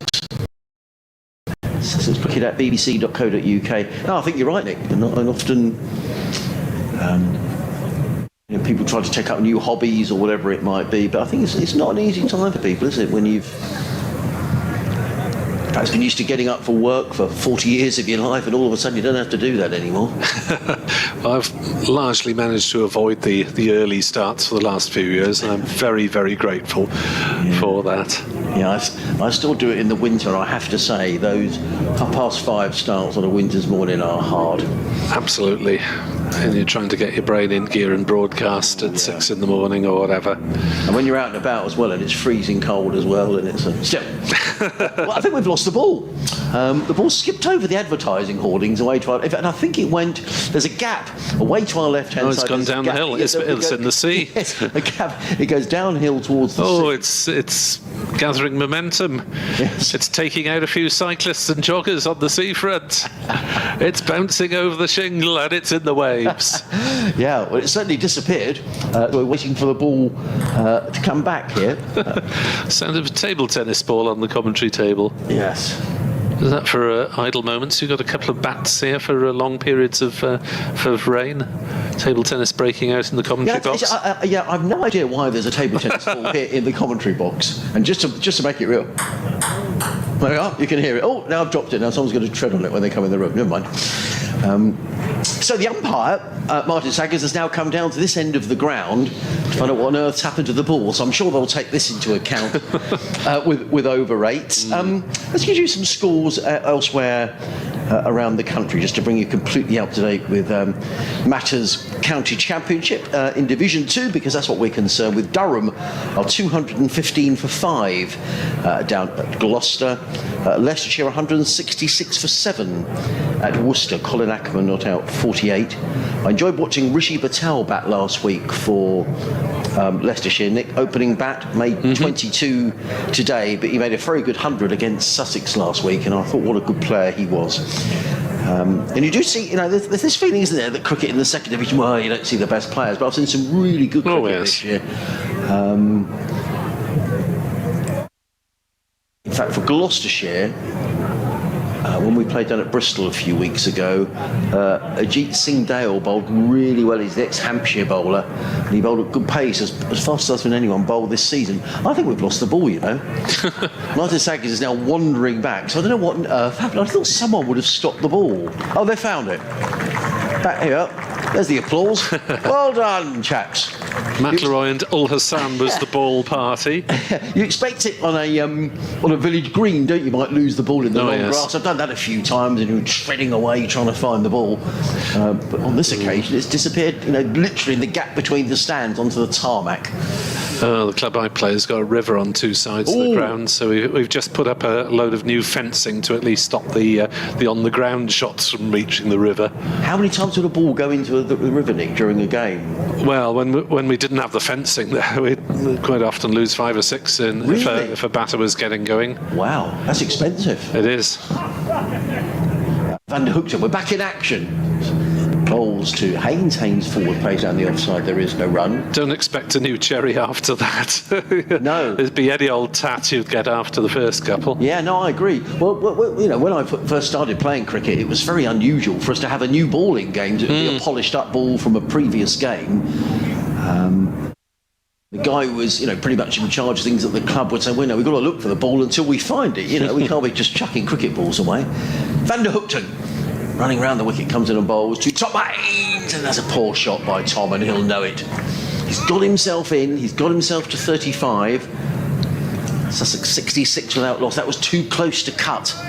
It's a favourite shot of Tom Haynes. It's a shot that brings him a lot of runs down through backward point, but it's also a shot that brings his downfall as well.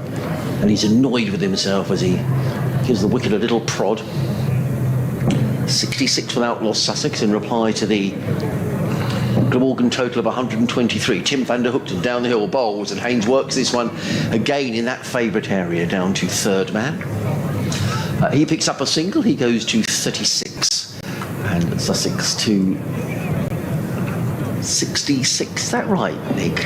69. 69, 33 and 36, sorry, the two batters. Yeah. It's slightly clearer now on the scoreboard away to our left-hand side, but the total is still not that clear. Good crowd in, really good crowd today. Probably the best attendance game of the championship season so far, and glorious sunshine for people to enjoy. In comes Tim van der Hookton bowls, and Orr plays that one away through backward point. They've taken one, they'll think about two, but the second run isn't there because McIlroy is in very quickly, and he gets in the throw. One more. Haynes goes to... Orr goes to 34, Haynes on 36. Sussex 70 for loss, 70 without loss. Come on, Adrian, get your words out. Van der Hookton is back to his mark at the Cromwell Road end of the ground. It means he's bowling down the hill towards the sea end. He's in and bowls, and Haynes is forward to a ball that would have hit middle and off. Plays it into the offside. There is no run. Tom Haynes wanders away to square leg. Umpire Rob White calls over. And Sussex will be very pleased with their day's work. If you're just joining us, Sussex winning the toss, batting first. Glamorgan out for 123. James Harris, batting at 10, was the top scorer. He made 28. Ollie Robinson with 4. Ari Carvelos with 3. Tom Haynes 2. And Finn Hudson-Prentice 1. The wicket takers. We've still got another 12 overs to go until tea. Glamorgan will be desperate to break this opening partnership. Just to bring a little bit of crumb of comfort to the Welsh part of the audience, the victory for the second 11 in T20 today. As McIlroy bowls, and Orr will get runs here towards square leg. He'll get a couple of runs comfortably enough as the throw comes in. Glamorgan second 11 scored 207 for 8. This is at Newport with Ben Callaway, academy player, top scoring with 62 off just 28 balls. Callum Taylor 39. Colin Ingram, Glamorgan's overseas for the T20, he made 43 off 21. Alex Horton, the keeper, 32. As McIlroy bowls, and Orr will get runs through the offside. This is an absolute procession of a game at the moment. It is coming so easily for these Sussex opening bats as Orr punched one off the back foot through the covers, shortish boundary, quickish outfield, down the slope as well. 76 without loss. Orr moves on to 40. Good shot that, wasn't it? It was. Punched away. I think that's his top score of the season, Ali. I'll just check that out. McIlroy to Orr again. Oh, he's gone. He's gone, looking to leave, and I think he's chopped it onto his off stump. May have been an inside edge, but the off stump is leaning back. Orr has gone for 40, bowled by McIlroy, 76 for 1, and boy did Glamorgan need that. Yeah, they did, and Ali Orr's absolutely fuming with himself, isn't he? It looked to me like he was leaving it, Nick. We'll have to try and check on the replay whether it was a drag on. Glamorgan actually benefited from 4 such dismissals by the Worcestershire batters in the last game, with the visitors not able to get the pace of the Sophia Gardens wicket at all. 42 balls and 6 fours. Ali Orr's innings. And he has helped get the home side off to an absolute flyer. Just to finish that second 11 scored, Glamorgan 207 for 8, Gloucestershire 191 for 5. They included Grant Roloffson, who's, I think, playing as one of their overseas. A couple of wickets there for Prem Sisodia. One apiece for Rory Smith, Ben Morris and Callum Taylor. So Glamorgan won that one by 16 runs, and that was the first official T20 after a load of warm-up games. And I guess this will be the case for Sussex maybe next week, fixtures permitting, that first 11 players will be popping up in the second 11 just to have a go at that format wherever possible. Yeah, absolutely. I've been really disappointed, Ali, on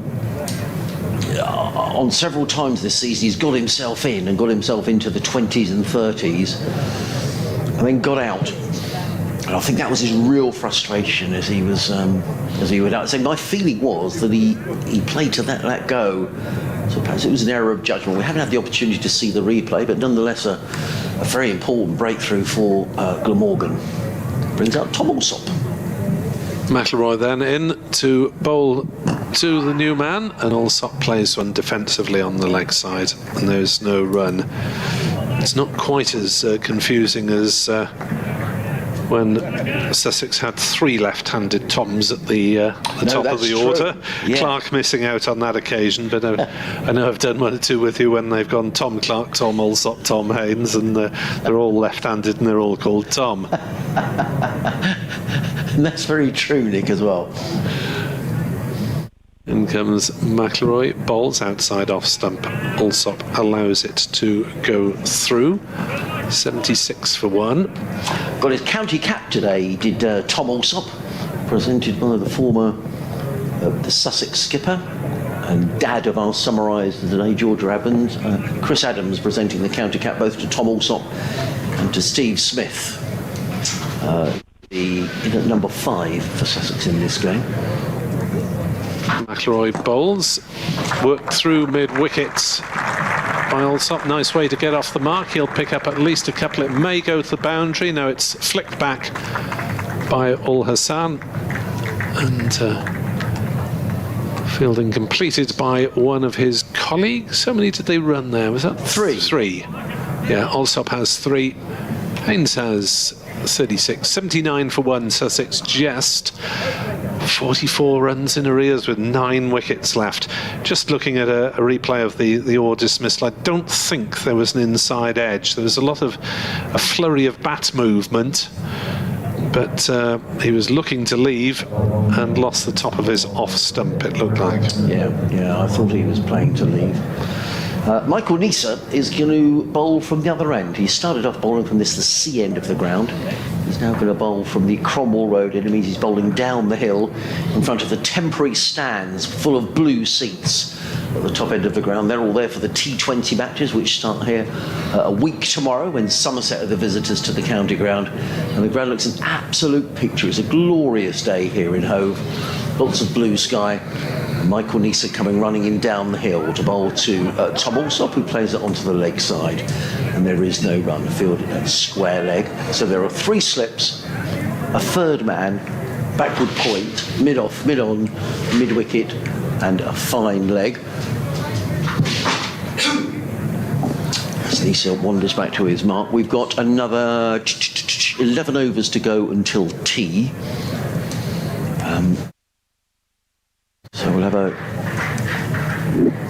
little switch around in the commentary box after the next couple of overs, as in comes Michael Neser running in around the wicket, in and bowls. And he's struck that looks very close, and he's given out, and Tom Alsop is on his way.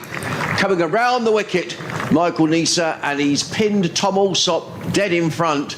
And I have to say that we're almost wicket to wicket here, and from here that did look very out, and Tom Alsop could barely raise his head to look at umpire White at the far end of the ground.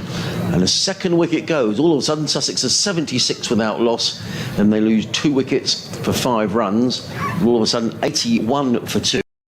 And Tom Alsop is on his way for 3. What's the latest, Adrian? Well, Sussex have just lost a wicket here, Dan. It's the wicket of Tom Alsop, who was LBW for 3, and it's the second wicket that Sussex have lost in 5 runs, because Ali Orr was out as well. He was bowled by Jamie McElroy for 40. So Sussex now 81 for 2. That in reply to the Glamorgan total of 123 all out. And in that innings, Ollie Robinson, magnificent again for Sussex. He took 4 wickets. Ari Carvelos taking 3. Meanwhile, at the Oval, a good day for Surrey as well against Kent. Kent 192 for 7.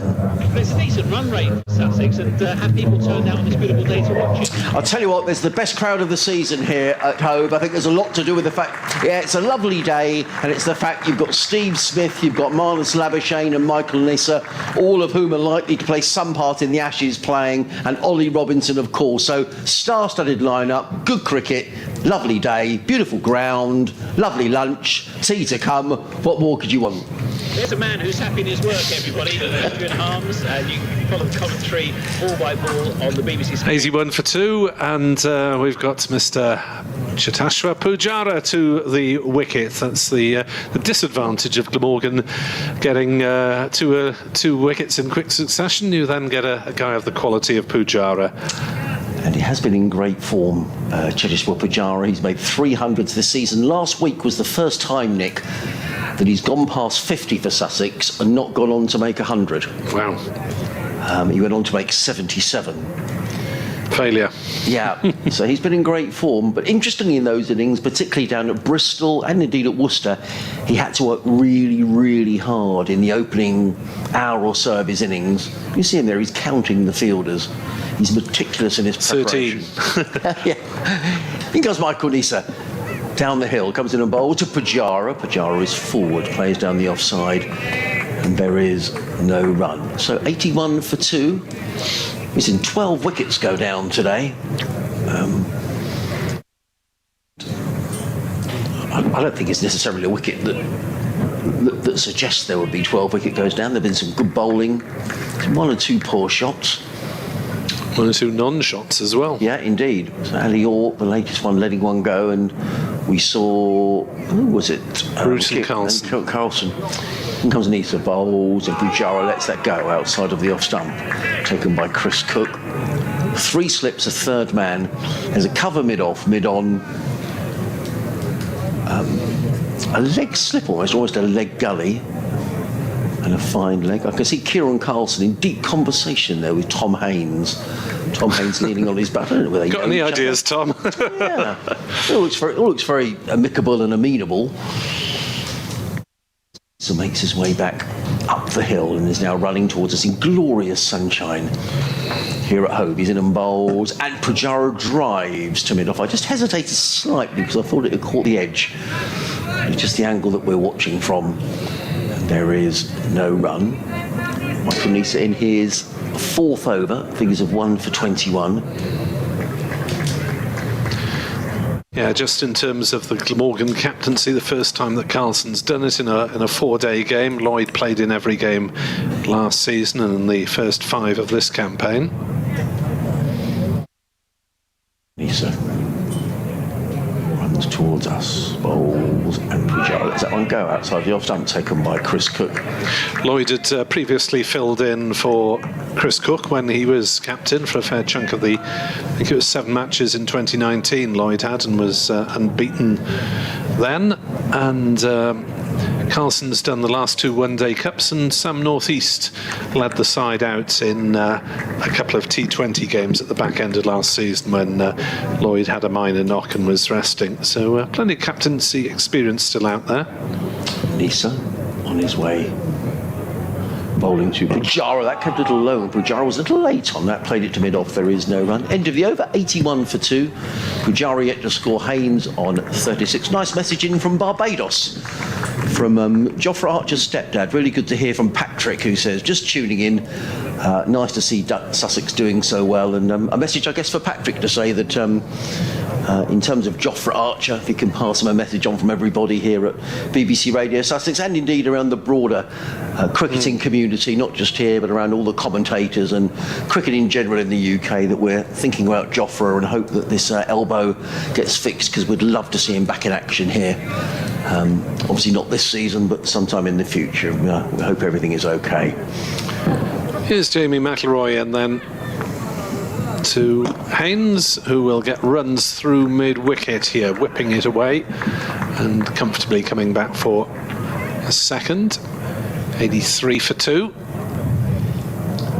Pujara at the non-striker's end. Steve Smith in next.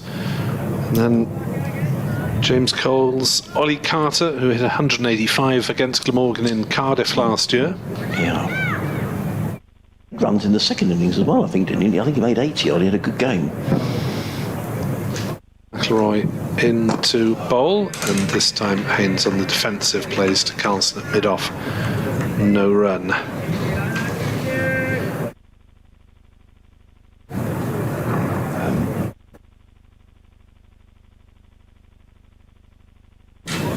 So bright sunshine here at the county ground, Hove.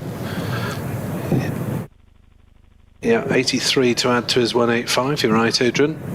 A drive and a miss by Tom Haynes, a rather wafty, airy, frivolous drive from Haynes. And through it went to Chris Cook without catching the edge. Glamorgan victors by 5 wickets in Cardiff last season, and a draw in the away fixture here, but Glamorgan without a win in Hove since 1975. As McIlroy bowls a short delivery that rather balloons through to Chris Cook, and Haynes doesn't really have to take much evasive action. That previous shot from Tom Haynes, a little waft outside the off stump, I don't know sometimes whether it's just a lack of concentration, because it was like that, wasn't it? He didn't move his feet, and he'd have been furious with himself as an opener to get out playing a shot like that when he'd done so much of the hard work. McIlroy bounds in, bowls. Haynes plays back to him, and fielded by Ul Hassan, running over from mid-on behind the bowler. I think we could have a little switch around in the commentary box in a few moments, Nick. So I think Kevin's going to come in for your good self for 15 minutes or so, as we sort of head up towards the tea interval, which is another 9 overs away. Very good. I'll prepare some other dispatches in a minute then, as McIlroy bowls, and driven to Carlson at mid-off.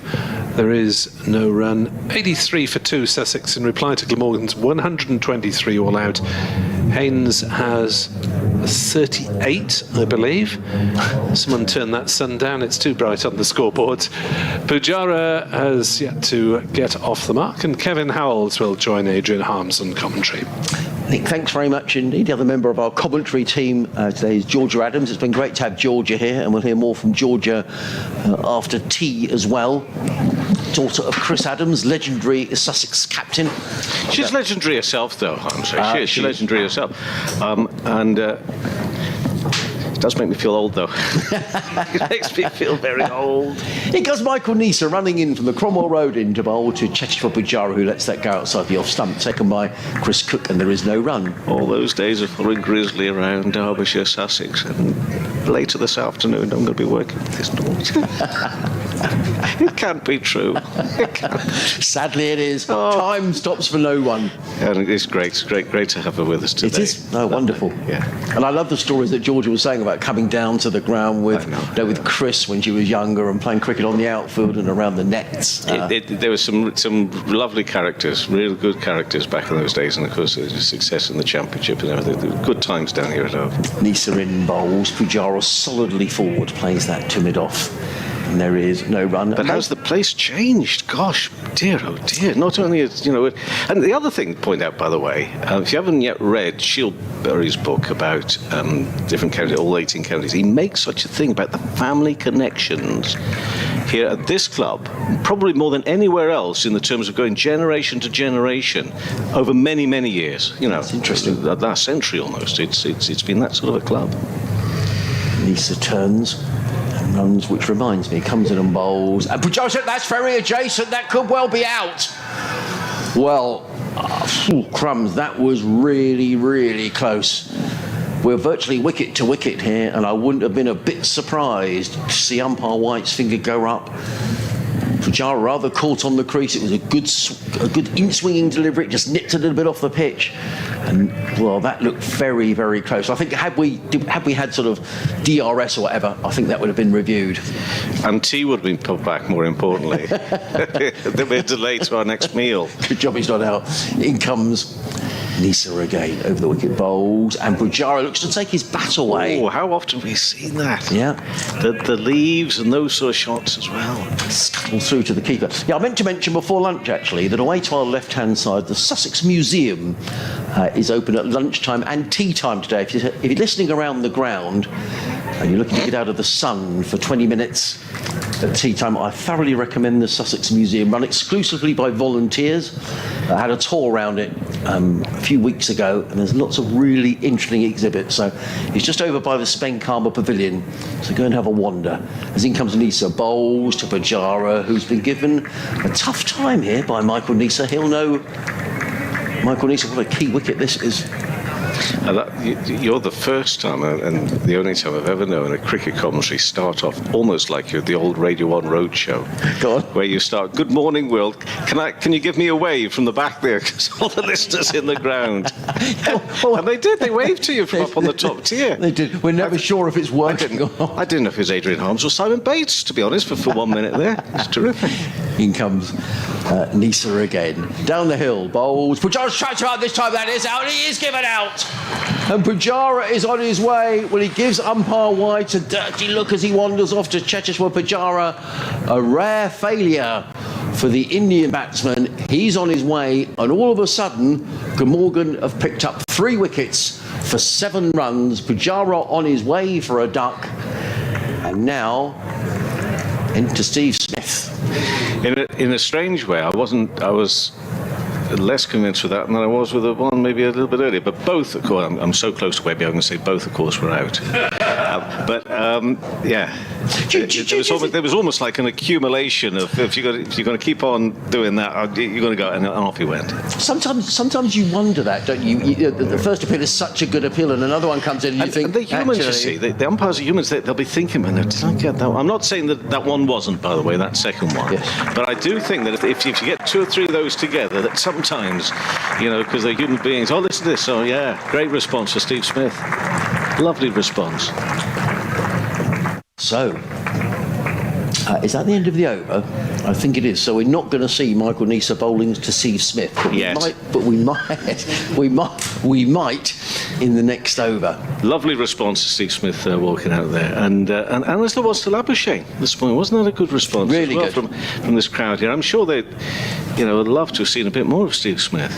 They'll be hoping to see a bit of him here now. But gosh, what circumstances for him to try and show his lot to the Sussex faithful. Well, Glamorgan have really fought back here, haven't they? 76 without loss has become 83 for 3. McIlroy comes around the wicket, left arm in bowls, and that's been pulled away. We're on the onside. Actually, there seems plenty in it. Didn't necessarily get hold of it that well in the end. It's slightly longer wide of the boundaries, isn't it? Out there. Yes. To our left-hand side. And the score moves on to 84 for 3. I feel almost like I'm back at school again. Shall I tell you why? Because, bless her, she's got no hope of broadcasting in the future. But George and I just had a little chat about commentary, and now having passed on all those gems of wisdom, the stuff that I fail to do every time I'm on, I'm now feeling as though I'm going to be judged and marked at the back. I think she's already put a cross down. Oh dear. That's one negative already I've been given there, I'm afraid. Anyway, so here he is. Smith got 3 slips, and McIlroy realises this could be a moment for him as he comes in now, left arm from the sea end here at home, bowls, and that's pushed into the offside. They'll dash through for a single. And applause for Steve Smith single. Welcome to Sussex, welcome to home. We're going to cheer every run for you today, Steve. But in a few weeks' time from now, you ain't going to get a single cheer from any of us. No. So I think that's the message. Is that the message being sent out loud and clear from Sussex today? I think that's very true, yeah. Make the most of your cheers today, because there are no more coming. McIlroy in and bowls now, and that's been driven, but driven there towards mid-on, and no run. He has made 100 here, Steve Smith, before when Sussex played the Australians in, I think it was 2016. It was a match where James Taylor played for Sussex, a warm-up match before the Ashes, and Steve Smith did make 100. So we should have fond memories of this ground. I wonder whether it was in quite the circumstances of No. this. And it's been, again, just pushed straight back up to the bowler. McIlroy, again, he's a tall figure. McIlroy, and part of an attack which, you know, from a distance, and I saw them, I say working as a unit. They were working as a unit. I mean, Neser maybe took all the plaudits what he did at Leeds a couple of weeks ago, but I don't know. I mean, I'll chat maybe with Webby if I get a chance later on in the game about that, as McIlroy comes in and bowls edge just out of the reach of the man at second slip, went flying past him. That would have been one heck of a grab by Labuschagne if he had taken it. But it really did go very quickly past him, and I'd need to see a replay just to see how close it was as well to him. But, that was mightily close, mightily close. Runs the boundary in the end, doesn't it? Yeah. And the score moves up to 89 for 3. Oh, there's a bit of tension here, bit of tension. Well, Sussex, after getting off to such a great start, if that had been out, they'd have lost, 4 for 9? Haynes moves to run a ball 43. Yeah, McIlroy back to his mark. Just look at the ball. Maybe a little message to it. Come on, you can do it for me. As he's in and bowls. And that's punched straight back down. He's a tall lad, but still does well to get his left hand down to that one. And the end of the over. And the score is 89 for 3. Smith is on 1. Got one of the biggest cheers of the day, did that one. Haynes on 43.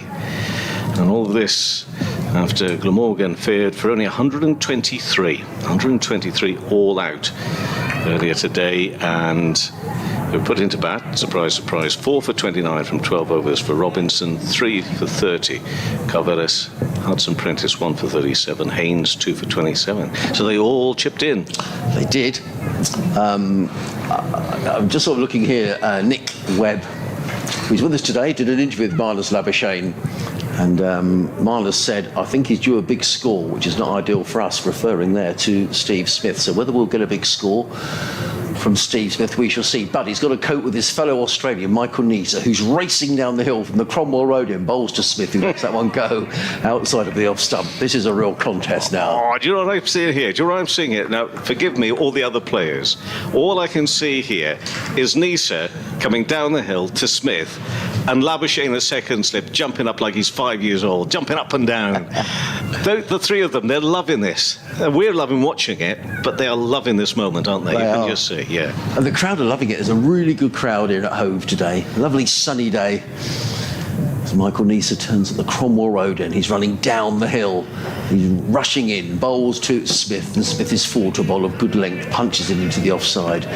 Put it as mid-off, and there is no run. He's got his sweater on with the martlets on, Steve Smith. He was capped today by Sussex, as we were saying earlier, by George's dad Chris, together with Tom Alsop, both receiving their county caps today. I wonder if he's got a few butterflies out there, Steve Smith. He'll be keen to make an impression here today.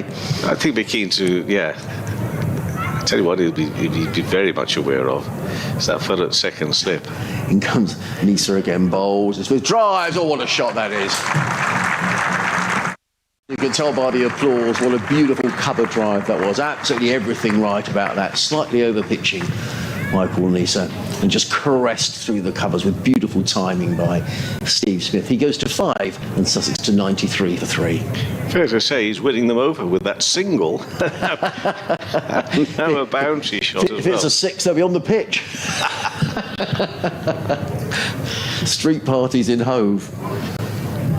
Lovely shot though. Neser in again, bowls, and Smith covers up, took a step down the wicket, played to mid-on, and there is no run. Oh, I just wish that somehow we had a camera which is just looking in now on Labuschagne at second slip. He's chirping away there. Well, they chirp at each other. If you believe all the stories and everything, well, not the stories, the press conferences, they chirp towards one another when they're playing for Australia together, don't they? In the dressing room and everything. The way he's bouncing up and down at second slip, it's just terrific to watch. And wonderful. He's clapping his hands as well as in comes Michael Neser in lovely sunshine. Bowls to Steve Smith. Smith clips this one away through mid-wicket. More runs here for Smith. Probably 3 of them. He's racing between the wickets, thinking about a third, but it isn't there as the throw comes in. Steve Smith goes to 7. The total to 95 for 3 here on BBC Radio Sussex, BBC Wales.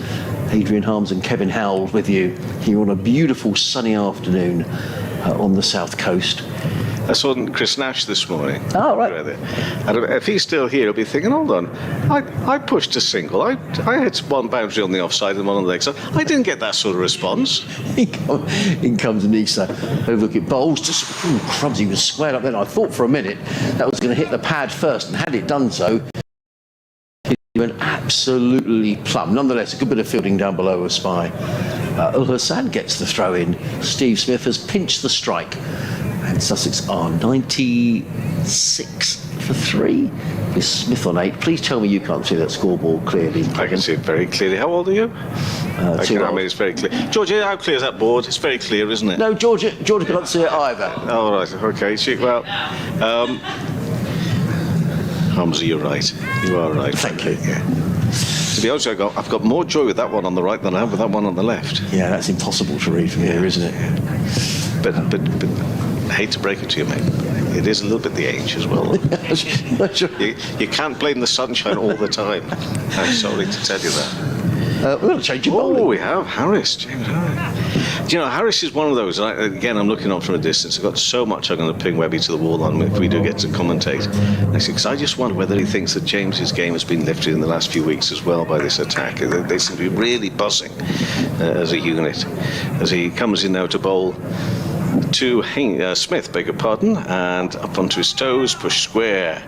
And he's the next one, there's no run. He's the next one who wants to get his name being talked about today. Forgetting the man. But James Harris, you know, he's been around for a few years now, and I'm sure, you know, just, again, not without banging on too much about age and everything, but just every now and then, just needs a little extra motivation, a little extra lift in the game, and I just wonder if some, you know, seemingly some good things happening at Glamorgan, where that's going to lift him, and he comes in now from the sea end, in and bowls and shouldered arms past the off stump, and well clear of the off stump, through to a keeper who's got 3 slips alongside him. Cover point way in the distance over there. We've got a third as well, and we've got mid on just in front of square leg side, and down at a fine leg, coming round quite some, but not any further than we can still call that a fine leg really, as Harris comes in past the umpire, in and bowls with a good length, and has punched into the offside for 1. Hold on, your cheering soon stopped there, didn't it? Yes, What's going on? Yeah, that's it. Oh, that's it now. You've had your lot. 97 for 3. Smith on 9. Paul Spencer was in touch talking. You were talking about the ground changing here at Hove, and Georgia was talking about it as well. And he says, I remember watching Sunday League matches in the 70s on the BBC and seemed to recall prizes being given if a Sussex batsman hit one of the eggs that used to be around the boundary edge here at Hove. And that's quite true. It is. That's what did happen. Harris in again. Full. That's down into the ground and spins over and over again. Slowly but surely arrives into the hands of the fielder in the offside.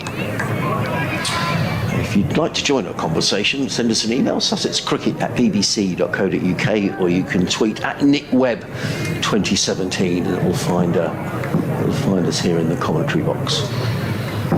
So, Harris in bowls. That's worked away onto the onside. There'll be no run.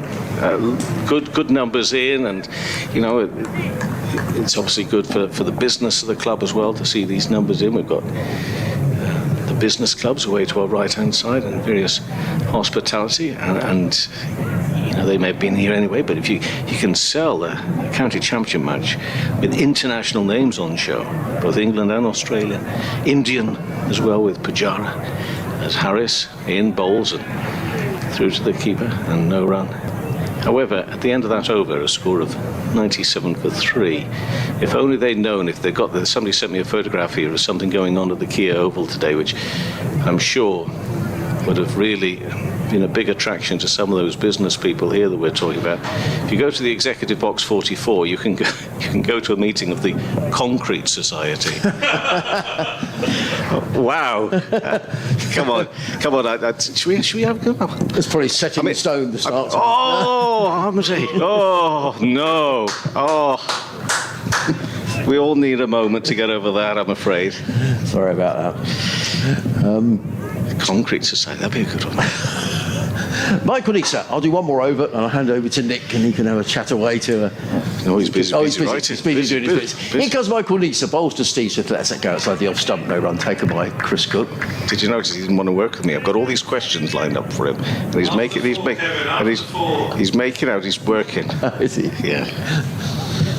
Speaking to the good people in the Principality. Nick looks like he's been playing a bit of cricket to me. He looks at or either that or he's been to Barbados, one of the two. He looks... Well, he does play. I know he does. I know he keeps wicket. Oh, not yet. Oh, not yet. No, crossover rugby cricket season. Right, okay. Only just. In comes Michael Neser, racing in, comes in and bowls to Steve Smith, lets that go outside the off stump. Smith being watchful, taken by keeper Cook, and there is no run. You can imagine Webby with the gloves on, the keeper. There's a couple of times when I've commentated with Nick and he's been maybe playing over the weekend and he sort of hobbles a little bit into the commentary. No, there's no need to tell tales he does like a couple that. of times. Well, he tells me, he says, I'm a bit stiff. Yeah, but you're not supposed to talk about it otherwise. That's for him to share if he wants to.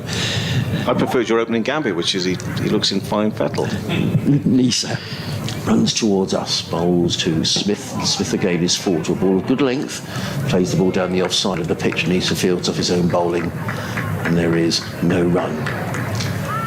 3 slips, a third man, backward point, cover, or backward point, mid-off, mid-on. It's almost a leg slip, Billy Root standing there, and a fine leg. There's Neser with a couple of wickets to his name already. He's in his 7th over, 2 for 28 with 1 maiden. It's wheeling round at the far end of the ground, coming into bowl to Steve Smith. Smith is forward again, a ball of good length, plays it in the offside, and there is no run. Now we've had an email in from Brendan Allen, who's watching live from Melbourne in Australia. Hello, Brendan, great to hear from you. It's 1 a.m. here, and he says, go Steve Smith. Thanks for the commentary.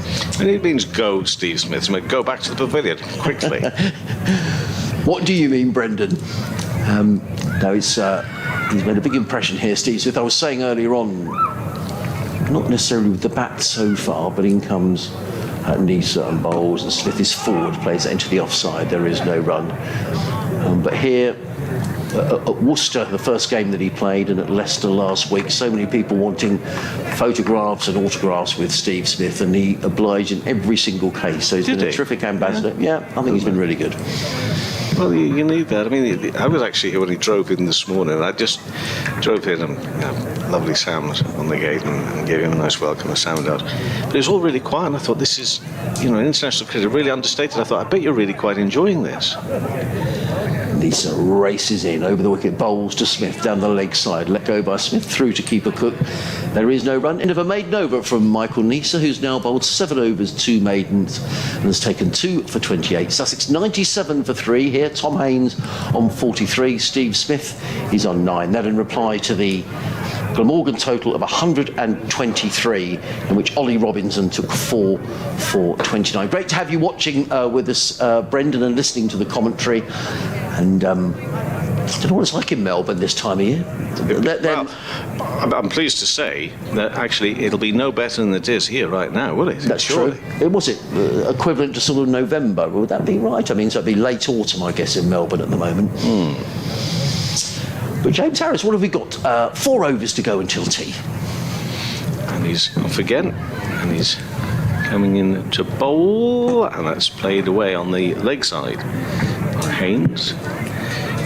And he gets a single. He moves to 44, and the score up to 98 for 3. So where are we on overs remaining on this board? I've got to get my head around this. We got 3 overs after this before tea. 3 overs until tea, yeah. So you need to stay in here because there'll only be limited amounts of cake. Really? Well, you see, there's Harris bowls, pass the off stump through to the keeper. I'm quite full. Are you? Following, well, you know what Hove's like for popping down and getting a bit of a bacon sarnie and a cup of coffee. There's plenty of beautiful places down there. I'm going to have to try, if these players allow me to stay for a couple of days, I'm going to have to try and make sure that I spread across a few of those very lovely looking coffee shops. And then, the most beautiful meat pie chips and a soft drink for lunch. I know it's Harris in bowls and fall into the offside. No, comes the call from Smith. Glamorgan have done really well here, haven't they, in the last half hour or so, because Sussex off to an absolute flyer.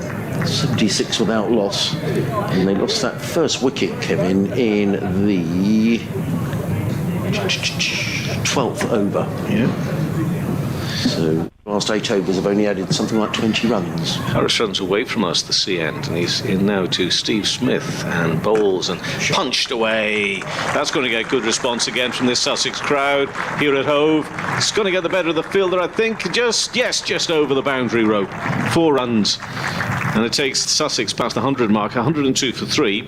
And Smith moves on to 13 from 19 balls. That's what he wants to feel a bit more of. He'll punch through the offside. I think the balls there will be for the 100 brought up by Sussex. It's still the first day of this match, but lots of progress made. 13 wickets taken already. Harris bowls again, right up middle and leg.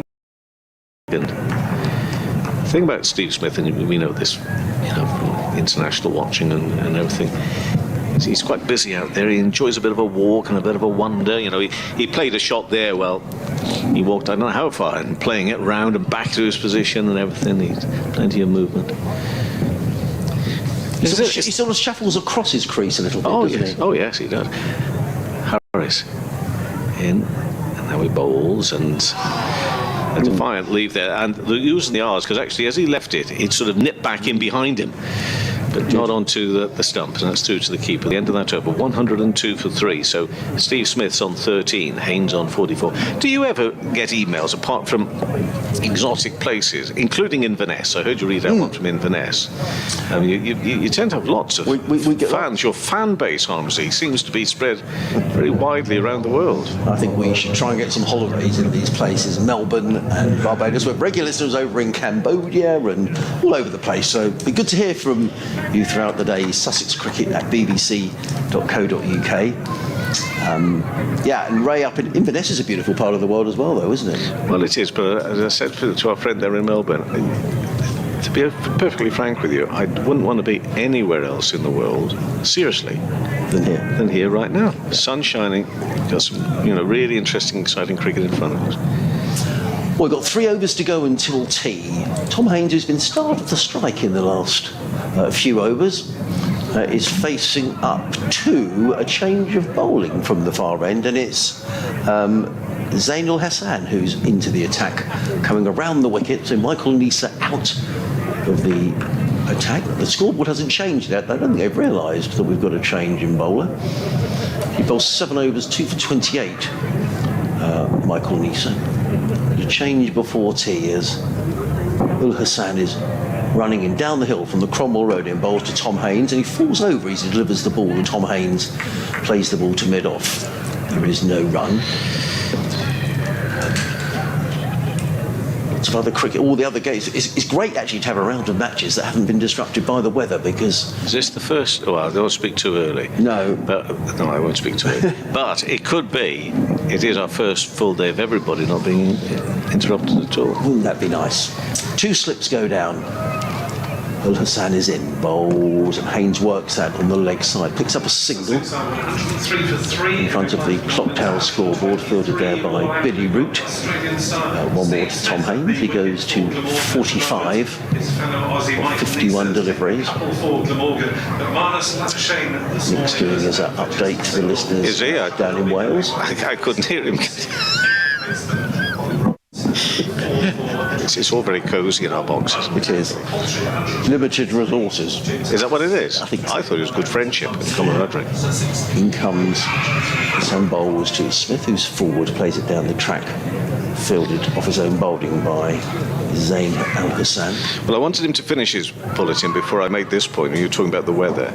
The only place last week that didn't get any interruptions, in fact, the only two places which really got through without any interruptions last week with the weather, Cardiff and Manchester. That's incredible, isn't it? Yeah. Well, you say it's incredible. Some would say that it's actually because of a misconception. What's he brought out here? In comes Al Hassan, bowls to Smith, and Smith tucks that one away down to fine leg and picks up a single to Steve. So if he goes to 14, and the total to 104 for 3, I think we might have some Welsh cakes delivered courtesy of Nick. Your age, Harmsy, these are very bad for you. Are they? So I think only thinking of you. Right. Okay. And my health. And your health. Right. That maybe fruit for you at tea. Okay. Yeah. Well, and you, Georgia, and Nick can share them. Well, I was just thinking of Nick and me, really, to be honest, Georgia. In comes Al Hassan bowls. Now that moved away from the left-handed Haynes. There was some late movement there away from the left-handed, taken by keeper Cook standing back. It is the end of the over, 2 overs to go until we get to tea. And Sussex 104 for 3. Haynes on 45. Smith on 14. That after earlier in the day, Glamorgan dismissed for 123. But Sussex in reply were 76 without loss before all for 40, also for 3, and Pujara, a rare failure with a duck. We've seen Glamorgan just claw themselves back into this game. Although emotionally, I'm only allowed to eat these for Sunday tea. Right. Gran Morris would only serve these on a Sunday tea time. I'm not too sure about weekdays. Anyway, Harris bowls full, and that's pushed up to mid-on, and there will be no run. But on the grounds that sadly Gran Morris is no longer with us, and I don't get even to eat them on Sunday teas, I think I'll make an exception for a Thursday tea time. Brendan has been back in touch over in Melbourne, and he says, I'm cheering Smith on. Weather pretty miserable here, about 12 to 17 degrees max. You'd take that, wouldn't we? Thank you, Brendan, for letting us know. Harris, again, comes in 3 slips going down, and it's Smith facing, and that's too wide of the off-stump. Really, that's not going to tempt Smith forward to that one. Throws the keeper. Paul Spencer up in Lancaster says, watching Smith being constantly a man in motion at the crease, I can only think of the great Derek Randall in comparison. Thoughts, he says, question mark. I think you're quite right. John Malone is in Bexhill. Well, actually, he's not in Bexhill today. He's here at home. He says, what a great day of cricket. Thank you for the commentary coming loud and clear on the Sussex earpiece around the ground. Harris bowls, full, driven into the offside. Straight to the field and no run. And Stuart Glover is in Lao in Cambodia. He says, I'm enjoying the cricket and enjoying your commentary. Thank you, Stuart, for getting in touch. So people listening around the world and people listening inside the ground as well, which is lovely. And it's, by a distance, the best crowd of the season, I would say, here at home. Really good. From the sea end, runs up this slope away from us. There's Harris. Ooh. And that's past the offside. Well, it is strange, but you see Smith do that. And the ball's well past him, isn't it, really? And he just sort of brings the bat down in. But what it does remind us of is those 2 or 3 dismissals we've seen when the ball has been past a batter and they play that sort of shot and it's dragged the ball onto their stumps. But in that occasion, I think he was aware of what he was doing, aware of what was going on. Harris again. Not too powerful, but in that bit he's powerful. That point of delivery worked away to the leg side, and Byron Fields, and there'll be no run again. So a bit of cloud around, but it's high and it's fairly light in colour. Got some blues as well, which is the main thing. As we look out from this sea end up towards the flats, the apartments we have, not surrounding the entire ground, but top and sides, and some behind us as well, of course, as Harris bowls, driven, nice shot, glorious shot. Lovely batting. He's enjoying that shot through extra cover, is Smith. I'm not too sure. Won't it? No, it won't quite get to the boundary rope. Good running and good fielding. Mind you, they'll run through for 3. And Smith has a look and thinks to himself, how on earth did I not get that to the boundary down there? But he didn't. And He's just going to have to settle with taking his score to 17 and 107 for 3 now. A couple more emails from Jamie. He says, "Afternoon, chaps. I'm still down here in Perth, and Sussex are going very well.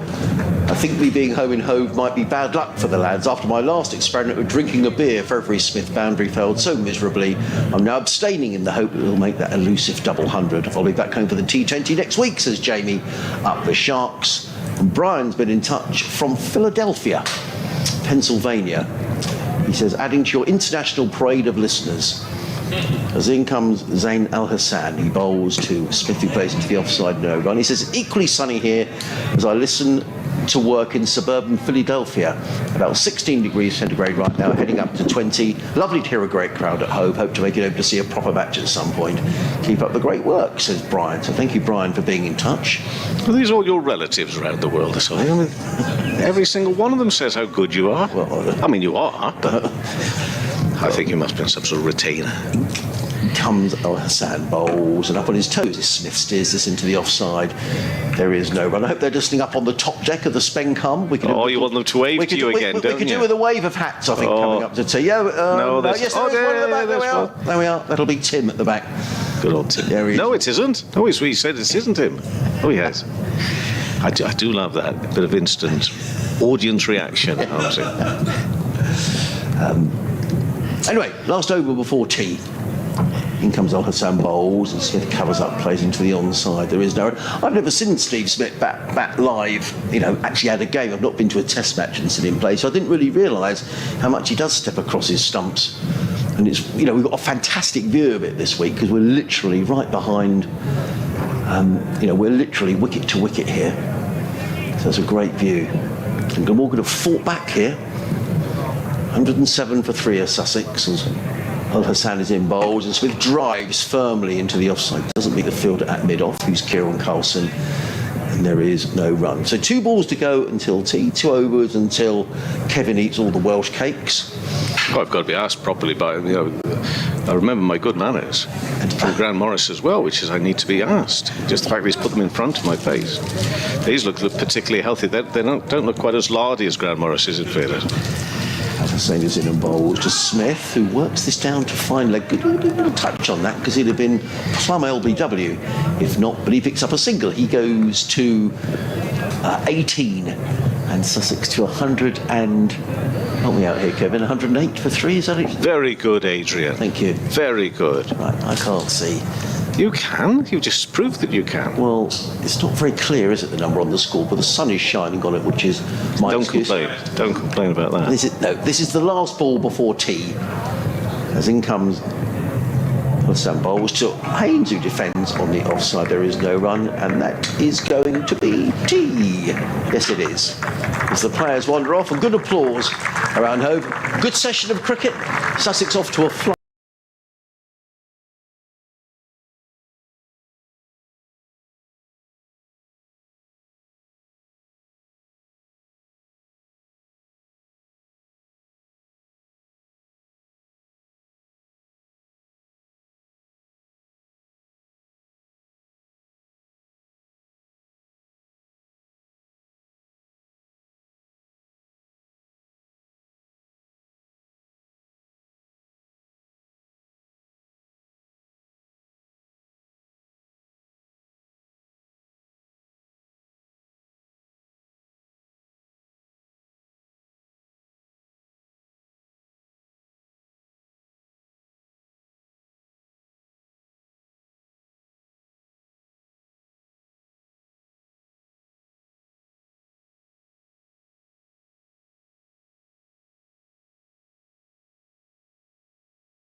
This is a Higgity feast.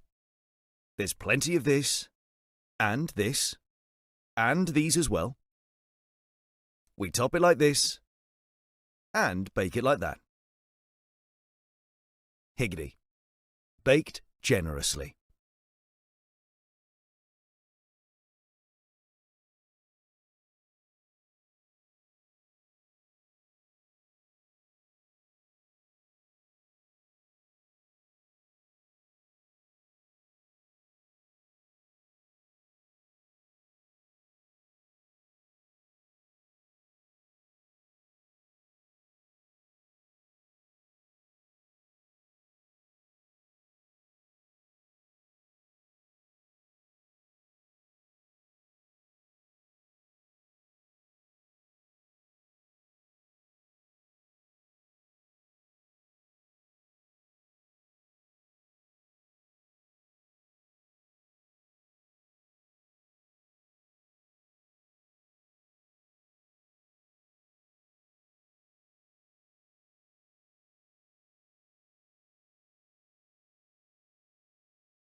This is a higgity feast.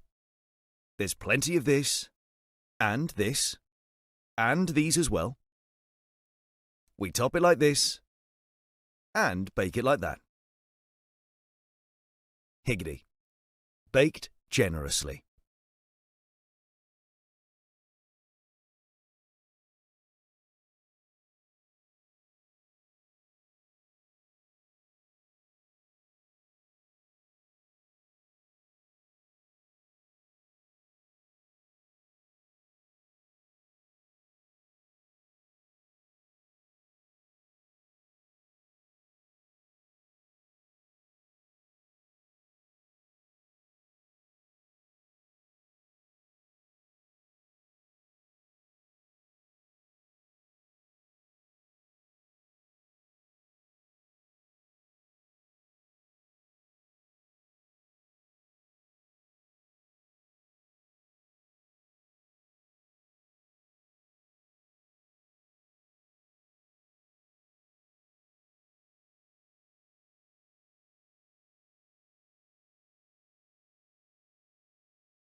fact, she's going to join us now. So, Georgia, what would they have had for tea? Presumably not the chocolate cake and Welsh cakes that Nick Webb's tucking into. Well, I think it's been the biggest transition in the game in the last 5 years, really, because long gone are the pizzas and the sausage rolls and cakes. In comes salads and a lot of healthy, nutritious fruit. So it's all proper serious stuff. Oh, yeah. The real deal nowadays. But, I mean, I can't complain. We get treated to all sorts. We had meatballs when I was here last week playing the Central Sparks. The Sussex catering team cooked up a lovely lunch for us, or tea, should I say. Well, Jamie McElroy, I should say, is getting us underway after tea. He'll be bowling to Steve Smith. My eye is drawn to a former Glamorgan player who's doing rather well for Kent today. Michael Hogan is 26 not out, batting at number 11. And he and Joe Everson, who was signed from Nottinghamshire, have carried Kent from 196 for 9 to 257 for 9. So I think I've got a message to say that the cricket update's going to be in a couple of minutes. So we'll start off, Georgia, and then I'll hand over to Nick.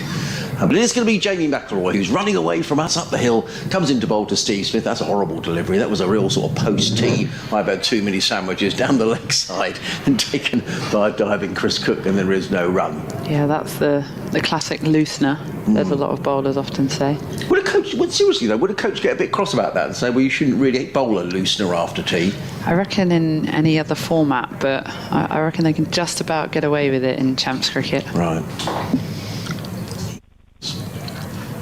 McElroy again bowls, and Smith plays into the onside, and there is no run. I wonder what sort of tea your dad used to have when he was skippering down there, whether they used to get stuck into pizzas and things, or...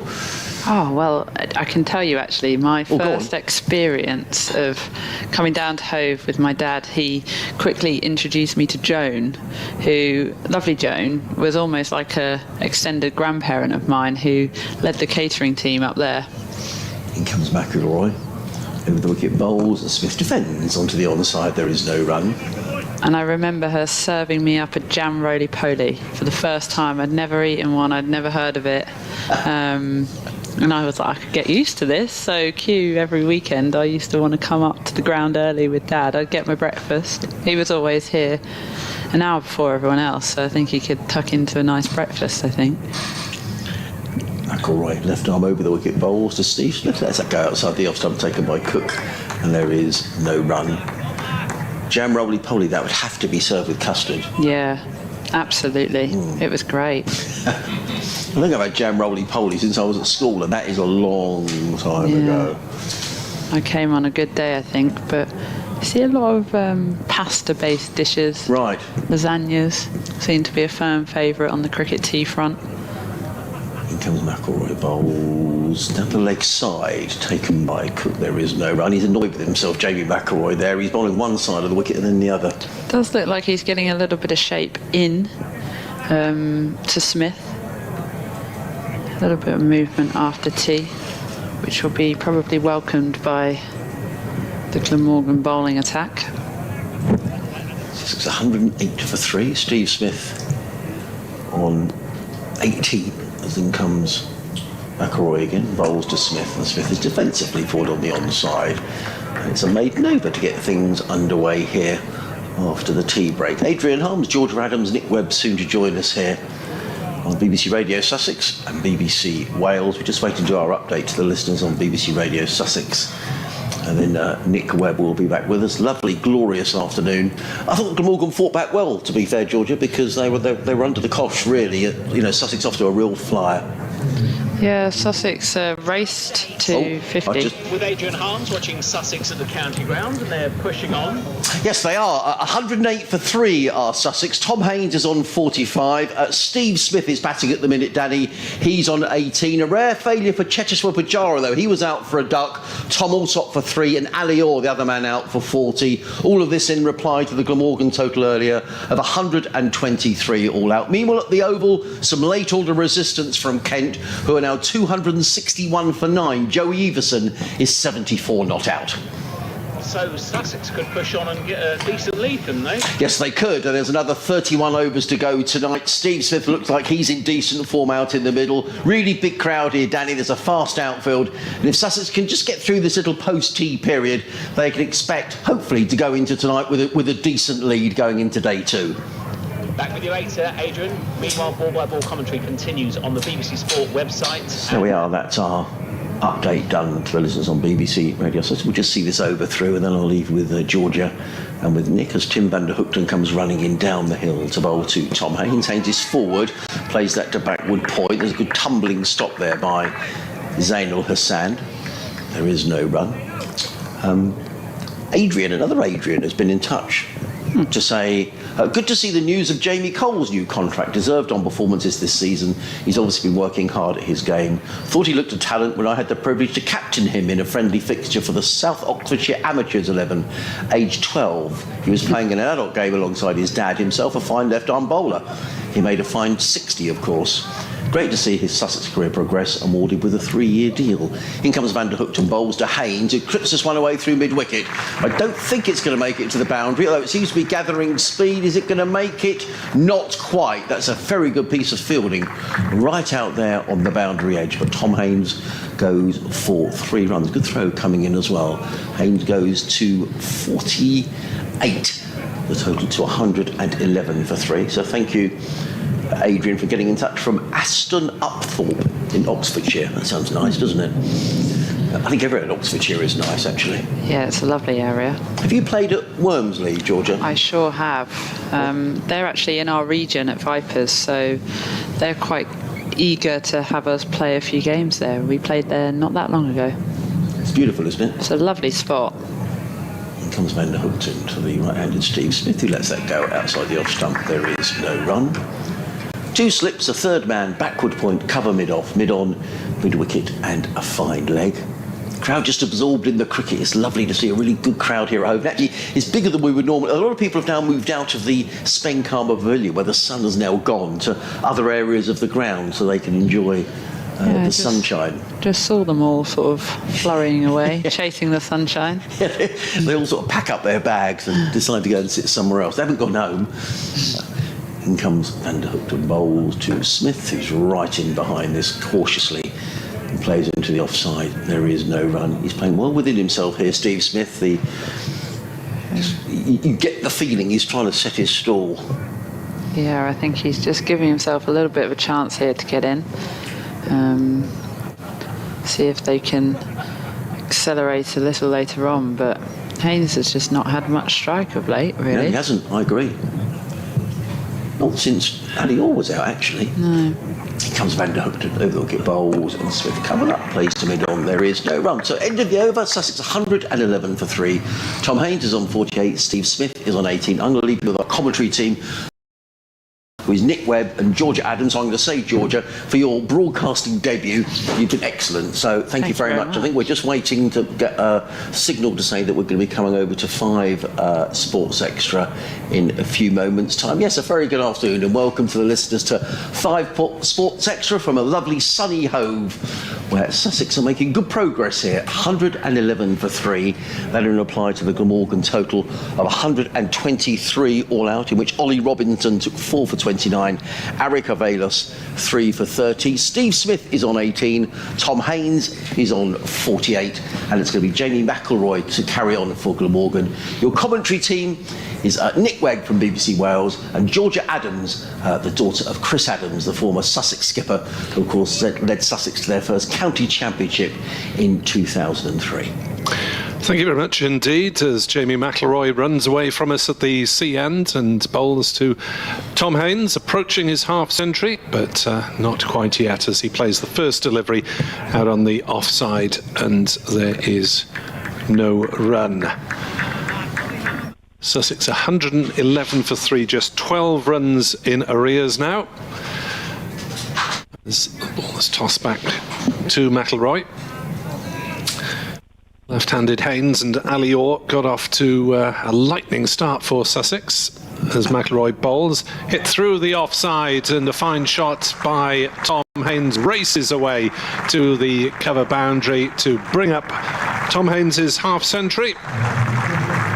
And that has taken 58 balls and included 8 fours. So really aggressive and stylish 50 from Haynes. Crunched that through the covers, didn't he? Definitely got hold of that one. Nice way to bring up the milestone. First batter in the match to reach 50. As McIlroy bowls, that's straighter and played back to the bowler, Fields in his follow-through. Left armour Jamie McIlroy, 28 years old, but has only been around the first-class game for a couple of years before this season, having played a lot of national counties cricket with Herefordshire. Born in Hereford, brought up in Bilthwells. As McIlroy bowls, hits Haynes on the pad, there's half an appeal. You need to shout louder and longer than that, boys, if you're going to convince anyone. Yeah, nothing from McIlroy there. He didn't really go up with the slip cordon, did he? So clearly not interested in that one. 115 for 3. In reply to Glamorgan's 123 all out. Ollie Robinson 4 for 29. And those wickets, including Marnus Labuschagne, a likely Ashes opponent for just a single. Next delivery from McIlroy, pushed out on the offside. And there is no run. We'll run through the scores from around the county championship in the next few deliveries. At Southampton, Hampshire, 247 for 4 against Northants. James Vince is 79 not out there at the Ageas Bowl. At Lords, pause as McIlroy is in to bowl. Played into the offside by Haynes. There is no run. At Lords, 231 for 3 are the visitors. Somerset, George Bartlett, there is 121 not out, and Tom Abel made 77. So Somerset flying at HQ. At Trent Bridge, Essex, 225 for 5. Sir Alistair Cook made 72. Tom Westley, 66. 1 for 37 for Stuart Broad there. And at the Oval, Kent, 271 for 9. Something of recovery there. Making a comeback. Van der Houten in. Back of a length delivery pushed out to point. Defensively there, no width on offer. And for Kent, Joey Everson, 76 not out. Michael Hogan, formerly of Glamorgan, 39 not out. Van der Houten from the Cromwell Road end, coming down the hill, hoping for a bit of movement, I would imagine.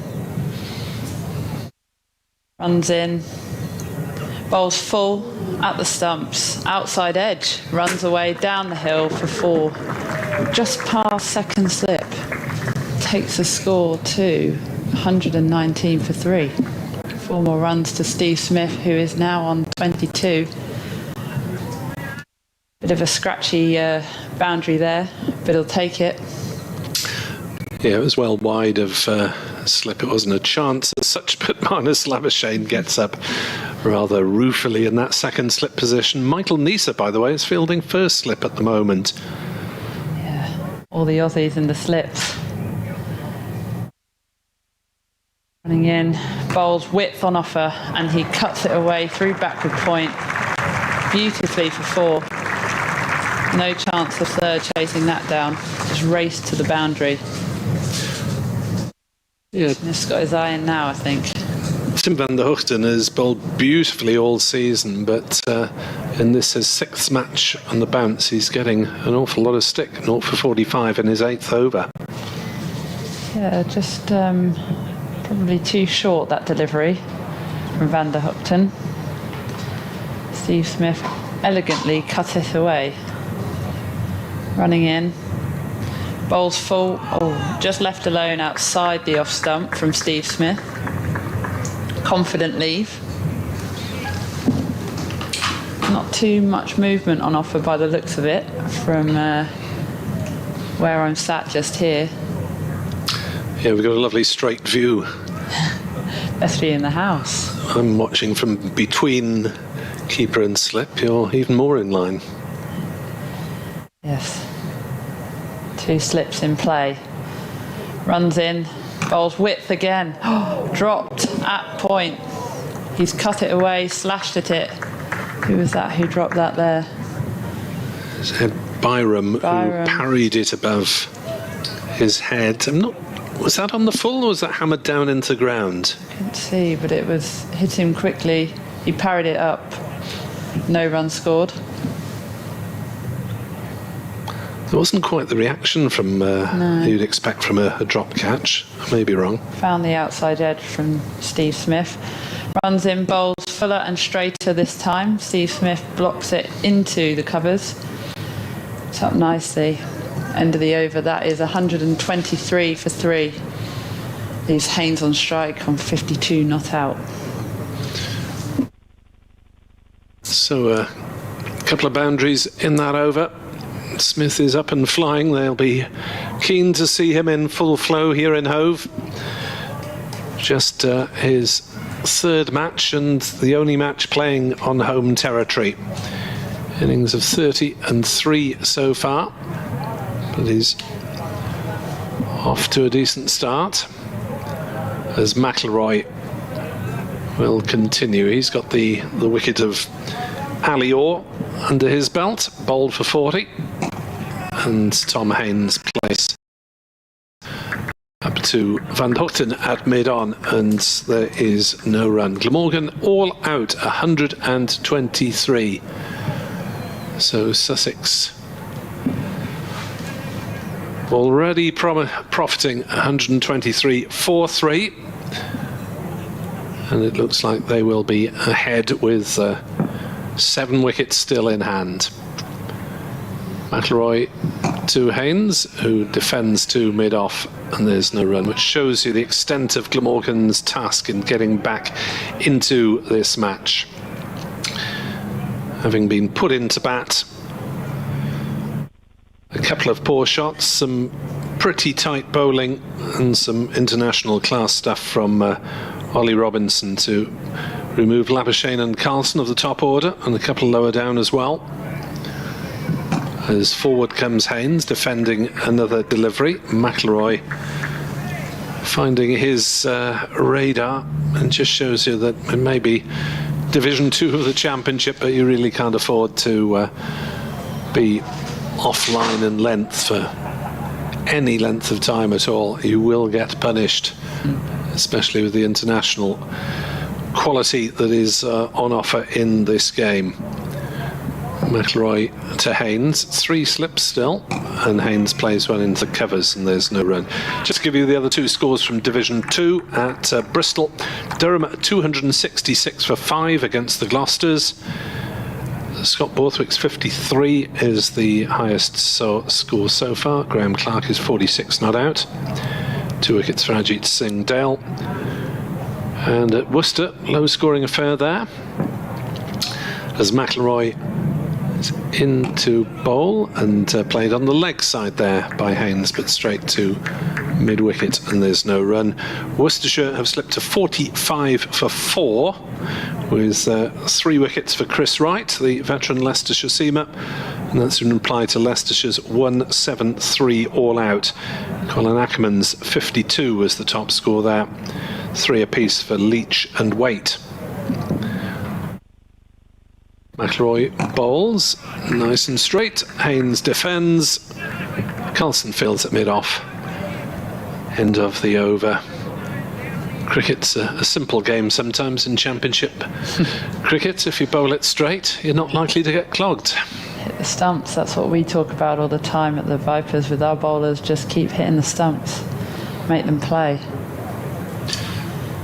And Heaton still in the attack, walking back to his mark. Just the 2 slips in play, 2 in the covers. It looks like they've got a catching extra cover in here. Be slow off the surface. See, charges down the hill, left alone outside off stump by Steve Smith. Oh, if only we had a stump microphone, eh? Yeah, just Labuschagne looks very animated in the slips, as does Neser. Labuschagne's a man who probably looks animated in his sleep. Yes. You'd love to know the chat that's going on out there. I have no doubt they'll be getting stuck into Steve Smith right now. Runs in, full at the stumps again. Steve Smith plays it back to mid-off. Looks like it's staying low down the hill. Yeah, Robinson had a couple skidding through, didn't he? Yeah, Robertson. We saw a few dismissals bowled. Batters leaving the ball earlier on in the game. Looks like it's just angling in at those stumps.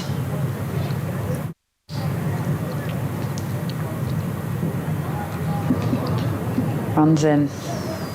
Steve Smith steps across, leaves the ball alone outside off stump again. Chris Cook diving away there. Little fumble from the keeper. Yeah, it got to him on the second bounce, didn't it? No carry at all. The carry is diminishing as the day goes by, I think. Sussex definitely got the better end of the bounce in this pitch this morning. But running in again. Left alone again by Steve Smith. And the lips are animated. We can hear them. They're getting excitable, I think. Marnus Labuschagne was jumping in the air then. Yes. As if the ball had grazed Smith's off bail. It's probably a good 6 inches outside. I think he'll probably be asking for a bowl soon, no doubt, to try and get his best mate out, I think. I'm surprised he's not on. Yeah. Generally surprised he's not on already, actually. You've got to love that in the game. Look at your matchups, that mental battle.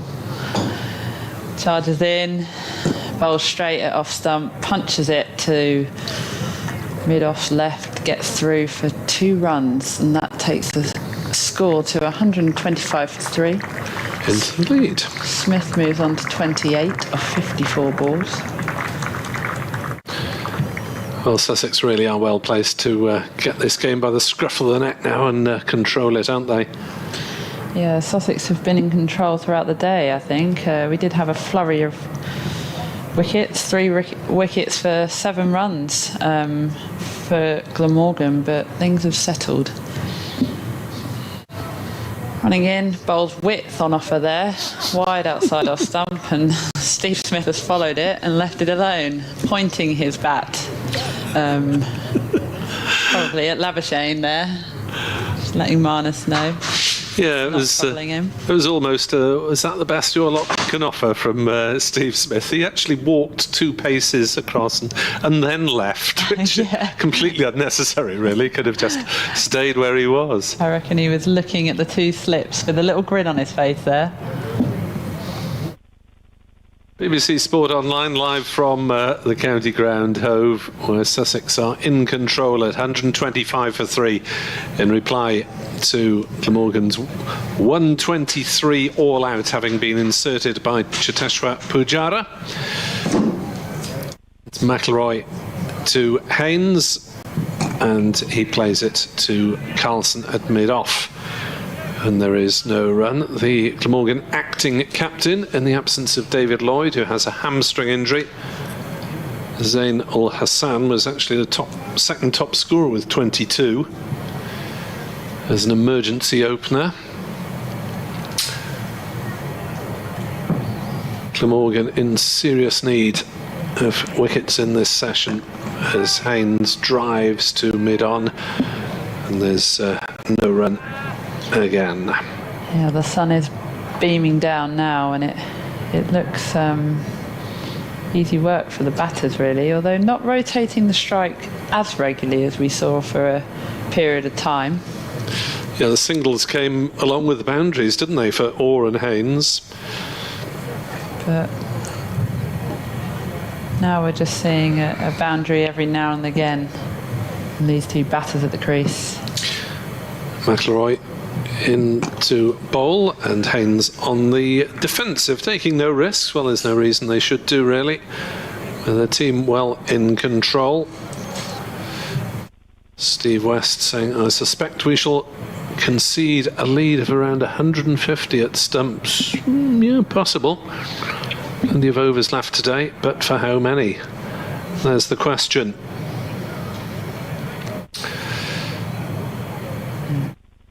Discussion going on here. McIlroy.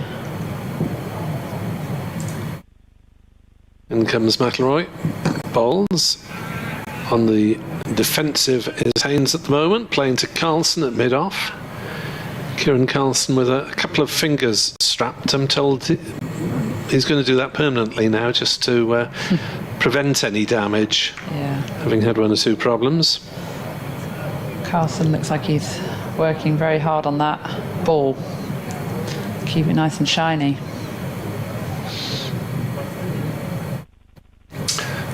He's often been chief ball polisher as McIlroy bowls, and forward comes Haynes and defends to mid-on, and the game goes back into a little lull, which Jamie McIlroy will appreciate, with 5 dot balls in a row. An all-important role that for Carlson by the looks of it. Ball's going straight back to him from the fielders.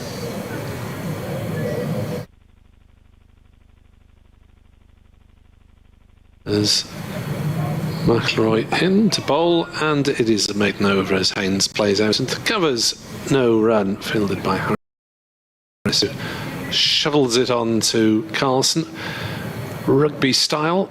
Carlson a fly half in his school days for his school, but chose not to try to emulate Sam Warburton, the rugby hero of Whitchurch School. Don't blame him.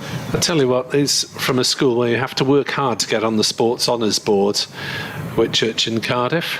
Sam Warburton, Lions rugby captain. Gareth Bale, Welsh football superstar. Geraint Thomas, cycling superstar.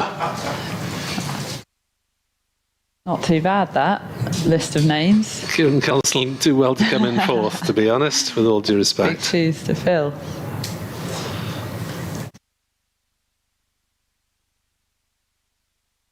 I don't know if we're having a change of field here. Looks as though they're pointing at the fine leg region. Are we going to have a square leg in catching, I think? A short square leg. While Steve Smith stops play to check the field. Mid-on in close. Van der Houten running in. Full played out to the covers by Steve Smith. Doesn't look too troubled at the moment. No, there's one edged the boundary off Van der Houten, but a few false shots. Counting away, yeah. You've still got 11 guys up against you, Steve. Pats his bat down. Taking a lot of stick for his technique, Steve Smith, but he certainly churns the runs out. Running in, left alone outside off stump. Good length delivery, a bit of carry on offer there through to the keeper, Cook. And the guy bowling at him at the moment is the only Australian-born player in the Glamorgan 11. There we go. Most decent. Back to the day. Adrian looks startled at that one. Another one. Adrian I don't disbelieve you. is going to look it up now. Intrigued. Van der Houten in, left alone again, outside off stump. Steve Smith looking uninterested at playing at that. Looks good length ball, a little bit of a way shape from Van der Houten. One in Pretoria.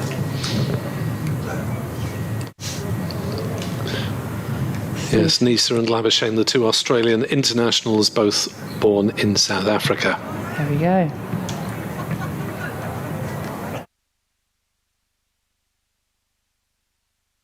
Running in. Steve Smith steps across, plays it back to the bowler.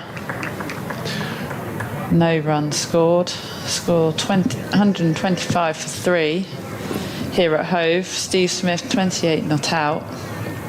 Tom Haynes 52 off 74 balls. He raced to 40, what it feels like, but he's slowed down of late. Must have been that feed at tea, I reckon. In. Left alone again, outside off stump from Steve Smith. I think Van der Houten could attack the stumps a little bit more. Get him playing, offering width outside off stump with that short boundary on the offside, the scoreboard region. Yeah, he's bowled so well this season. It's a shame to see him falling away a little bit in performance in this game at the moment. Is that coming down the hill, I reckon? Steaming down the hill from the Cromwell Road end. Into Smith, bowl straight. That's a much better line. Attacking middle stump there. Stayed low. Steve Smith pats it back to the bowler, and that is the end of the over. 125-3. So 2 maidens in a row as the game goes into a bit of post-tea somnolence. Sussex having reached 76 inside 13 overs before the first wicket fell. The 50 came off as many balls, but it has slowed considerably since then. But Glamorgan need really to keep taking wickets and try and limit this first innings advantage as much as possible if they're to remain in this game. They were easily second best against Durham, but saved by the rain on that occasion in their second game of the season. Not likely to happen in this fixture, as McIlroy bowls down leg side, worked away by Haynes. He's got away with one rather there as McIlroy, because it was fielded by Ul Hassan, running round in front of the dressing rooms, away to our left, and just the single taken. Steve Smith then on strike. Only home appearance of this mini spell with Sussex, signed for 3 championship games. Yeah, I think he's brought the crowd in today for sure. I think Labuschagne would have helped that too. And why not? McIlroy in to bowl to Smith, who blocks it gently to cover. And there is no run. Watching Steve Smith, he just looks very casual in defence, Smith. You know, he doesn't have a huge lunge forward into the ball like you often see from other batters. He just sort of leans on it, soft hands into the floor. He's using so much energy between deliveries. Yeah. McIlroy in to Smith.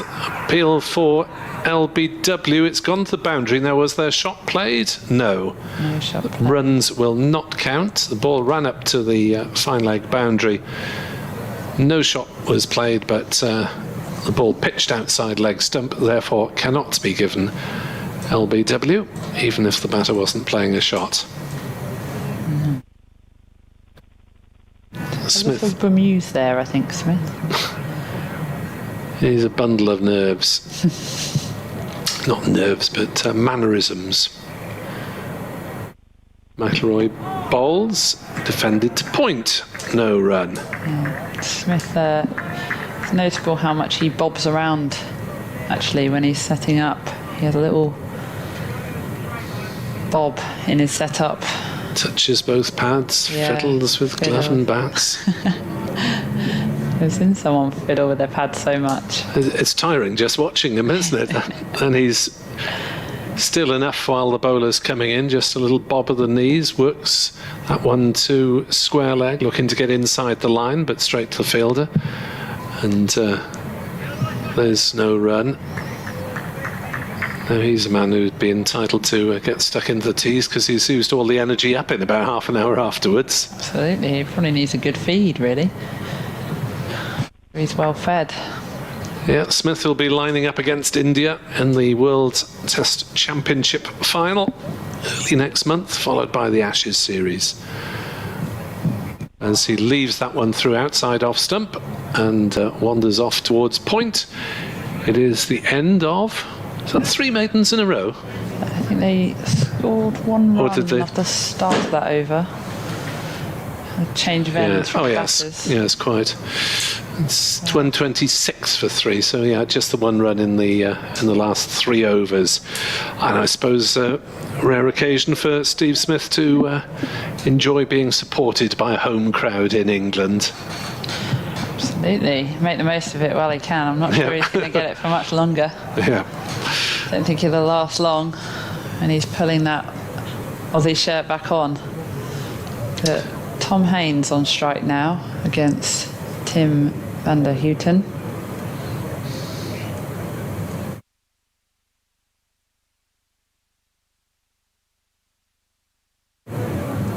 See if he can produce something here. Running in. Slashed away through backward point, but there is a man out there who collects it tidily and throws it into the keeper, Cook. Steve Smith back on strike. Tom Haynes looking very strong off the back foot there. Cut the ball away. Still 2 slips in play. Got a catching square leg by the looks of it. A very close mid-on fielder. Mid-on, mid-wicket region. Mid-off, 2 covers in tight. And a third. Running in. Steve Smith steps across and pats it to that mid-on fielder. Looks like it is starting to slow down a bit, the wicket. A little more challenging to score. Did try to play a elaborate drive through the covers, but got an inside edge straight into the pitch. Back bowler cleaned it up. No run scored there. Steve Smith still fiddling around with his pads. Taps his bat down. Just wonder, Labuschagne's still got a huge smile on his face, chirping away, I think. Runs in, left alone outside off stump. Tim van der Houten looks like he's getting a little bit of seam movement now. That nipped in. Chris Cook taking a tumbling catch to his left.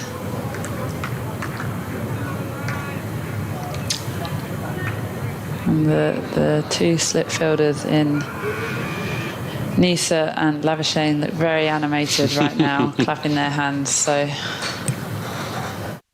they're very much getting stuck into Steve Smith. So he bounces up and down in his setup. That one goes just down leg as he leaves it alone. That was a horrible one for Chris Cook again. Seeing the ball at the last moment, then it died on him, and no wonder he just chose to block it on the second bounce. Yeah, Cook's having to dive around a little bit now. It does look like the ball is starting to seam around a little bit, which I think Glamorgan will be pleased about. Hopefully they can make something happen this last session of play. In, runs in, bowls wide outside off stump. A little bit of a way shape, left alone by Steve Smith. Not interested in playing at that, and that is the end of the over. 127 for 3. Steve Smith 28 not out. Haynes 54. Yeah, so the game going a little bit into stasis. Steve Smith just happy to sit on his innings and wait for the odd bad ball to come along, and really to build patiently and hopefully go along for the remainder of this session and live to fight another day. Well, he's certainly batting well within himself. In comes Jamie McElroy, running in from the sea end of the ground. Bowls to Tom Haynes, who plays firmly to backward point, and there is no run. Well, I guess from a Glamorgan point of view here, Nick, they'll feel, although it looks like they're under the cosh because Sussex have 7 wickets in hand, Sussex haven't got away here after tea. The runs haven't necessarily been flowing that quickly. So Glamorgan will feel, if they can pick up a couple of wickets, that they're back in the game. Tom Haynes is signalling towards the dressing room. I think he's broken his bat. And so we're going to have to wait for a replacement to make its way out. Expensive things, cricket bats, Nick. Do you own your own one? Yeah, just the one. Right. Just the one. And so I'm a bit out of touch. What would a decent bat set you back be? Then return the fee. It's send it in, we'll patch it up and give it back. But Right. Wow. They are expensive things. Crumbs. Yeah, we saw one bat, I think it was Labuschagne last week. He played a perfectly bog standard average defensive shot to a fielder, and the bottom 6 inches of the bat fell off. Crumbs. Well, he's probably got another half dozen in the dressing room now. I'm a bit of a bore with this story. So, I mean, I played a pretty low standard of cricket, but we used to have club kit, and there'd be a few bats in the club kit, and you would just help yourself. I mean, no one had their own bat back in the day, and people had lucky bats or a bat they particularly liked in the bag, and then you'd find that 2 people wanted the same bat, and crumbs. Anyway. He goes McIlroy, running in and bowls to Tom Haines, who hammers this one away, backward of square on the offside. Lovely shot by Tom Haines, slightly overpitched by Jamie McIlroy, and Haines, who's been a little bogged down since tee, decided that was going to go, and he belted that one away through his favourite area, through backward point. He picks up a boundary and goes to 58, 131 for 3.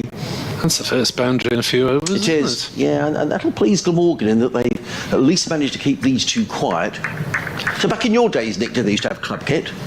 Yeah, when I started playing, but most people tend to have their own these days. There's at our very low level, there's usually a few club bats around for the occasional players. Yeah.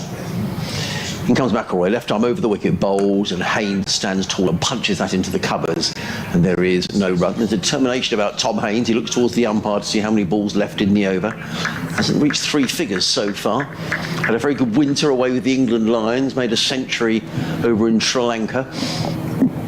But yet to really make his mark with the bat in the championship. A lot of talk about Tom.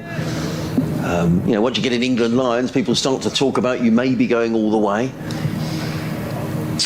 Keeper Cook is standing up. Here comes bowls, and Haines plays without timing into the offside, and there is no run. Yeah, well, Tom Haines, captain last season, and one of an impressive number of Sussex players in their early 20s or younger in this squad at the moment. Yeah. Orr, Clark, Coles, Carter, Hunt, Carson, Crocombe. All sort of 19 to 24. They are. In comes McIlroy, bowls 2, and he's on his way, is Tom Haines. Is he caught? He is caught. He's caught in the slips. A ball with a little bit of extra nip and bounce, and a little edge from Tom Haines through to the slip cordon. And Tom Haines' innings comes to an end on a 58, and a 4th Sussex wicket goes down, 131 for 4. Sharp catch there, taken in the slip cordon, and Tom Haines has to go. There's Michael Neser with the grab there. Good catch, low down. Unusual role for Michael Neser because Glamorgan's regular first slip, David Lloyd, is out injured. As Haines gets the applause for his innings, 9 fours, and he faced 81 balls for his 58 runs. And Glamorgan having to change things around in the slips this season because North East had a finger injury for a few weeks. Now Lloyd missing. So Neser, who's only done slip duties before with the spin bowlers on, by and large, finding himself in there.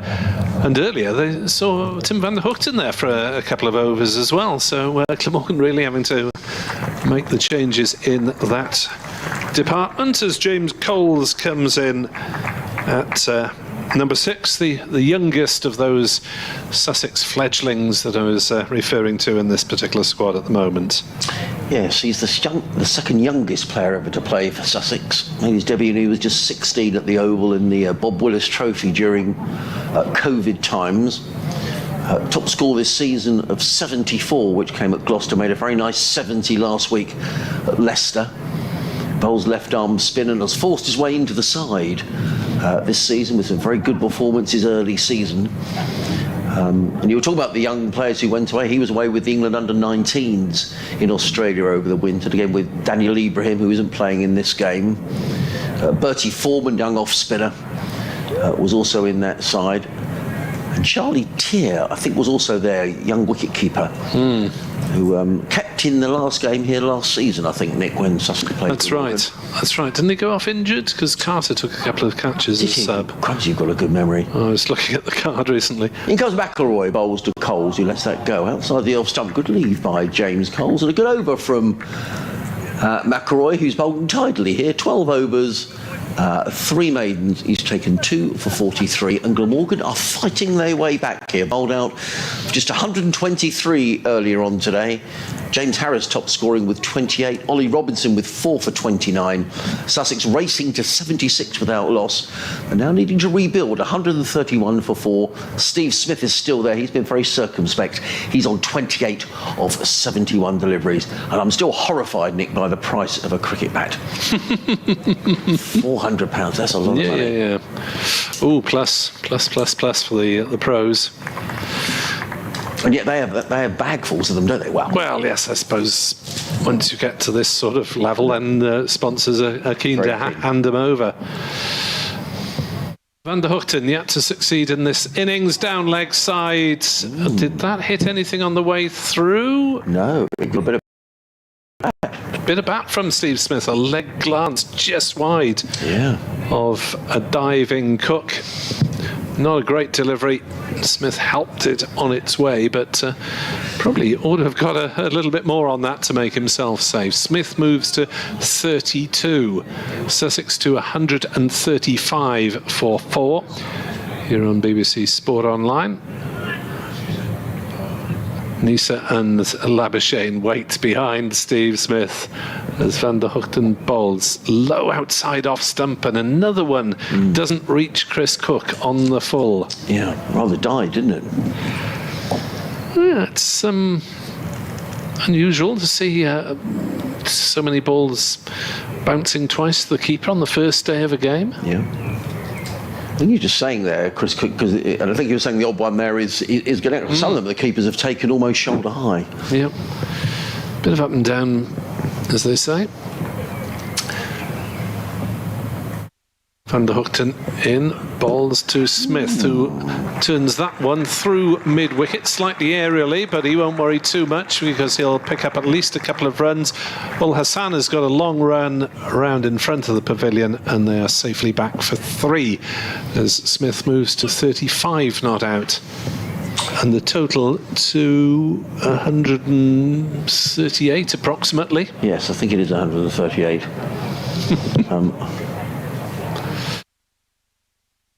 The only thing when we get to T20 time, it might be sort of dark and floodlights on. Maybe make it slightly easier to see those numbers on the scoreboard. Oh, now we've got some more bat. Now more bat trouble. Looks like James Coles has broken his bat. That didn't go down too well for Tom Haynes, did it, when he changed his bat? Well, he's only faced one delivery. Yeah. Coles. What's the matter with his bats? He didn't like the sound of it, obviously. Yeah. He's on the strike, complete with new bat or different bat. Well, we've had enough trouble with ball changes over the last couple of seasons, and they blame the quality of cows. Maybe it's the wrong sort of trees these days. Maybe. In the Hove sunshine, Northeast has been brought in as a third slip for the new batter James Coles, and Tim van der Hoogten bowls to him, and Coles smashes it through backward point for 4 runs. And while we've praised Tim van der Hoogten for his many fine contributions to Glamorgan efforts this season, he's just looking a little bit weary at the moment. Yeah. There are too many wide-ish deliveries coming in, and Sussex have climbed into the chances that they have got. Van der Hoogten to Coles. That one's wide outside off stump, but moving away, and Coles thinks better of it. Yeah. He had to hold himself back there, James Coles, didn't he? He just rehearsed the shot, and it was very wide. It was. Maybe if he got a few more runs under his belt, he might have had a dip at that one. Is the board stuck? It's still got Coles on 0. It is stuck. Yes, that's not good. It still shows him having faced just 2 balls as well. I'm sure things will right themselves soon, as that's through outside off stump. No shots played. 130. Would that be 142 for 4? Yes, I think it is. Coles 4. It's slowly catching up, I think. And Smith 35. 1-4-2 for 4, and Sussex already 19 runs in the lead by having bowled Glamorgan out for 123 well inside the first couple of sessions. In fact, not too long after lunch. They were 8 down at lunch for 83. Added further 40 afterwards for the loss of the last 2 wickets, but a poor effort for Glamorgan under pressure from Ollie Robinson and with good support from the other Sussex seamers. Interesting game going on down at New Road, Worcester, where Leicestershire were bowled out for 173. In comes Jamie McElroy to bowl to Steve Smith, and Smith whips that one away through square leg. He's going to pick up 1, and that's all they're going to take as Smith goes to 36. Sussex to 143 for 4. In reply, Worcestershire are 40 for 9. What? 50 for 9, I'm sorry. Good heavens. 50 for 9. Chris Wright's taken 5 for 21. And of those 50 runs, Ed Pollock has made 30. That's quite the collapse. Yeah. McElroy on his way, bowls, let go outside the off stump by James Coles. There is no runners. So far in that innings, there are 1, 2, 3, 4 ducks. Oof. Well, they were bundled out for 109 in the first innings in Cardiff last week. Glamorgan won that game easily by 10 wickets, and obviously the Worcestershire confidence is not there, even with a bit of a rejig of the batting order. Yes. Hazard opening and Roderick moving up to 3. McElroy, just the 2 slips in place now. He's in on bowls, and Coles clips that to square leg, and there is no run. So 2 slips, 3 men saving 1 on the offside, and a ring from backward point round to mid-off. There's a mid-on, a shortish, straightish mid-wicket, Sam Northeast in there, a square leg, and a fine leg all the way down on the boundary. He's almost on the 45-degree angle as McElroy in his 13th over, figures of 2 for 44, including 3 maidens, runs away from us. He's in on bowls, and Coles lets that one go outside of the off stump.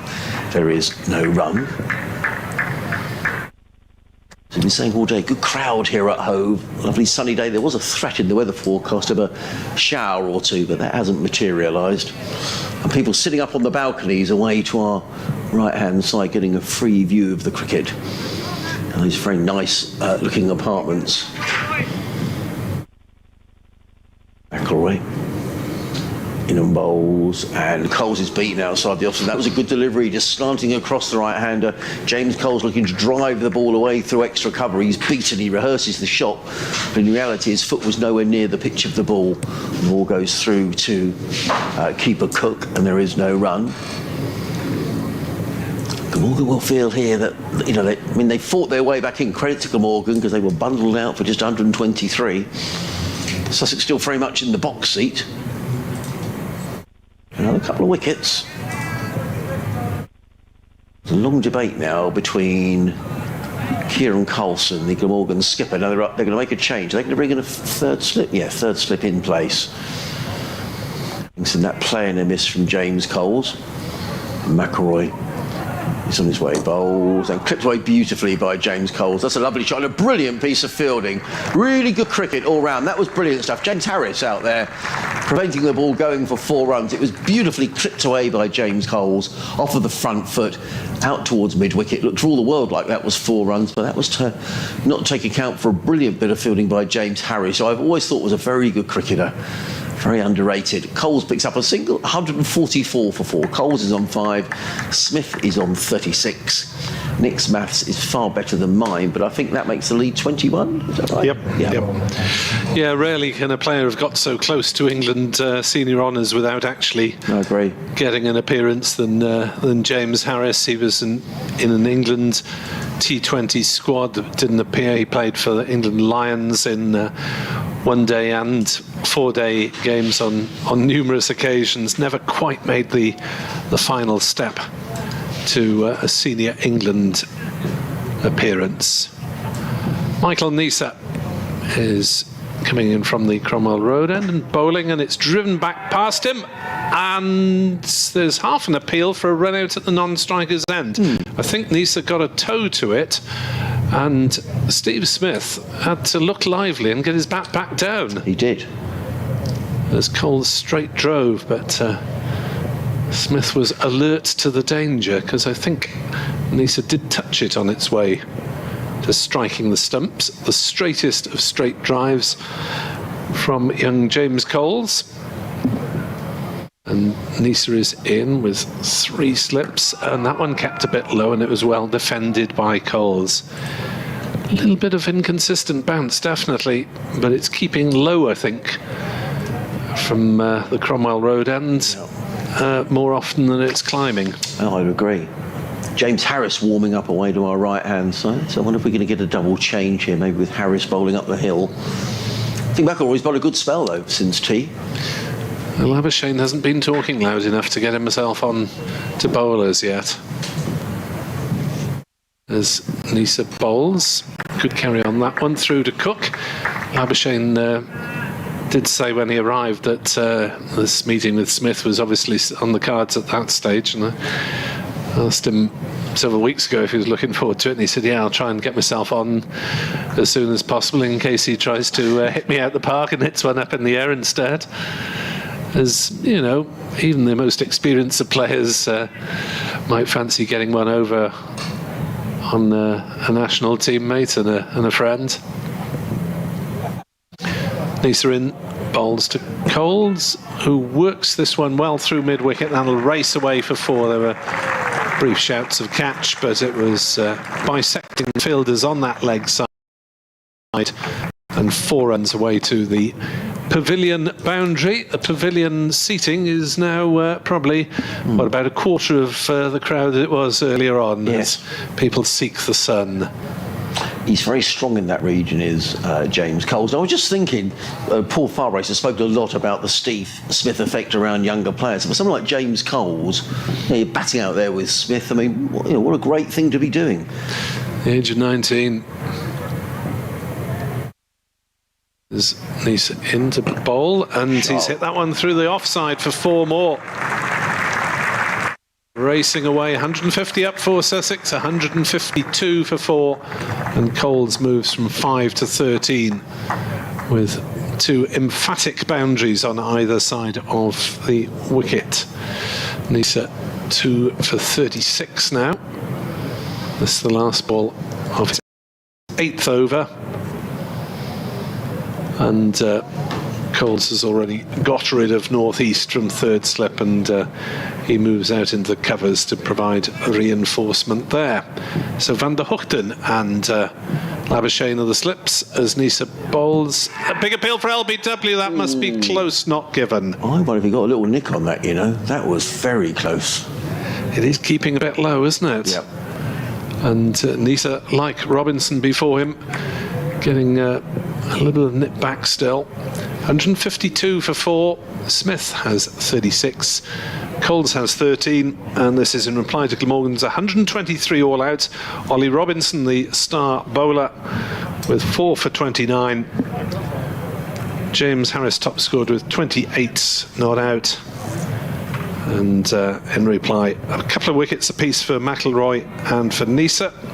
Tom Haynes made 58, Ali Orr 40, Steve Smith 36 not out. Well, I was completely wrong about James Harris coming into the attack. It's still going to be McIlroy who's in bowls to Smith, who steers that back to a square on the leg side and picks up a single. It's his 37th run.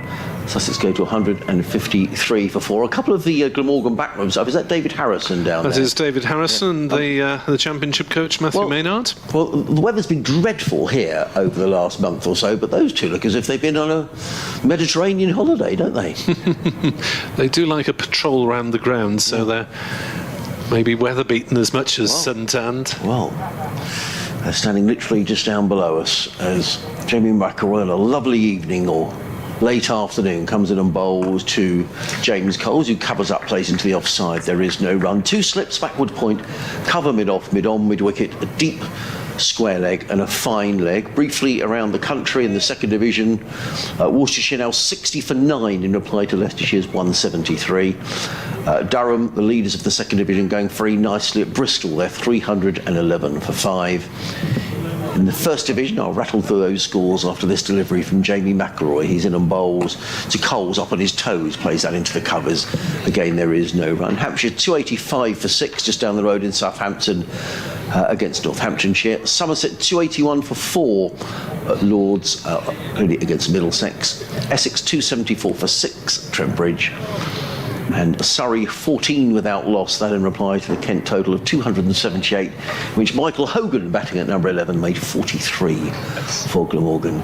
In comes McElroy bowls, clipped away by Coles, that he likes to play that shot, and picks up the single. Just James Coles. We'll be doing an update to the listeners on BBC Radio Sussex in just a few moments' time. I'll hand over this particular pair of headphones to Georgia Adams then. Thanks, Nick. McElroy makes his way back to his mark. Runs away from us up the hill in glorious sunshine. Comes in and bowls to Smith, who plays very languidly to backward point. And there is no run. He's faced 78 balls for his 37, has Steve Smith. He's clearly setting out his stall here. That just goes to show this isn't an easy wicket to bat on, Georgia. No, it looks like it's just started to slow up a little bit in this last session of play today. Not coming onto the bat quite as nicely as it did early doors. Well, he's made his highest score for Sussex. The previous highest was 30. As in comes McElroy bowls, and Smith is forward, plays it straight back down the track. McElroy fields of his own bowling, and there is no run. So it is the end of the over. 154 for 4. Smith on 37. Coles is on 14. McElroy's figures 14 overs, 3 maidens, 2 for 47. We have got another 17 overs remaining in the day, so we're probably looking at, if the seamers keep on bowling, maybe another hour, well, certainly over an hour's play here, because counties never seem to bowl more than 16 overs an hour, so probably about 6:45, but on a lovely evening, I'm sure most people will stay, and then I'll imagine a lot of people who come to the cricket are also Albion supporters as well, so they'll be looking for someone to watch the game at 7:30, which is of course live on BBC Radio Sussex tonight from St James's Park in Newcastle. In comes Michael Neser, running down the hill from the Cromwell Road end, bowls to Coles short, and Coles fetched that. He was looking to hammer that one away square on the leg side. I think he got up a little more than he expected, and he played it almost like a smash in tennis. Coles was quite quick onto that one, actually. He was, yeah. Picked it up, but just didn't get hold of it. Fielded there by Billy Root at mid-on. I'll let you pick up on commentary at the end of the over. Georgia, we'll just do this update, final update of the day for the listeners on BBC Radio Sussex. Michael Neser is in again, bowls, and Coles is solidly full to bowl of good length and punches it away on the offside. And again, there is no run. James Coles on 14. Steve Smith on 37. 154 for 4 are Sussex. That's a lead of 31. Having bowled Glamorgan out earlier today for just 123. Sussex winning the toss, electing to bowl. Ollie Robinson very much in the groove yet again. 4 for 29 in his 12 overs. Ari Cavalos 3 for 30. A couple of wickets for Tom Haynes and 1 for Finn Hudson-Prentice as Neser is in down the hill, bowls, and Coles drives handsomely through the offside. Not quite where he intended it to go, but nonetheless he's going to get 4 runs. I think he was looking to drive that little squarer than that. A thickish outside edge of the bat. The ball races away down to third base. Here we go for the update. Let's get the latest on the county championship matches for Sussex and Surrey today. Lucky Adrian Harms is at the county ground in Hove.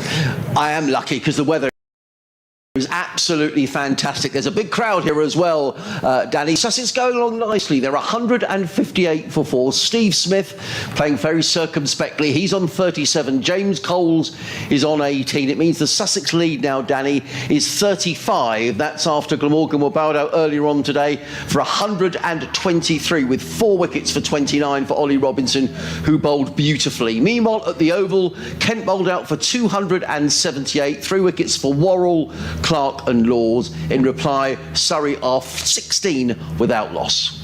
Okay, what do you think Sussex will make it to with this innings? Well, 50, 300? yeah, they would hope so. There's been a bit of indifferent bounce here, so it isn't easy to bat out there. But Steve Smith, you get the feeling, is laying out his stall, Danny. All the time he's there, Sussex look as if they could mount a decent total. I say they already lead by 30 odd. A lead of 150 or so on here would be really handy.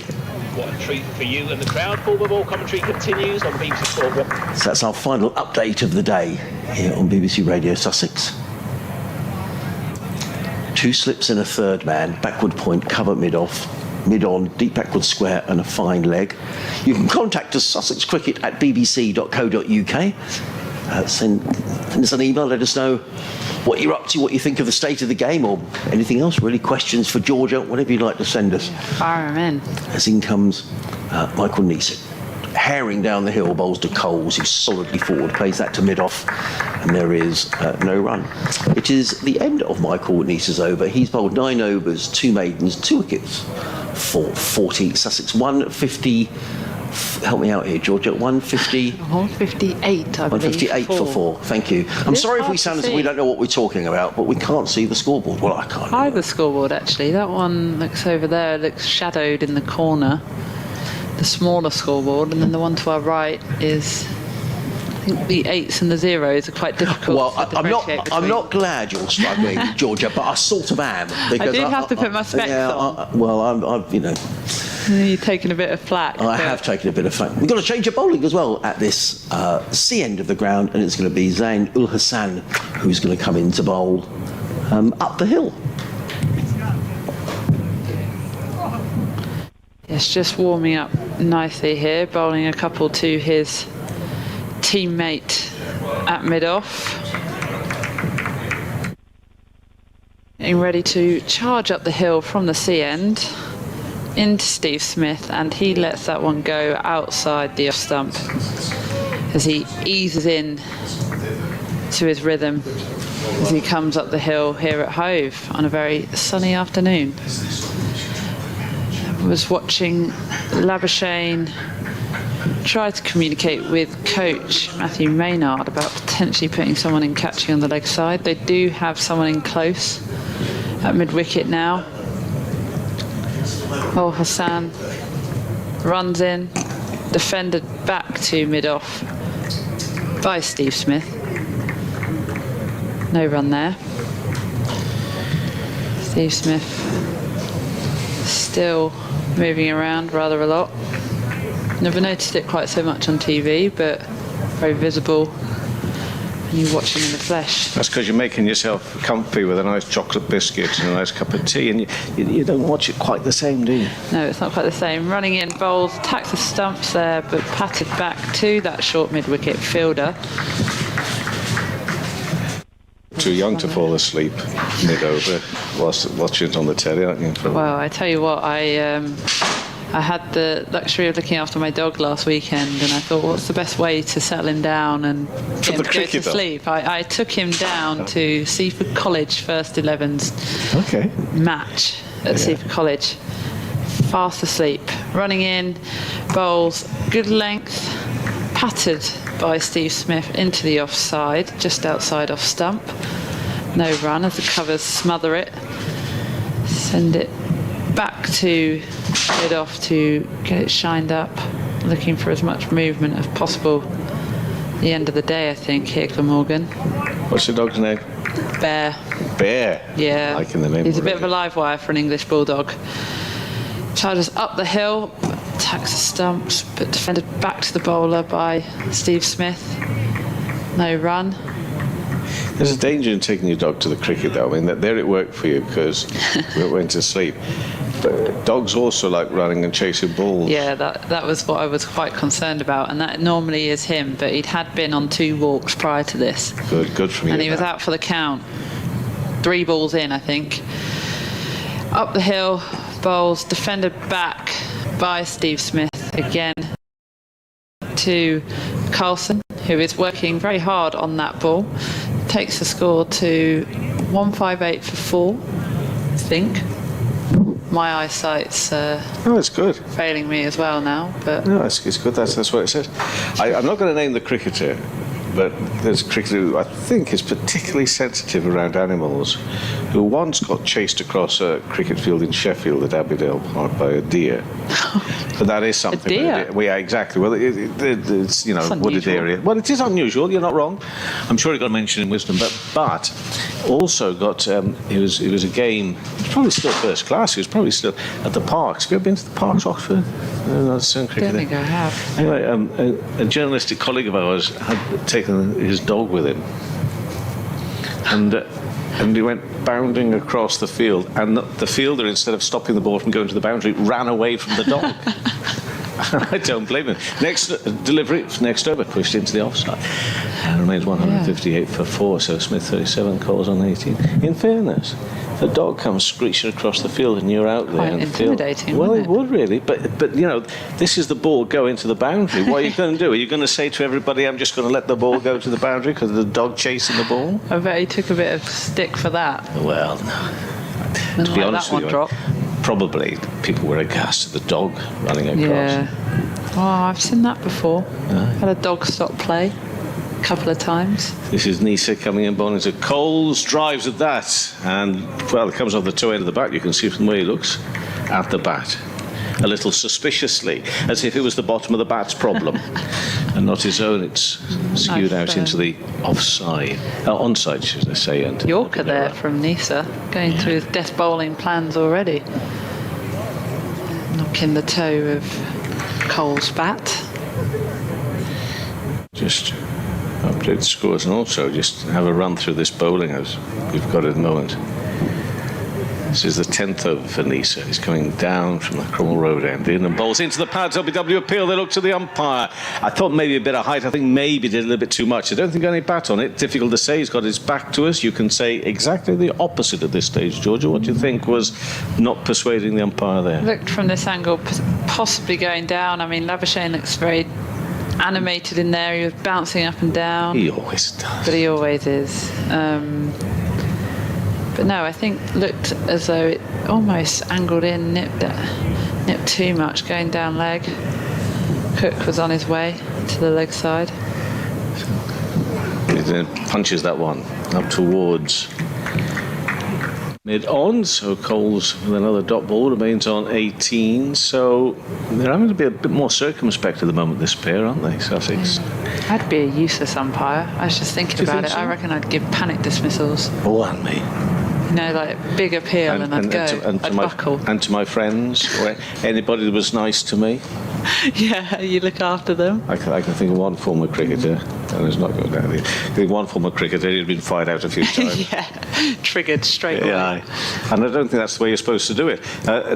Edge, thick outside edge, runs down towards the boundary here. Is he going to get the better of the fielder? It is, because it beats both the slips there and runs over the boundary rope. Harris tried to cut it off, but he gave up on it. To be honest with you, realising running down this hill as well, running away from you, it's nearly always going to get the better. And it's the shorter side of the boundary as well. That's 4 more runs. They move to 162 for 4, and Coles on to 22 not out. Yeah, it's a short boundary down in that third man region there. It doesn't take much to get the ball away. I mean, at least when you're running after it, you are running down the hill. A few extra Ks behind you. Yeah. For the GPS report, it's very high tech these days. We all wear GPS units every game. I feel I should do the same. Get a full report at the end of the day. Yeah. Coles is on 22, and that's again same area. It's going to run over the boundary rope. I say the same area. I'll tell you more in a moment. It just runs over the rope. It flies down here. It's on the leg side on this occasion. 4 more. That signal coming off the bat. I think it was. Look at the umpire. 166. It is. Yeah, 166 for 4. 26. I say the same. It's not the previous ball, but that one that there was an LBW appeal. He clearly got something on that, but he was in the same sort of direction, wasn't it? Sort of, and doing an awful lot, really. Yeah, it does look like it's the bowlers are starting to get a little bit of movement out of this pitch and out of the ball, seaming around nicely. Zain Ul Hassan back into the attack from the Cromwell Road end. See if he can from the C end, see if he can produce something here up the hill. Get a bit of extra lift off the pitch. Runs in. Bowls straight, back of a length slightly, tucked away into the leg side. by Steve Smith, 1 run. Out to the deep square leg fielder. No concerns there. You talk about the way he's sort of moving about out there, as Steve Smith does, but full respect to the game, doesn't give the impression that, you know, it's all about me out here. He's playing his bit for the team as well. Going along okay. Running in. Short back of a length, and that's pulled away through straight mid-wicket, really. In front, down that slope into that corner again, that short boundary by Coles. It didn't look like it came off the bat too cleanly, but it just races. As soon as you beat the ring fielders here, you've got little chance of catching it. But I do think, having played, from my experience of playing here at Hove, when you come up the hill, you don't have much margin for error with your length, because it tends to just sit a little bit off the pitch, and it's slowing down here. Oh, Hassan got to be fuller, just like that. Full at the stumps, brings Coles forward, who defends it into the leg side. Going up the hill requires how much more effort from a young, fit, skillful? I mean, as a spinner, I've got quite an easy job. Yes, but even few steps. Yeah, but even so, coming up the hill. But it is, yeah. You do have to put a bit of extra. You say you just have to run in that little bit harder to get that there. He runs in, bowls. See, I think coming down the hill would trouble me more than going up the hill. Yeah, I think, having spoken many a discussion actually with my old man about, you know, the can you remember me and him are of a similar age? Can you stop less of the old man? Apologies. Me and my very young fit and agile father yeah. That I have, about bowlers coming up and down the hill here at Hove. Oh, Hassan is in. Bowls at the stumps, attacking the stumps better. That's better length, full. Angling in it off stump, blocked away by Coles. But yeah, I think coming down the hill, bowlers can have a tendency to lose their action a little bit, fall away down the hill. I think if you're a seamer that generates a lot of your pace through your run up and through that momentum, coming down the hill could be quite tricky. End up flying through the crease. Can't control it. Into Coles, and that looked like it nipped away off the seam. Wide outside off stump, ended up at first slip, I think. And that is the end of the over. 171.4. Smith on 38, inching ever so closer to a half century. But Coles is racing through the gears here on 30 of 35 balls. I'm sure he's saying to Smith at the other end, I know you've been around for a bit longer than me, and I know you've maybe got a few more international caps and a few more international runs than me, but this is the pace you should be playing it, Steve. Do you realise that I'm playing? Done. Yeah, this is baseball territory you're in now, my friend. So you're 38 off your 85, mate. It's not doing it for me, I'm afraid. Do you think he's saying that to him out there when he's punching the gloves at the moment? I wonder if Marnus is going at him. Come on, baseball now. Neser in bowls, flipped away by Smith. That's a nice looking shot. He's just getting one to square leg out there toward. I mean, quite right that, you know, the stands and everything are named after former players and whatever. That stand should really be the Brenda stand, to be honest. I know. Come on. I mean, I'm expecting a statue at some point, I think. Can you imagine how upset she would have been when the umpires needed that new ball, because it was only was it Neser who stood on it? Yeah, Neser. And they had to go to their new box in their dressing room. She was sitting there with her box ready, and they raring. were straight past her. Can't believe it. I was hoping to see Brenda on the pitch. Yeah, well, we have seen her on the pitch before now. At the right time, yeah. To hear of her role that she had. I wasn't aware of that. Are you aware that one of the great innovations of this club is really going to help her? As Neser comes in, bowls and bending into the offside no run. With that new building down there and the apartments. Yes. It's opened up the area quite a bit, you know, because it used to be quite narrow driving in and everything, and they get absolutely. But they've got a wall there now, you see. Oh. So when she gets here at 6:30 in the morning, as she tends to, or they're certainly first in the queue. She's always first in the queue. She's always first in the queue. She's got a wall to sit on now. No. Oh, it's a great innovation. Leaning post. Oh, fantastic. And she can just sit there, and everybody knows and everybody loves Brenda. And just say good morning to them. All the players as well. Pujara this morning when he was coming in, nice little chatty out with her as well. Chat to Brenda. Yeah, Neser in. Oh, ducks out of the way of that one. Oof. Bit of extra something there, which Coles had to get out of the way of, through to the keeper. 172 for 4. It remains. Brenda is, she actually had a big birthday in the winter. The club threw her a birthday party. She was telling me all about it. Yeah. We were due to play here and we got rained off. We came down here, watched it rain all day. So I had the honour of watching King Charles's coronation with Brenda in the pavilion, in the members' pavilion. Now, I'm going to guess that she lapped that up. Yeah, she was loving it.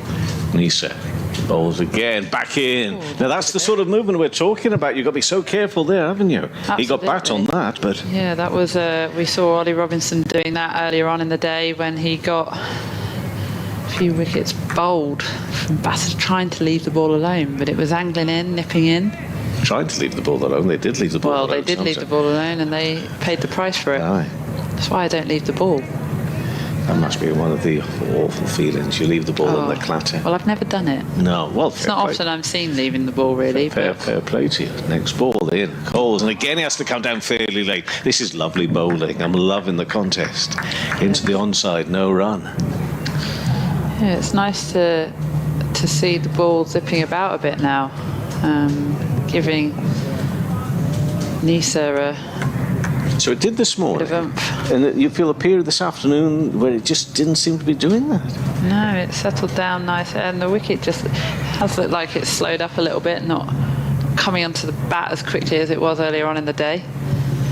Neser, far end into Coles again. That's gone away very fine. It should be fielded, and it is down here. They'll just get one for that. But that ball that's coming angling back in there, it's a terrific, as I say, contest between the bowler and the batter here at the moment, of which, not streakily, but with a little bit of fortune, just flying away off the bat because just missed that. You know, the small margins they talk about, and it's finger up and off you go. Yeah. 173 for 4. Smith on 39, Coles on 31. All of this after Glamorgan. We're all out for 123. So this lead now stands at exactly 50 runs. Yeah, Sussex will be very happy at the moment, I think, with the way this day has gone. It was, well, it appeared controversial when I was out there this morning for the toss, walking off the pitch with my dad, and we were both very surprised to hear that Sussex wanted to bowl first, but proved to be a good decision. Hussain or Hassan runs in here, bowl straight. Oh, inside edge there from Coles, as that spurts out to deep square leg on the leg side towards the scoreboard. Coles doesn't seem like he wants to hang around, really. He's looking to take the attack back to Glamorgan, score frequently. Now, I know you're not a teenager, 14 years of age, but did I hear you correctly there that you agreed with one of your parents? Yeah. Wow, What a when does that rarity, start happening? Doesn't happen often, does it? Bowls just outside the offside there. Looks like a little bit of a way shape as Smith goes to defend it into the offside, but just comes off on that one. Don't know if he got a little bit of extra bounce by the looks of it there. Smith wasn't too happy, but lives to tell the tale. Surely everything your dad says, you're supposed to say you're wrong. Wow. That's the way it goes, isn't Most of the time, it? And he is. you know. And I'm always right. He's never right. Bowls full and straight as that's driven down the ground by Smith. Don't know whether to call that a misfield, as mid-on sparingly dives over the ball but misses, can't quite get there. Who was that? Van der Houten rolls over the ball there as that's driven down the ground with the slope, races away. Do you give any sort of margin for error or understanding for the fact that there is that slope when you're tumbling away to try and stop the ball? You Do do you have think? to or not? factor in the slope here at Hove. It's significant. Bowls full and straight. Stays low, that ball. Smith pats it back to extra cover. Perhaps I'm making too easy an excuse, but he's a tall Yeah. lad. The ball's racing along here, and End of the day as well. He's had oh, big I'm not feed. going to have that. Come on. I mean, he was going up. Maybe it's because he was diving up the hill. Either way, he extra should have yards stopped. In either way, he required. should have stopped it, really. You know, that's the expectation these days in the field. Oh, Hassan in, bowl straight again. Steve Smith squares up and defends it back to the bowler. Can I ask you, what you're watching Smith now? What do you, as a player, take from Smith in admiration or qualities that stand out to you as a player watching somebody like Steve Smith? I think watching him, he looks, well, despite all the fidgeting, he looks incredibly composed on every shot he plays. Almost a sense of calmness from him. Hassan offers him width, which he caresses through the covers for 4 to the long boundary over by the members' pavilion. A glorious shot that was, but it was not the best delivery there, as it was full and wide outside off stump and put away accordingly. As Smith moves on to 47 and the score moves on to 182 for 4 now, Sussex will be very happy with that boundary. Yeah, Steve Smith, I think and like we've just seen, what he does do is he doesn't miss a bad ball. He puts away as soon as the bowlers miss their mark, he capitalises on it. Brutally elegant. Yeah. Because there's a brutishness about it in some ways because of the sound and the body of the punch and everything of the timing. So yeah, you're right. I mean, it was there, especially for a player of his quality on length and width there to be struck like that. But there's still a beauty to it. Yeah. To watch it. It looks, not from the bowler's point of view, of course. Almost looks effortless when the way he times the ball, and it does race away. It does. Mind you, it. Brenda, it could be your time again. I'm not too sure what the time the last bus leaves, but if you're still here, the umpires take a look and... Oh no, it's a carry-on job. Oh, Brenda's not required just yet. No, so that's Rob. Get him ready. That's Rob White checking with I imagine the senior umpire here, Martin Saggers. So what do you think? That's the way it normally works in the team work, doesn't it, the umpires? Normally it's a senior one out there. Check over. Neser bowls onto the toes. Coles again to turn that behind square onside. He'll get a single. So he moves to 33 off 42 balls, 100. I think maybe the board's to turnover still. Maybe he moves to 34. Talking about seamers charging down the hill, Neser's giving it a good go. He gets there quickly. He does. He runs in from the far end here. Just check. This is his 12th over. 11 overs, 2 maidens, 2 for 50 previous to this. And now he's bowling to Smith. He'd love this wicket. Oh, and it very nearly gets an edge. That was close. Through to the keeper. How did it miss? Here you go, you just see Steve Smith glance to Marnus, Labuschagne. Suggesting, well, I don't know what, normally when I see that sign with the hand, it almost took the pace off the ball. But yeah, it didn't look slower. No, it didn't. But he did that sort of gesture with his right hand, didn't he? I don't know. Leg cutter, I reckon he's suggesting there, but 2 slips go down, and it's down there quickly. Neser into Smith. Smith's on 47. Next ball, and that's kept out by Smith. And every time now he's doing some gesture with his hand to say, "Okay, well you did that with that one, and then you did that with that one."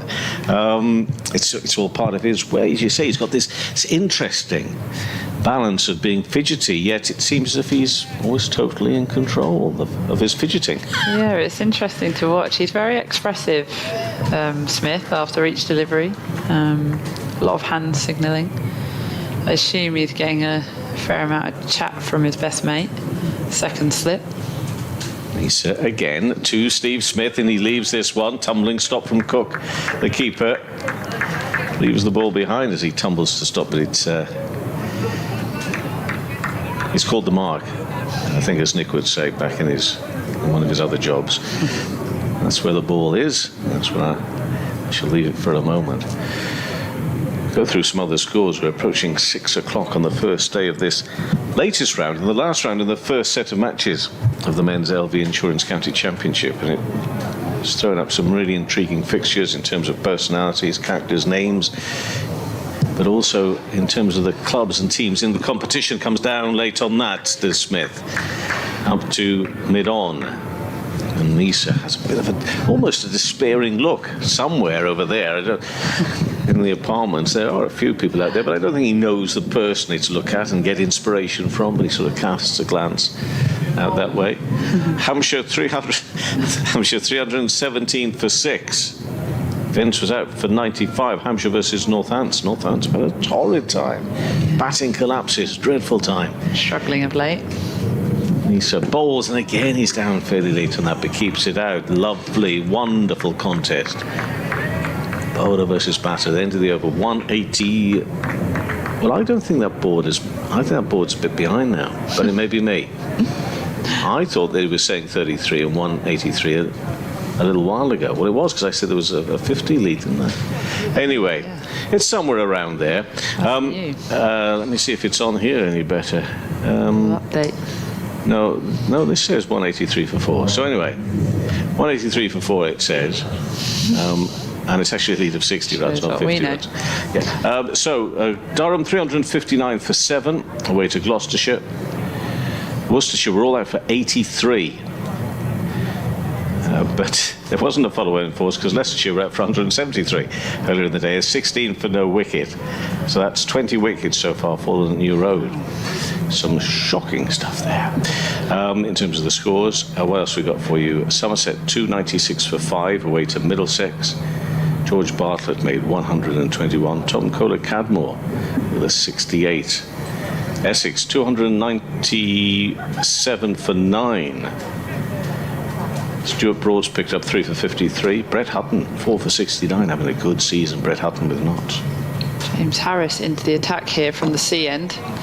Strong start there as he attacked the stumps, but it's defended back by Coles.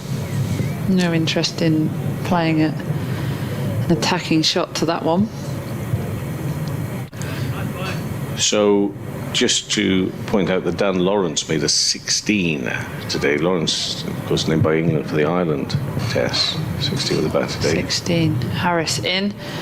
He bowls just outside the off stump, and that's punched back down the ground for 1 by Coles. Harris couldn't quite get a hand to that one to stop it running away down the hill.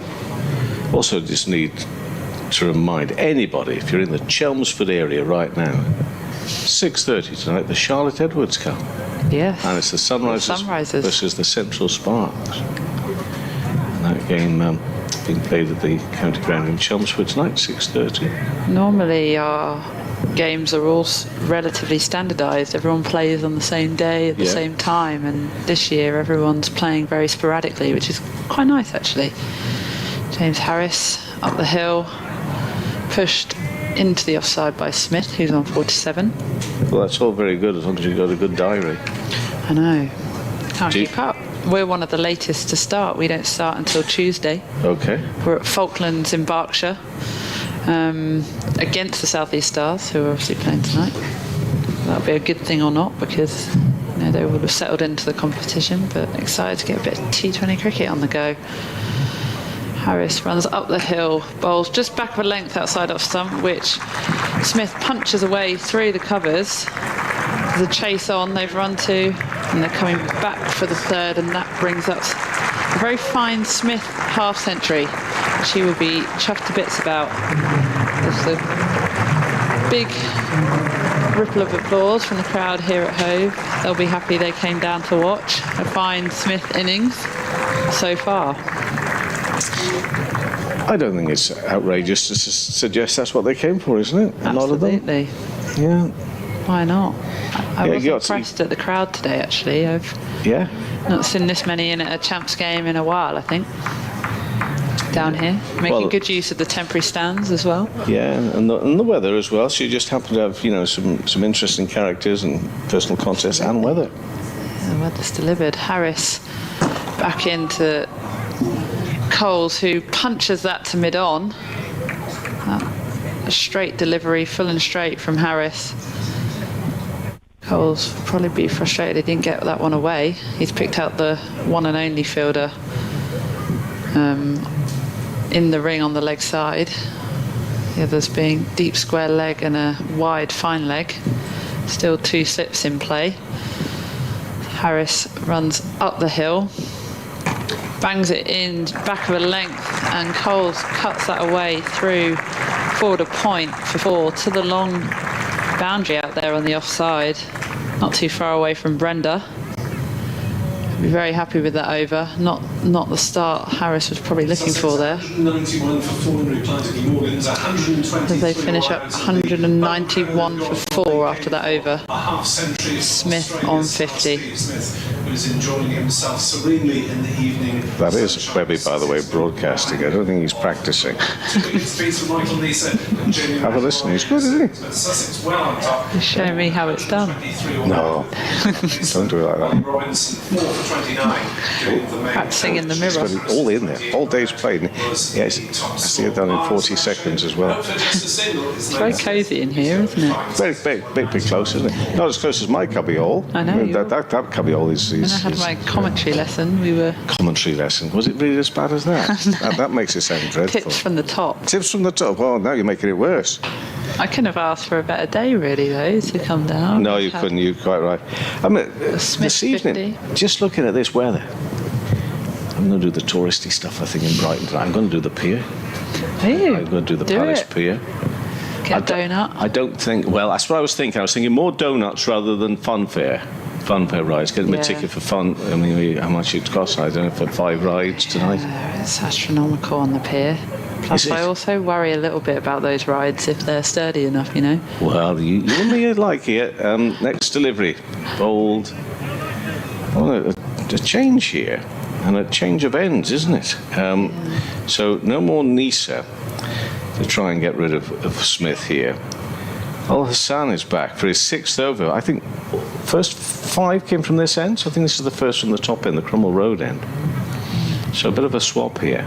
Maybe he was getting a bit tired coming up that hill. Yeah, well, we talked about it. A little dart down the hill. Yeah. Neser's bowled 12 overs, 2 for 51, including a couple of maidens. Al Hassan in, well, that's almost squared him up there.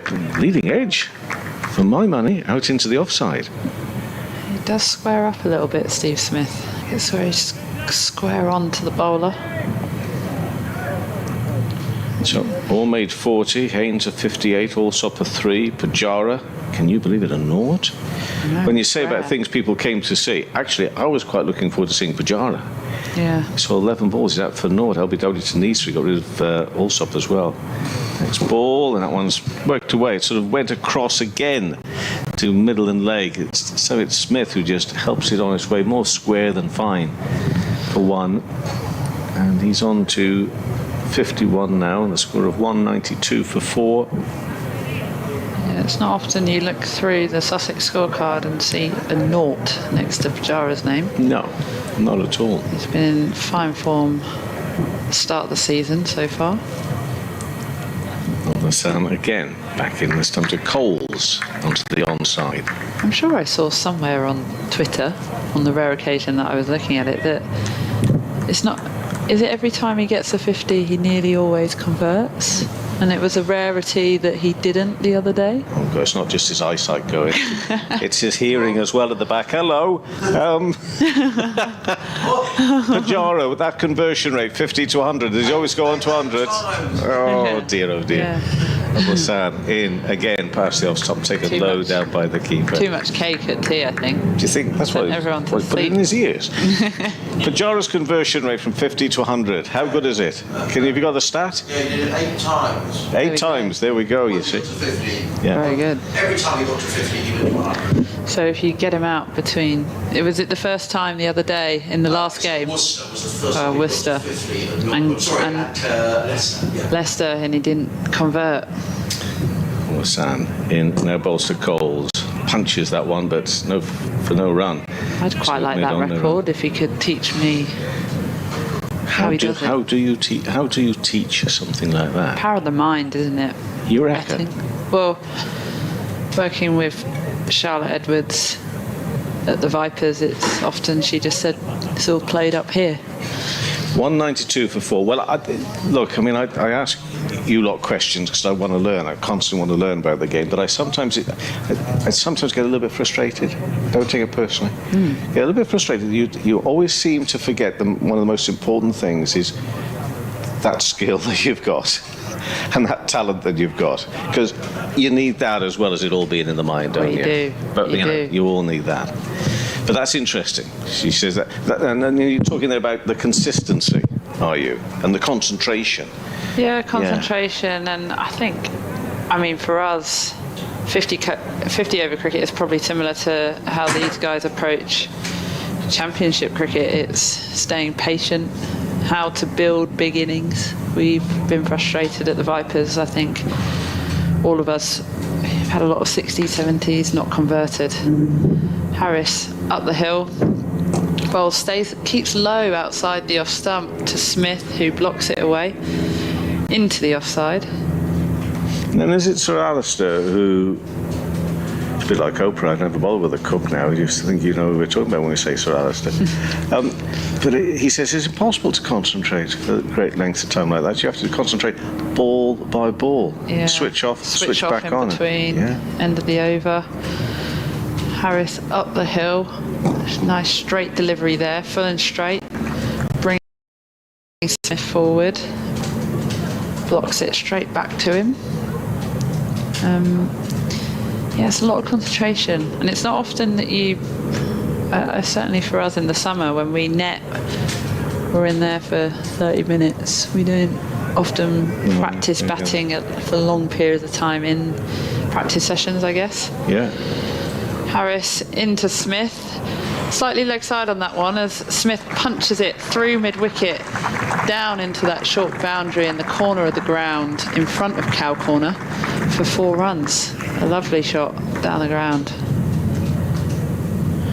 So the first couple of weeks, sort of weeks for old Smudger out there, old Steve Smith, just finding his feet a bit, and now he gets himself to the beautiful, beautiful Hove in front of a home crowd, newly capped, putting on a show. Must have been that cap this morning. I think so. I think that's what it must He was be. just waiting to play at the first Central County ground, I think. Must have been it.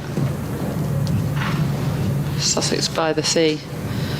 Harris up the hill. Bowles, much better line there. In at off stump. Not much bounce. Staying low. What do you reckon on this? Again, we've seen it before, but this business where every delivery he's going to the bowler.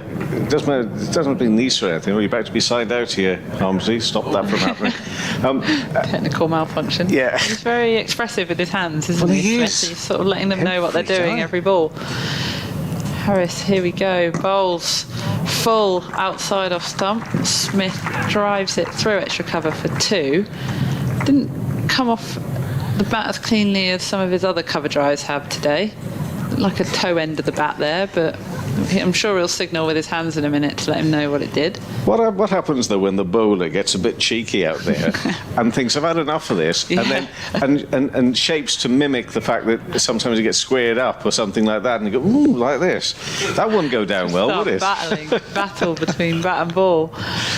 In Harris into Smith, bit straighter there, into sort of middle and leg by the looks of it from here, and he pats it back to Carlson, who is still working away at that ball, keeping it nice and shiny. The end of the over, and that's I can't even see now. Is that 199? 198 for 4. 198, I think. It's always the 8s that seem to struggle with today. It's the 8s. It is the 8s. 198 for 4. Yeah. Smith moves to 57. Coles just slowed down slightly on 38 of 49. So you're reckoning that I need to be careful I don't waste my money on the Paris Pier then? Well, the donuts are worth it. Yeah, okay. Yeah, I reckon that's the route you go down. I might do that then. Al Hassan in his 7th over, and he comes and he bowls the Coles, who again... The Ghost Train. The Ghost Train's a firm favourite, I think. I genuinely might be too scared for that. And then I get really annoyed because afterwards I think it was only a ghost train, okay? You're moving through. Yeah, no, that's been a particular highlight. That's been there for as long as I can remember, so which isn't as long as we can remember, so don't make a big point about that. Al Hassan, 7th over this time, punched, well, not punched, dabbed really. Wasn't any sense of purpose about that from Coles. He remains on 38, 198 for 4. I was going to drive back out to the Downs where initially I was supposed to be staying, and I'm not staying there. I've got a cheap and cheerful, don't name it, fairly near the seafront, trying to make the most of it. But, you know, living in the centre of rural Yorkshire is what I do most of the time, and this one played square. Or a single for Coles, who moves to 39 and scored 199 for 4. Well, the weather's delivered for you. Well, I know. It's only fitting. It is, but I won't fall for that trap of going out without 2 layers. Yeah, it's a bit breezy on the seafront. Yeah, I shall do all that this evening. I've already had my pie and chips, so it'll just used to say donuts. Donuts for dinner. That'll be quite nice. Hold the Sam again, bowls and worked onto the onside. It's all gone a little bit too quiet from Glamorgan's point of view. I mean, you know, particularly from this top end. This top end seems to be the threatening end, doesn't it? No matter who's bowling. Yeah. Getting this ball just to jag and getting that movement. All the seamers queuing up to come down the hill here at Hove, I think. Indeed they are. 2 balls left. All the sand again. And movement. Sometimes just getting a little bit low. We've got this sort of variable bounce out there. Let's bring Harmsy back in on the commentary. I'm not too sure if he can work yet because his Windows updates is configuring. Oh no! But it says you're 100% now, Harmsy. So you're good to go. You're back in business. You're back. Yeah, we couldn't have him on before he'd gone. No, before he'd been configured. The Windows update is important. Yeah, it is. Funny time to do it though, isn't it? Next ball, and that's into the offside, no run, although I don't know why I say that, into the over, 199 for 4. Hamsy's probably got as much clue as I have as to why it does it when it does it. But it does. Smith 57, Coles on 39. Georgia, I shall let you carry on, and Adrian will come in alongside. Thank you.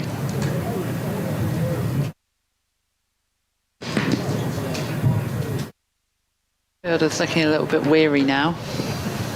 They walk into position. Hi, Georgia. What a lovely evening. Beautiful, isn't it? And the crowd have largely stayed on. I mean, a few have drifted away, but it's... yeah, they've drifted out of the members' pavilion, but... Yes, they have. They're sitting in the sunshine. They are. It's James Harris who's going to carry on from the end of the ground, running into bowl to James Coles. He's in on bowls, and Coles drives down the ground, fielded at mid-off by skipper Carlson. Good partnership between these two. Coming to, is that 159 for 4? 199. 99, sorry. I'm way behind, aren't I? These two coming together when the score was 83. Yes. Sorry, no, 131 right. What am I talking about? 83 for 3 when Pujara was out. In comes Harris, running in again, bowls and played firmly by Coles to mid-wicket, and there is no run. Yeah, 131 for 4 when Tom Haynes was caught by Michael Neser. A good catch off of the bowling of Jamie McElroy for 58. But James Coles continuing this really impressive run in the side. He made 74 down at Bristol. Followed up with 70 Leicester last week. Harris is in bowled and Coles defends down the offside of the track. There is no run. I think it's been a terrific innings by Steve Smith as well. Just the way he set his stall out, really. Yeah, he stayed patient, put the bad ball away. He has. Coles has come out and gone through the gears brilliantly, I think. He's made scoring look relatively easy out here. Harris, in lovely evening sunshine, runs away from us. He's in on bowls and let go outside the off stump by James Coles. There is no run. I mean, I'd have thought from here, 5 overs to go in the day, Sussex will be really quite content with their day's work. They've won the toss, they've bowled Glamorgan out cheaply. They've got a lead now of what? 72. And they'll just feel that they've got every opportunity now to build a really big lead here. Yeah, I think Sussex will be very content with today's 76. Play. Harris in a game, bowls and driven by Coles. What I like about James Coles, he does play very straight. It's down the ground nicely with using this slope well as well. When he beats the ring fielders, it flies down here towards us in the commentary box. But it just looks like Marnus Labuschagne might be warming up. That'd be interesting. Unless he's just got a bit stiff as he'd been out of slip for the first time. Harris again. Coles drives through the offside. Does it beat the fielder? No, it doesn't. Athletic bit of fielding there. It was a very good bit of fielding. So made no but for James Harris. He's bowled 6 overs, 1 maiden, no wicket for 23. Sussex 199 for 4. Smith on 57. Coles on 39. My computer seems to be mended, which is good news. It rather distracted me for half an hour. So it's back up and running. So very grateful for all your help. Exciting emails that we've missed? No, one coming in from... I've still got that awful sort of buffering thing that we get. Still buffering. Yeah, and it's now I've got a message that says it's trying to retrieve data from the Microsoft Exchange server. Oh dear, that doesn't sound great, does it? So no change in bowler just yet as Hassan comes down the hill at Hove, bowls to Smith, blocked into the covers. We've had lots of interactions today. We've had listeners in Australia, in Barbados, in global. Cambodia, in Venice. A ripple of applause throughout the ground. A few people looking very sunburnt to the right of me down in Cow Corner here. Yeah, I can see, yes. They've been out there all day. Yeah. A little bit red. Great day for it. Hassan in. Left alone by Coles. Yeah, that was very close. Just outside off stump, nipped back. Yeah. He'll be happy with that delivery. Plenty of wickets down at New Road today. Leicestershire 173 all out. Worcestershire 83 all out. Leicestershire in their second innings 38 without loss. The other game in the second division, Durham 389 for 9. Hassan in, straighter that time as clipped off his leg through straight mid wicket. Square leg fielder having to run a few miles up the hill. They come back 2. This has scored 202 for 4. Coles inching closer to his half a century on 41 off 60 balls. He's been really impressive, James Coles, this season. He didn't start the season in the side, but he came in down at Gloucester and hasn't really looked back. He's played at a wonderful tempo tonight. Bowled just outside the off stump, left alone by Coles. Again, just a little bit of nip in by the looks of it. 100 for Graham Clark for Durham, 393 for 9, the leaders of the second division at Bristol this week. So they've got a good basis on which to build tomorrow. Like that. Just a 1 slip in now. Here in Neser at slip. Hassan bowls back of a length and that is slashed away through back for point, third area. Short corner of the ground again, it just races. And that's 4 more runs to the total. Coles is on 45, Smith 58. Coles will be eyeing up his half century before end of play today, I think. Yeah, he certainly will. Highest score in the championship is 74 for James Coles. He's been threatening for the last couple of innings to go a little further than that, so we'll be very keen to be there tomorrow morning. Absolutely. 4 overs to go. The clock tick rounds to 25 past 6. A few more crowd members look like they're packing up. Maybe they're off to watch Brighton. There might be. Are you going to watch tonight? Yeah, I'll certainly be watching. Okay. I've been following them. In comes James Coles, over the wicket bowls, forward comes Smith, plays into the offside, there is no run. Do you get down to the Amex much, Georgia, or do you? Unfortunately not, despite the fact that I work. I obviously also have a part-time job at Backer, which is at the foot of the Amex Stadium, so I look out of my office at the Amex every day nearly.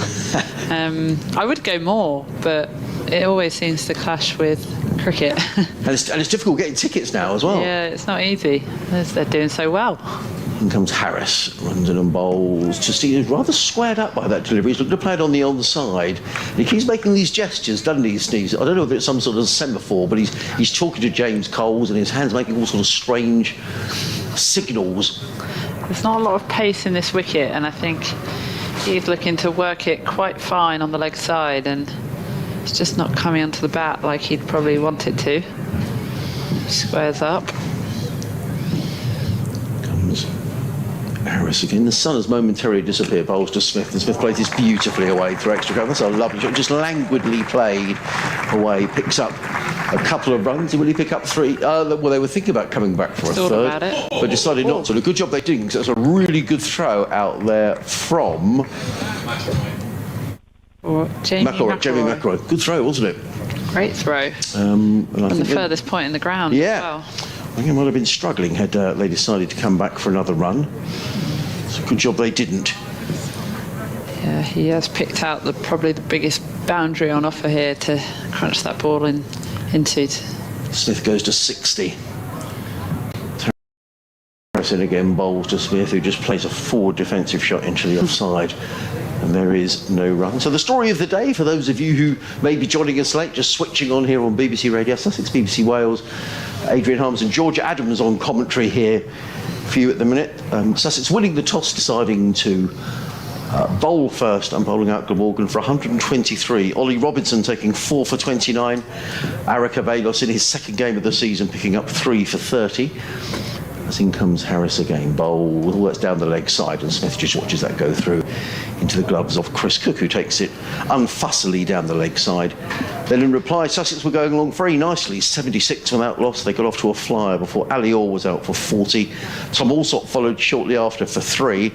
When Pujara went without scoring, Sussex had lost 3 wickets for just 7 runs.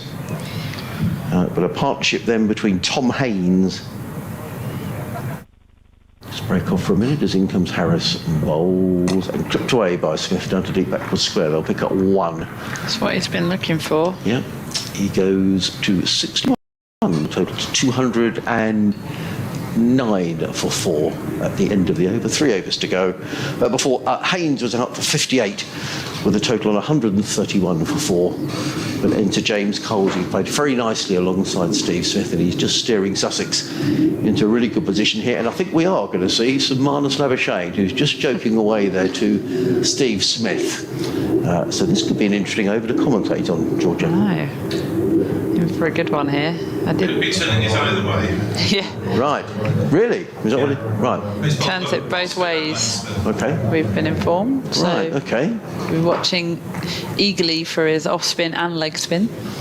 Right, well, so let's see if you can pick him, Georgia. I'm sure we'll be letting Smith know. I'm sure he He will. can turn it both ways. Just a 1 slip in. Neser in. Very fine slip there. First slip. Sort of very, very backward point. Deep cover, extra cover, mid-off. 1 out on the long on boundary.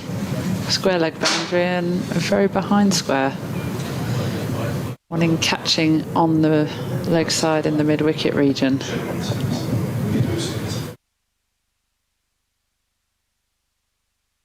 Spinning the ball in his hands. In he comes. First ball looks like the off spinner. He gives a big I think we're having a good laugh and a joke out there. Grunts out there as he bowls it straight and Smith blocks it back to mid-wicket in the ring. But he's looking to get in at him, I think, here, Labuschagne, as he comes in, bowls.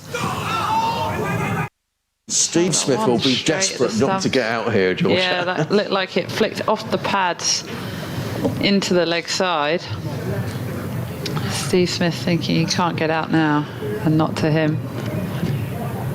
Still the 1 slip in as he bowls, darts it into the leg side. Smith knocks it out to deep square. Gets off strike. He'll be glad to be off strike, I reckon, Steve Smith. I reckon a sigh of relief from Smith at the other end. As he Can you imagine the ribbing he would get in the Australian dressing Never room heard if the end of Marnus it, Labuschagne gets him out? feature on the next series of the test. In comes Labuschagne, to Coles, all width outside off stump. Coles cuts that away to deep cover. 1 run, 211 for 4. Coles moves to 46. Definitely be eyeing up that half century before the end of the day. Yeah, certainly will. Smith back on strike, what Marnus would love to see. Is he going to bowl? In at him, darts it in straight, looks like a little bit of turn, but not much, as Smith knocks it into the leg side to that backward square region for 1 run. Partnership of 81 between these two now. Handy partnership for Sussex, this. Coles on strike. Labuschagne in. Turned that into him rather a lot. So he drops it slightly shorter. Coles works it to deep square. Rolling relatively quick. Spin down the hill. Labuschagne. End of the over, 213 for 4. Smith on 63, Coles on 47. 2 overs to go in the day. Very briefly elsewhere, down at the Ageas Pole, Hampshire, 331 for 6. More runs for James Vince in this game. He made 95. Lords, Somerset, 322 for 6. Just a couple of overs left in the day there. 100 for George Bartlett. He made 121. Tom Abel making 77. As in comes James Harris to bowl to James Coles, and Coles is forward to ball of good length. Just took his hand off the bat there. I don't know if that spattered him a little bit. Plays it down the offside of the track, and there is no run. At Trent Bridge, Essex all out for 298 against Nottinghamshire. 72 there for Sir Alistair Cook, 66 for Tom Westley. In reply, Notts are 13 without loss. They finished the day, and a good day for Surrey at the Oval. Kent making 278. Could have been a lot worse, but for a last wicket partnership. In comes Harris and bowls. Coles drives firmly down the ground, but Harris stops, and there is no run. A last wicket partnership taking Kent from, at one stage, 196 for 9 to 278, so a partnership of 82 for the last wicket.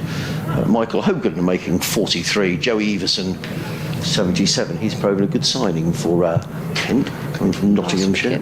Partnership there. Yeah. Save bail Kent out. Harris in again, bowls. Oh, that's a rash shot by James Coles in the last over. Look, I think he was caught in two minds. He wasn't sure whether to drive it or play off the back foot. In the end, he did neither. And quite fortunate not to get. Yeah, quite fortunate not to get a little nick on that. And he'll be annoyed if he got himself out now in the penultimate over. He's on 47. So it's 213 for 4.